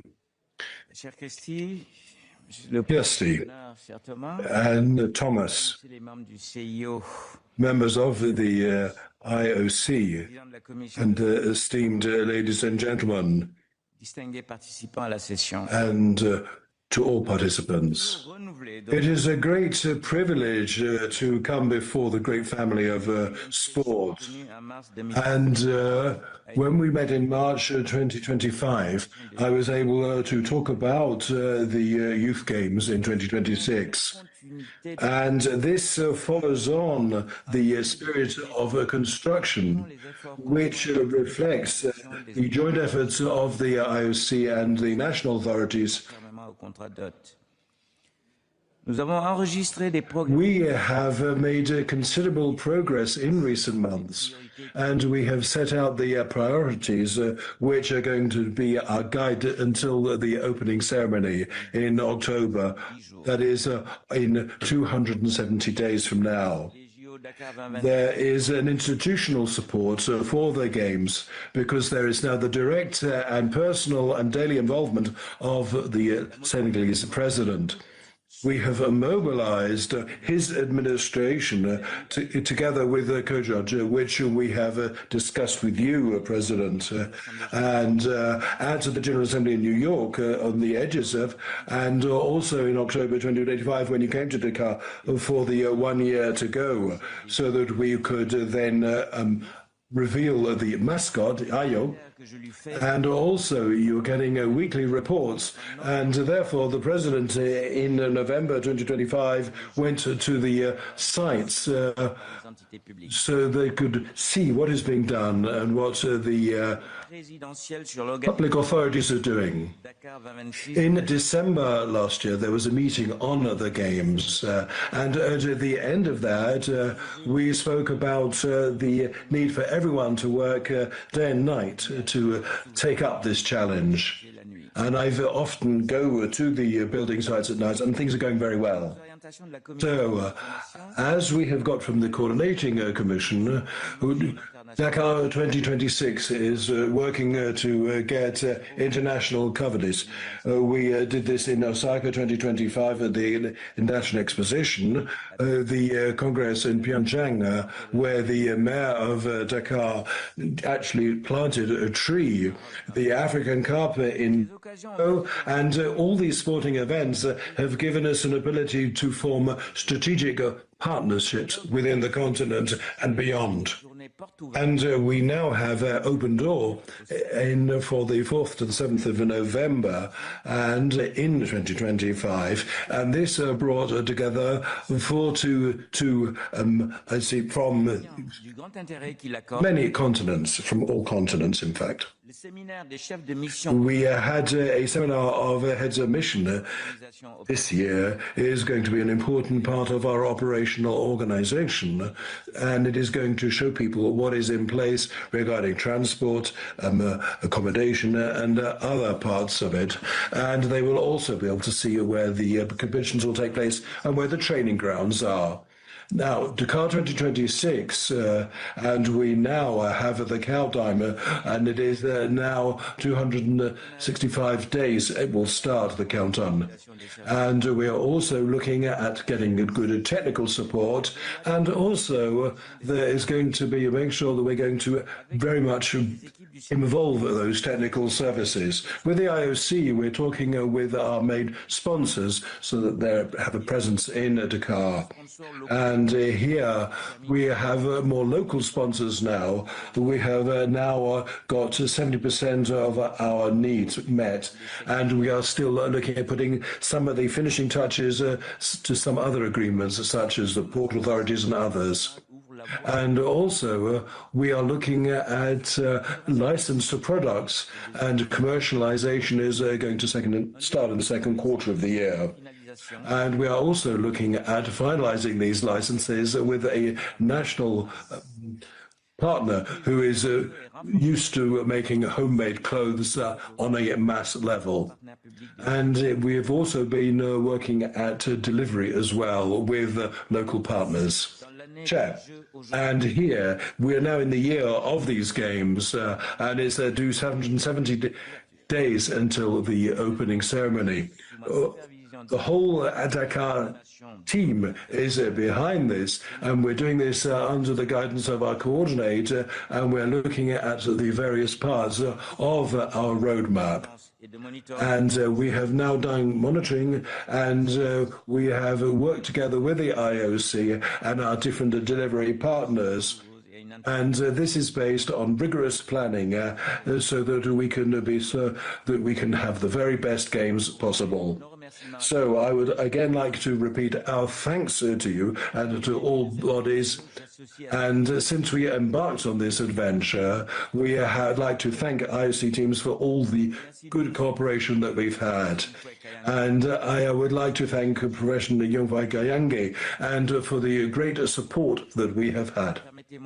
And may I ask the coordinator, WADA, to come and address you to give you the news on the most recent developments, both on site and in the infrastructure, and also looking at the legacy side to these games. Thank you very much, and we look forward to seeing you in the land of the winter sun.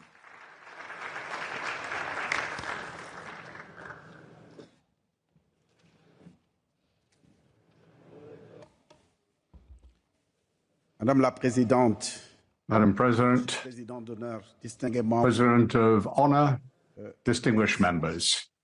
As the President of Dakar 2026, the different dimensions which will guarantee the success of the Games are taking place in a spirit of consultation with all the different stakeholders.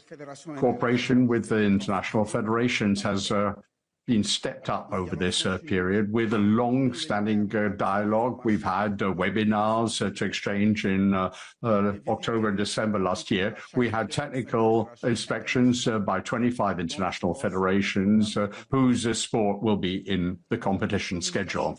This schedule allowed all the validation processes to be accomplished, and we've been able to finalize, together with the IOC Sports Department, the daily sports program with all the events and a breakdown for each discipline. In conformity with our roadmap, November 2025 was an important milestone for the establishment of the team for 2025 Dakar. 2026 Dakar. An international futsal competition took place in conjunction with FIFA during the Dakar Enjeu Festival. And this brought together women and men's teams from Brazil, Guinea, Morocco, Namibia, Portugal, and of course Senegal as well. And the Dakar Arena was the site which is going to hold these events during the Games. In cooperation with the International Equestrian Federation, the World Jumping Challenge Final 2025 was organized from the 27th to the 30th of November at the new Equestrian Center with 7 athletes from 14 different countries, and we had 25 horses which were made available by the National Federation of Senegal. These 2 test events were extremely successful. According to the feedback from athletes and the participating federations, they spoke about the quality of the organization, the fluidity of organization, and the warm welcome that was extended to them by Senegal. These first test events represent an important step as we step up, as we increase the speed of our organization. And we've been able to concentrate on those areas where efforts need to be focused in order to be able to be in the best conditions possible to welcome you. The sports program has been developed, and all the 10 sports in the program for the engagement program, we have seen great desire to provide support to these sports as part of the legacy program. Madam President, President of Honor, members of the session, the master plan for Dakar, which we're presenting to you today, which integrates all the different aspects, which has now become a stable program. And it's on that basis of a stable program we have established together with the IOC team and, of course, together with the international federations, all the different aspects which are important for the Games. For the sites, venues, infrastructure, 4 of these are still being worked on. And as President Ndiaye has just told you, we have been able to ensure that work sites have been really kept under close control, and we will be on time. The Tour de l'Oeuf complex, which will have the baseball 5, 3x3 basketball, swimming, breaking, and roller skate competition. The state of progress is 83%, and the end of work will be carried out by the end of March this year. The swimming pool will be filled by the end of this month. The Iba Diop Stadium for futsal, field, track and field, as rugby and taekwondo, 84% of the work has been completed, and work should be completed by the end of March 2026. For those 2 sites, agreements for the use of the site, these are being finalized, and the co-judge and the authorities, and we hope that we will be able to ensure that there will be a possibility to organize the test events as planned. For the Equestrian Center, which already organized the final of the World Jumping Challenge, the finishing work and the access routes are being worked on, and this should be completed by the end of April 2026. For the Youth Olympic Village, the construction of 6 additional buildings should allow us to increase capacity, and we have seen a fast acceleration in building work, and we are ensuring that completion will be finished by the target date. The target finish date will be respected, and the work of the 7 existing buildings, which will be brought up to standard, will be started in July 2026, as agreed in the roadmap. Delivering the Games in conditions that meet our expectations and means that we need to provide the necessary services for athletes, the team officials, different provisions which will ensure the best possible conditions for accommodation and competition, which are up to Olympic standards. This is in the finalization phase. And we are looking forward to the arrivals, departures. We're also managing the visa aspects, the restaurant aspects, and the anti-doping control system is also being put in place. The same provisions are being adopted. And for the Olympic family, I can tell you, for VIPs, representatives of national Olympic committees, the International Federation representatives, OBS, Olympic partners, the media, in other words, everybody who are going to ensure that there's a real spirit of festivity. The Olympic family will be welcomed, and we will be ensuring that there will be a reservation system for such persons, and we believe that there will be an optimal welcoming service.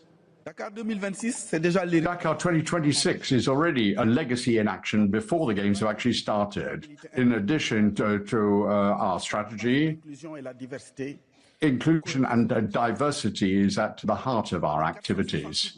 The 468 members of the organizing committee are represented here. 26 different nationalities, and women represent 55% of the total number of persons. 192 of them have come from the Learning Academy, which is an innovative program which was launched by the IOC and the organizing committee to ensure that we have specialists who can organize major sporting events in the future. Training young people is a foundation, and that is one of the aspirations of Dakar 2026.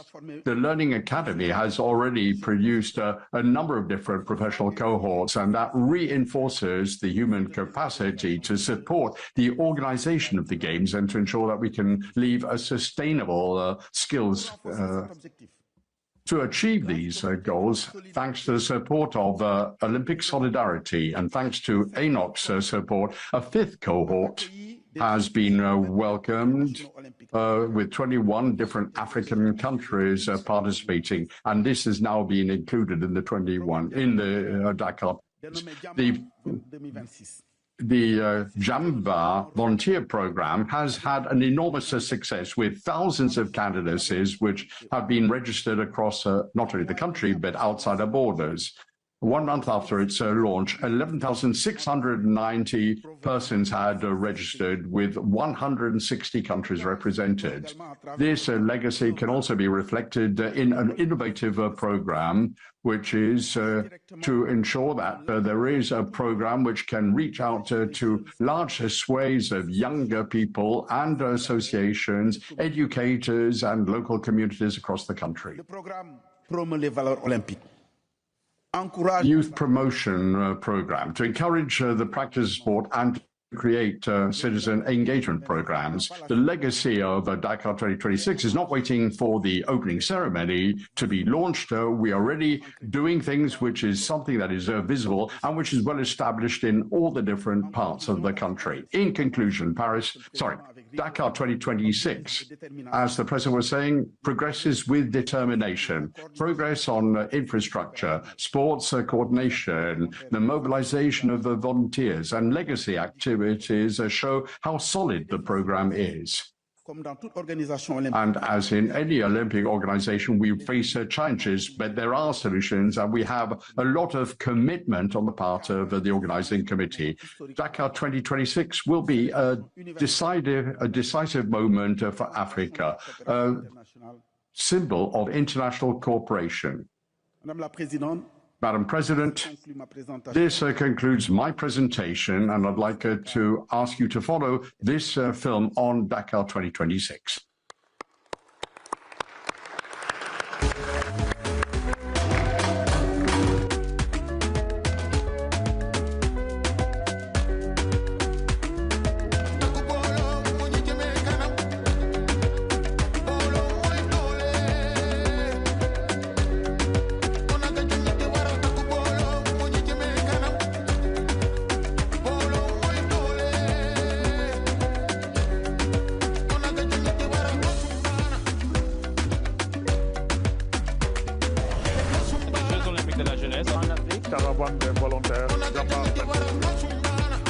Je vous donne donc tous rendez-vous à partir du 31 octobre 2026 sur cette terre de la Teranga, le Sénégal, pour vivre des moments intenses. Et évidemment, je serai dans les parages. D'ailleurs, je suis là et je ne bouge pas. Allez, je vous attends. Merci beaucoup. I would now like to welcome our chair, Mr. Kayenge. Please come up.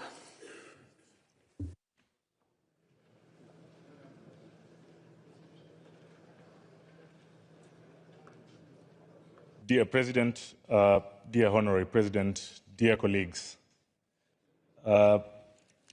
it's really a great honor for me to be on this stage. The last time I presented to the session was in 2009, and my World Rugby colleagues were reminding me earlier on at the session in Copenhagen when we were trying to get rugby to be included in the Olympic movement. So as we say in rugby, don't drop the ball. I really hope we don't drop the ball with Dakar on this other presentation. Thank you, Mamadou. Thank you, Ibrahima, for a very clear update, demonstrating the tangible progress and positive momentum towards Dakar. I would like to thank members of the Coordination Commission, Nawal, Lingui, Jess, Paul, Gunilla, for the support and the contribution so far. The Coordination Commission remains clear-eyed on the priorities and how these are actively monitored and systematically addressed by the OCOG and its partners. Over the last few months, the government has been far more present in Senegal. President Faye attended the One Year to Go event, visited all the key venues, and reaffirmed Dakar as a national priority. The armed forces are deeply involved in different aspects of the organization, such as security and essential logistical operations. On the venue front, this is everybody's number one topic. We've heard from our colleagues, and we've seen the pictures. I will share an assessment from the Coordination Commission, as we were there a few months ago and made a number of visits. The Dakar Arena, a superb venue, is completed. The Stade Abdoulaye Wade, Senegal's holy grail in terms of soccer, is ready. Adjacent to it is the Dakar Export Center that is ready for the events. We move on to the three venues that have been mentioned for completion at the end of March. The Equestrian Center hosted its first event in November last year, and works are definitely on progress for an April 2026 finish. Works are ongoing as well at the complex Tour de Louvre. This is my second favorite venue because it will host swimming, and a lot of the urban sports will be there. So can't wait to see how it will look at the end of March. No pressure, Ibrahima. We will be back at the end of March with the Coordination Commission. Our expectations are very clear. The Youth Olympic Village, the new buildings that you've mentioned that are nearing completion should be at that stage. Renovations for the remaining buildings will start in May. The Tour de Louvre and the complex Ibama Diop. The complex Ibama Diop is my second favorite. We have athletics and rugby there.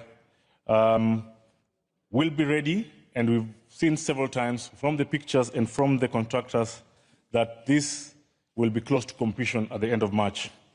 As you can see and note, we are talking about March 2026 in a month's time, as most of the deadlines will come up then, that we'll be able to see with our own eyes during the Coordination Commission meeting and be able to give an update on the final or completion stages.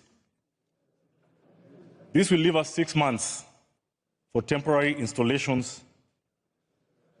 Rest assured, colleagues, we will continue to monitor and follow this progress on a daily basis. On the other front, our stakeholders, the NOCs and the IFs, have been visiting Dakar regularly. NOCs were able to participate in the NOC Open Day in November, just before the last edition of the Dakar Enjoy Festival. We saw during the Dakar Endure Festival that this was a great initiative that mobilized the youth, and the numbers during this festival were amazing. The NOCs will have another opportunity to visit the ground and see the progress since November. The Chef de Mission seminar in April will offer an added insight for the NOCs to be able to ask questions and get detailed operational information and clarity on the progress towards the Games.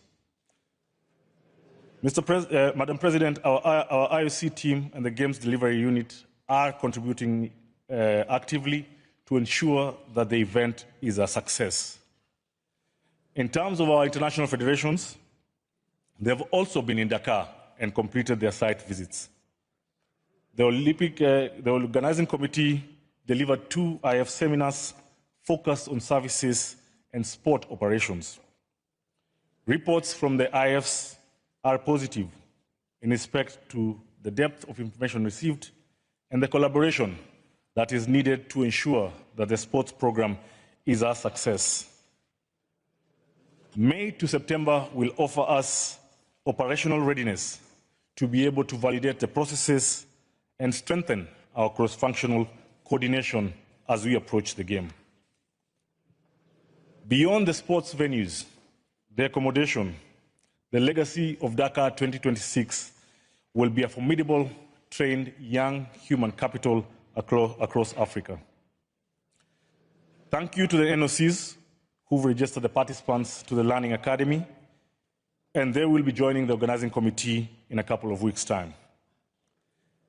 As the Olympic movement, we take pride in that the Learning Academy and what Senegal have introduced leaves not only an impact on the continent, but on Senegal, and how powerful this initiative will be to the young people. The Youth Olympic Games Flame Tour will be a relay. It will go across Senegal in solidarity with the different cities, and several other African countries will unite around the flame. Dakar 2026 will stand as a clear expression that our commitment to the youth, to universality, and the future. The Olympic movement will come together later on in the year to stage an event that will mark lasting legacy to inspire generations on the Olympic dream. That concludes my report, Madam Chair.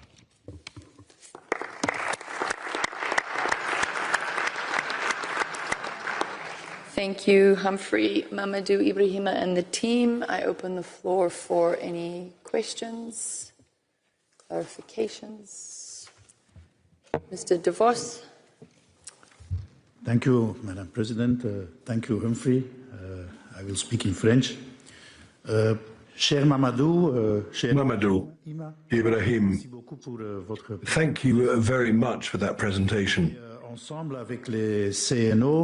Together with the CNOs, we have to understand how the new system of invitation rather than qualification will work, and how this will impinge on the level of the competition. I think this is something of a challenge. And I think for this reason, we note what has been said by the president of the IOC to work in youth with this so that we can think about how this might work in the future.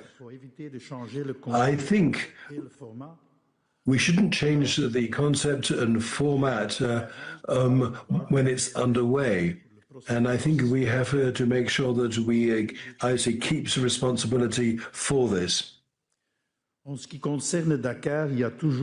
at Dakar, there are some concerns that the finalization of some of the infrastructure, as has just been referred to,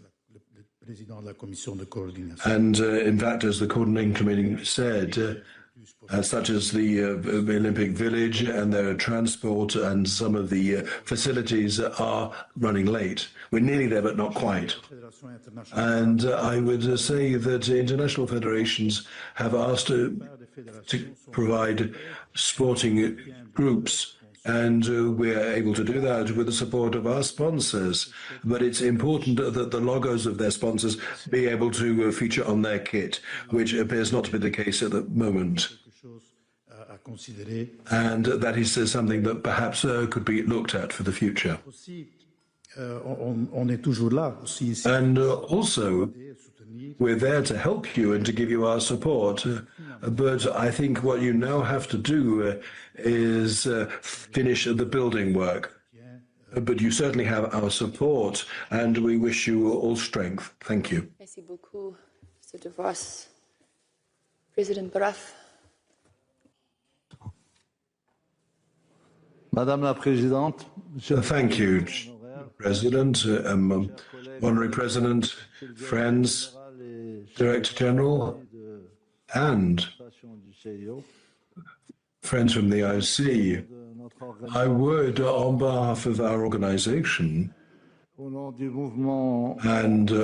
behalf of the African Olympic movement, I'd like to congratulate the committee and the Senegalese government for the excellent efforts that have been undertaken for organizing these first games in our continent, our young continent, Africa. Perhaps you would also allow me to pay particular tribute to Mamadou, my friend and colleague, and to his team as well, because they have really taken to this task with a will. This is going to be games which reflect African pride. Thank you for having taken up this challenge. Perhaps I could also say that we're very happy with what SWAF has said. And they have spoken about a qualification of young athletes to the youth games, and thank you for that point that was raised. And we would also like to thank the Coordinating Commission as well and its chair for all of the work that they have put into this. So thank you to all of you, and we are of course available to you. And we are there to help you in taking up this challenge. We're proud of you, and we are sure Senegal, which is a country of hospitality, will meet the challenge. Thank you. Madame Kharad Ali. Merci, Présidente. Thank you. I have a question which I'd like to ask, and then I have a message of congratulations I want to express. The question is addressed to the President of COJUD. What security provisions have been taken during the 2026 Dakar Games? That's the question. Je voudrais également But I would also like to take this opportunity to congratulate you on the excellent and very clear presentation, and a particularly reassuring presentation with regard to the status of work in Dakar 2026. Now, the cherry on the cake is precisely that. There are 17 days to go to the African Football Cup. Sorry, you won the African Football Cup 17 days ago, and I wish that you are equally successful in organizing the Youth Games in 2026 in Dakar. I don't see any further questions or comments, so I will pass the floor back to Monsieur President Mamadou.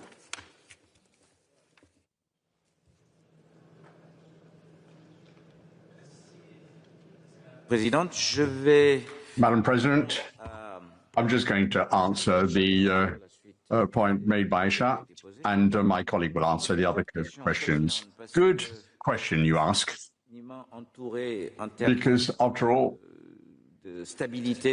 we have been talking about stability, and we know that the countries around us are in a bit of a difficult situation, but we were able to organize a Day of the Army 3 months ago, and we were able to see what provisions are being taken and what measures have been planned for Senegal. The head of the Chief of Staff came to see us, And he showed us the map of all the borders of Senegal. And I think they did well to do so because we're organizing games for the 14 to 17-year-olds. Even the IOC says we're organizing. Well, if parents don't want their children to participate, there are no games. So it's a good question you ask, and we've taken these aspects into account.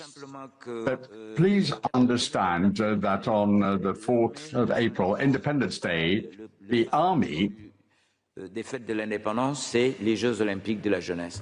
Know that the Youth Olympic Games are incredibly important.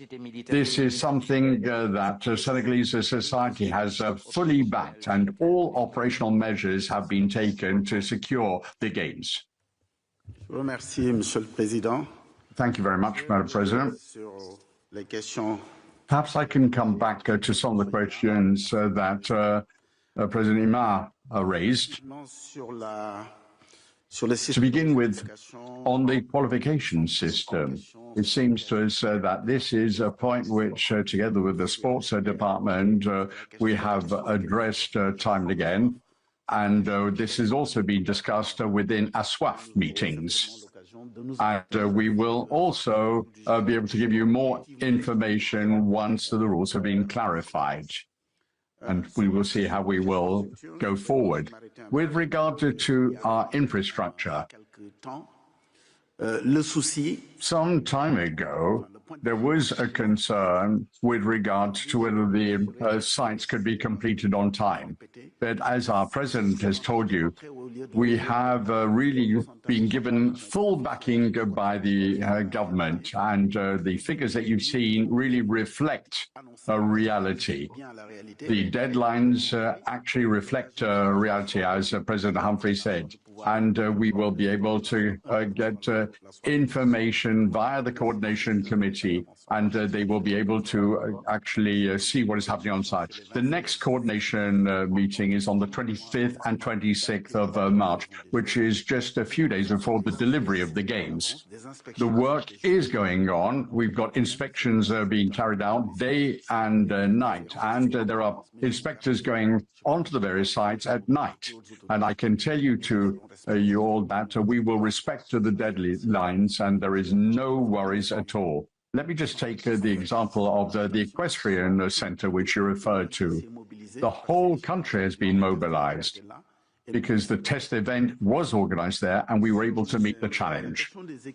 With regard to equipment, perhaps I should just point out that these are spontaneous offers that we were given by some of the international federations. And in order to be able to cooperate with the national federation, they wanted to provide support to Dakar in providing infrastructure, or rather equipment for our infrastructure. I think the question that you've raised will be able to be analyzed by the IOC marketing department, by the international federations concerned, as well as by the sports department. And together, they will be able to look at the marketing framework agreement. They will be able to determine whether the partners will be able to make their concerns known. I'd like to come back to the deadlines for the completion of the infrastructure. I can solemnly say that we will respect the deadlines. I would also like to pay tribute to President Baraf. I think that there has been a very strong partnership and full support that has been provided via the Learning Academy. As a result, we've been able to work together with the African NOCs, and which have been really allowing us to develop a full cooperation between the IOC and the organizing committee. We've got a 6th cohort, which will be coming out of the academy very soon. It's an English-speaking group. And also, with your permission, President, I'd just like to come back to the question of safety. I can tell you that during the last meeting of the Coordination Committee, which took place in Dakar, COCOM saw that all the safety measures had been put in place. The National Coordination Committee for the Games, chaired by the Minister of the Interior, and they're working on ensuring full security for the Games. Thank you, President, and I think that concludes my report. Thank you very much. I don't see any further questions or comments, so merci beaucoup. We look forward to seeing you in a few months to celebrate Dakar 2026. Thank you.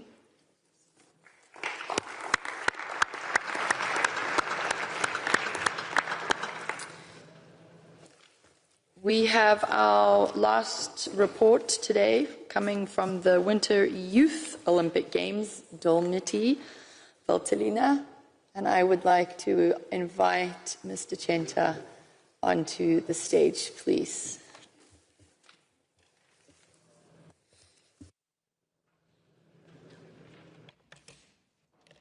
Thank you, President. Thank you, President Coventry, Honorary President Bach, IOC members, colleagues, friends.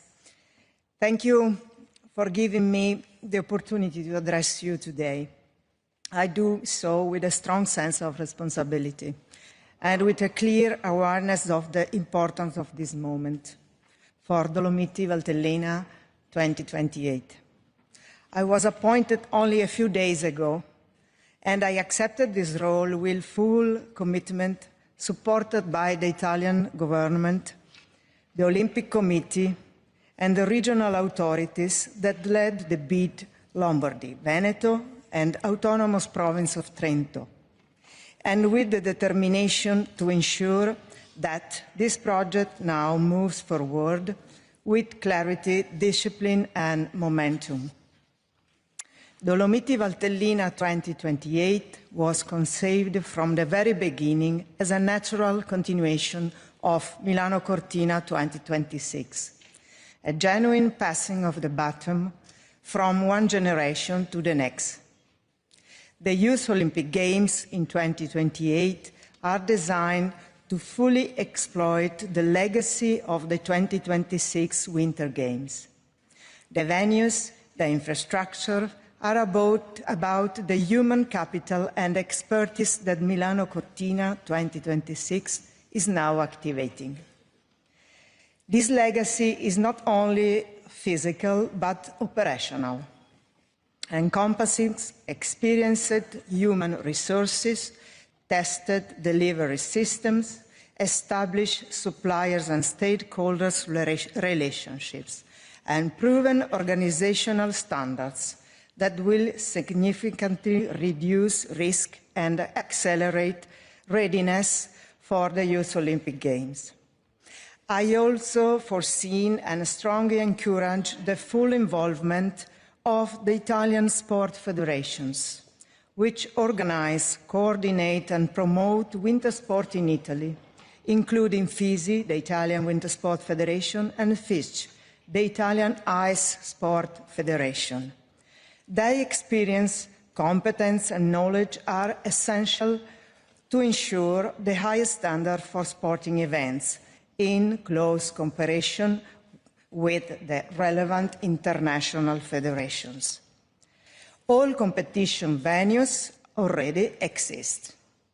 Most of them are proven, iconic, and deeply rooted in territories with a long tradition of winter sport.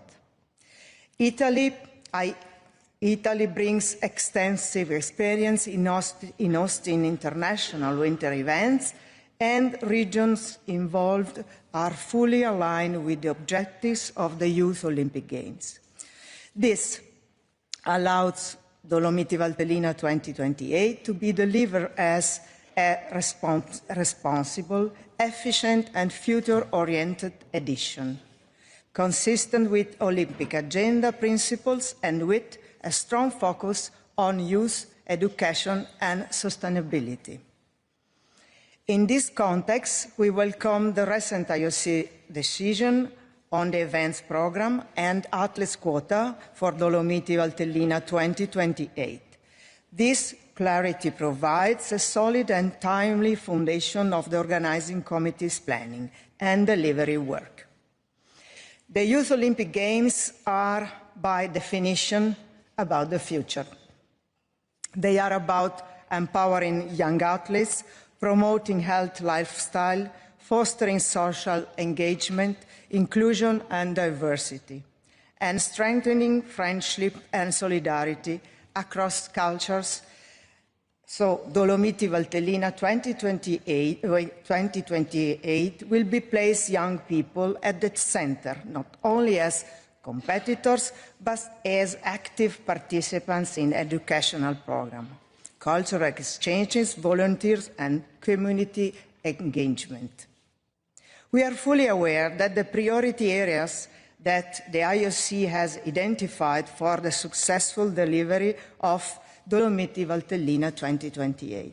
In particular, the organizing committee is now structured around 5 immediate work streams that directly reflects the IOC guidance. Governance and legal consolidation, leadership and organizational structure, games, planning and delivery optimization, budgeting and funding, and engagement, promoting and communication. With this work stream now define the organizing committee's immediate agenda. They are being addressed in close coordination with the IOC team, and they will guide our transition from setup to delivery. This transition is further supported by the immediate horizon of Milano Cortina 2026, now just 3 days away. Those games will be not only a global celebration of sport, but also a powerful accelerator of knowledge and expertise. Our intention is to capitalize on this momentum from the outset, ensuring effective transfer to the Youth Olympic Games. To demonstrate our commitment to delivery, we are prepared to return to the next EB with concrete progress. In particular, by the next EB, the IOC will present a confirmed governance and executive leadership structure, a consolidated planning framework developed jointly with the IOC, including the main delivery milestones. This commitment defined our next milestone and the responsibility I personally assume as a president. Today, I speak to you as a president of IOC, but I'm also an Olympic champion. So I'm very, very proud and honored to speak and to work for the youth. And my heart is smiling, really. I deeply believe that the unique role of the Olympic Games, Youth Olympic Games, as a space where sport, education, values come together to shape the next generations.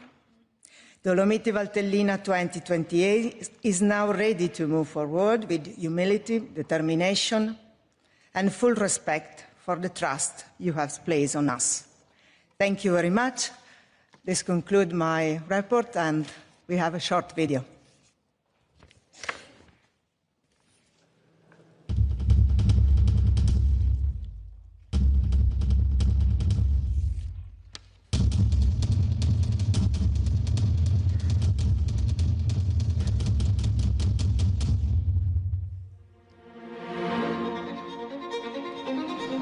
È una sede ideale per il mondo del curling.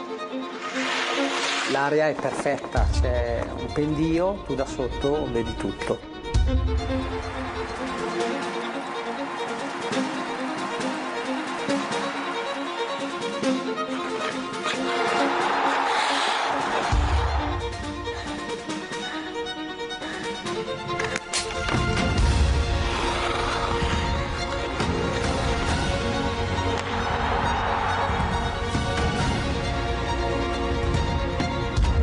Più il trampolino è grande, più è appassionante il volo. queste piste sono molto accattivanti, c'è un rettilineo d'arrivo che è lunghissimo e che permette dei cambiamenti fino all'ultimo metro.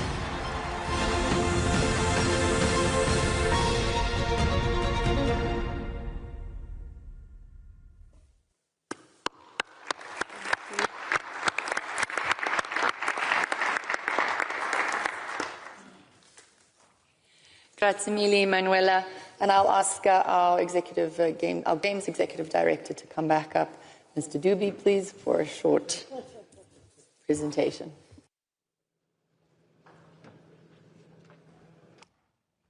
President, I take it there is an emphasis on short.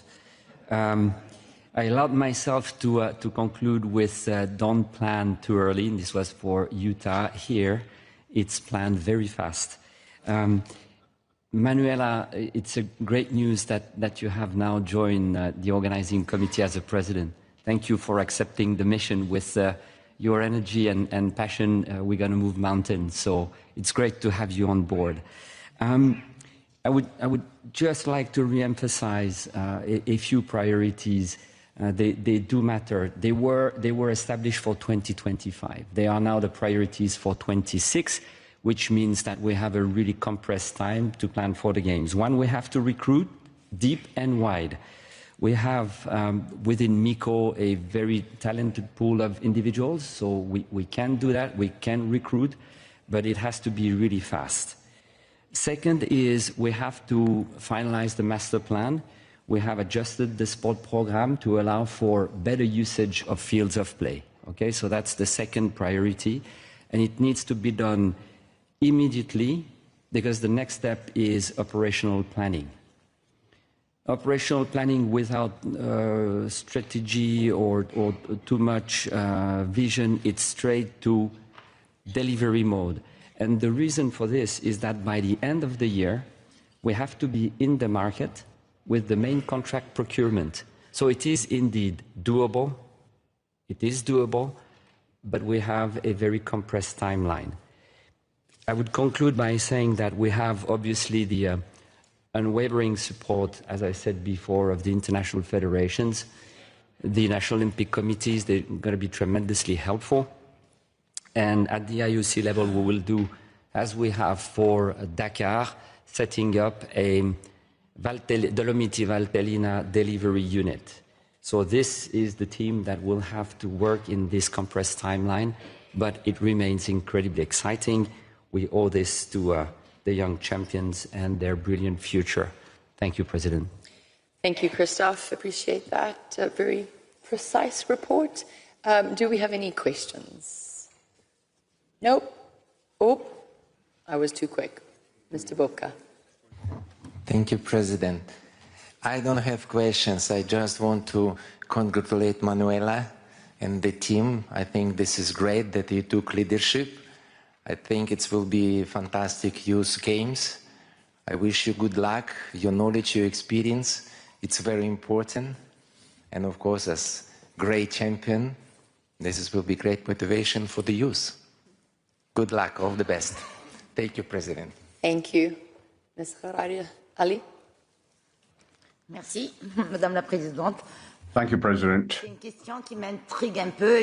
I'm a little bit intrigued, so I'm going to ask the following question. Manuela is all alone to do a presentation. There is no team behind her. She's all on her own. So congratulations on that presentation. But is she really all alone? Is there an organizing committee? Because I really feel that we need to know why she is all on her own out there.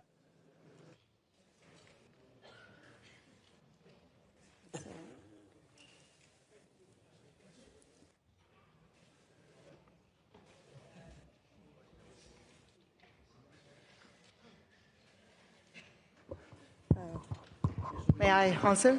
Okay. Today, I'm one, but I know that soon we'll be a lot and a great team. Thank you, Manuela. We appreciate it. And with that, I would like to say thank you very much to everybody, to Manuela. Good luck. We're here to support you on anything that you need, so you let us know. Christophe, thank you. Thank you for today's meetings. Tomorrow we will have a shorter session in the morning, and after the lunch break we will have a workshop for all active members on Fit for the Future. And with that, I will pass the floor over to our Director General for a few housekeeping. Yes, thank you, President. Tomorrow we start at 9 a.m. We also tomorrow have some elections. So we have running for the position of the Vice President, Mr. Juan Antonio Samahan, and we are running for the office of IOC Executive Board members, Mr. Ingmar de Vos, Mr. Neven Illich, Mr. Jaewul Kim, and Mr. Giovanni Malago. So the next point, President, is the most important one now is the family photo. Here, now. Where? Here. I think we're doing it all at front, if I understood correctly. So we can all come up and we're going to do the family photo. Thank you.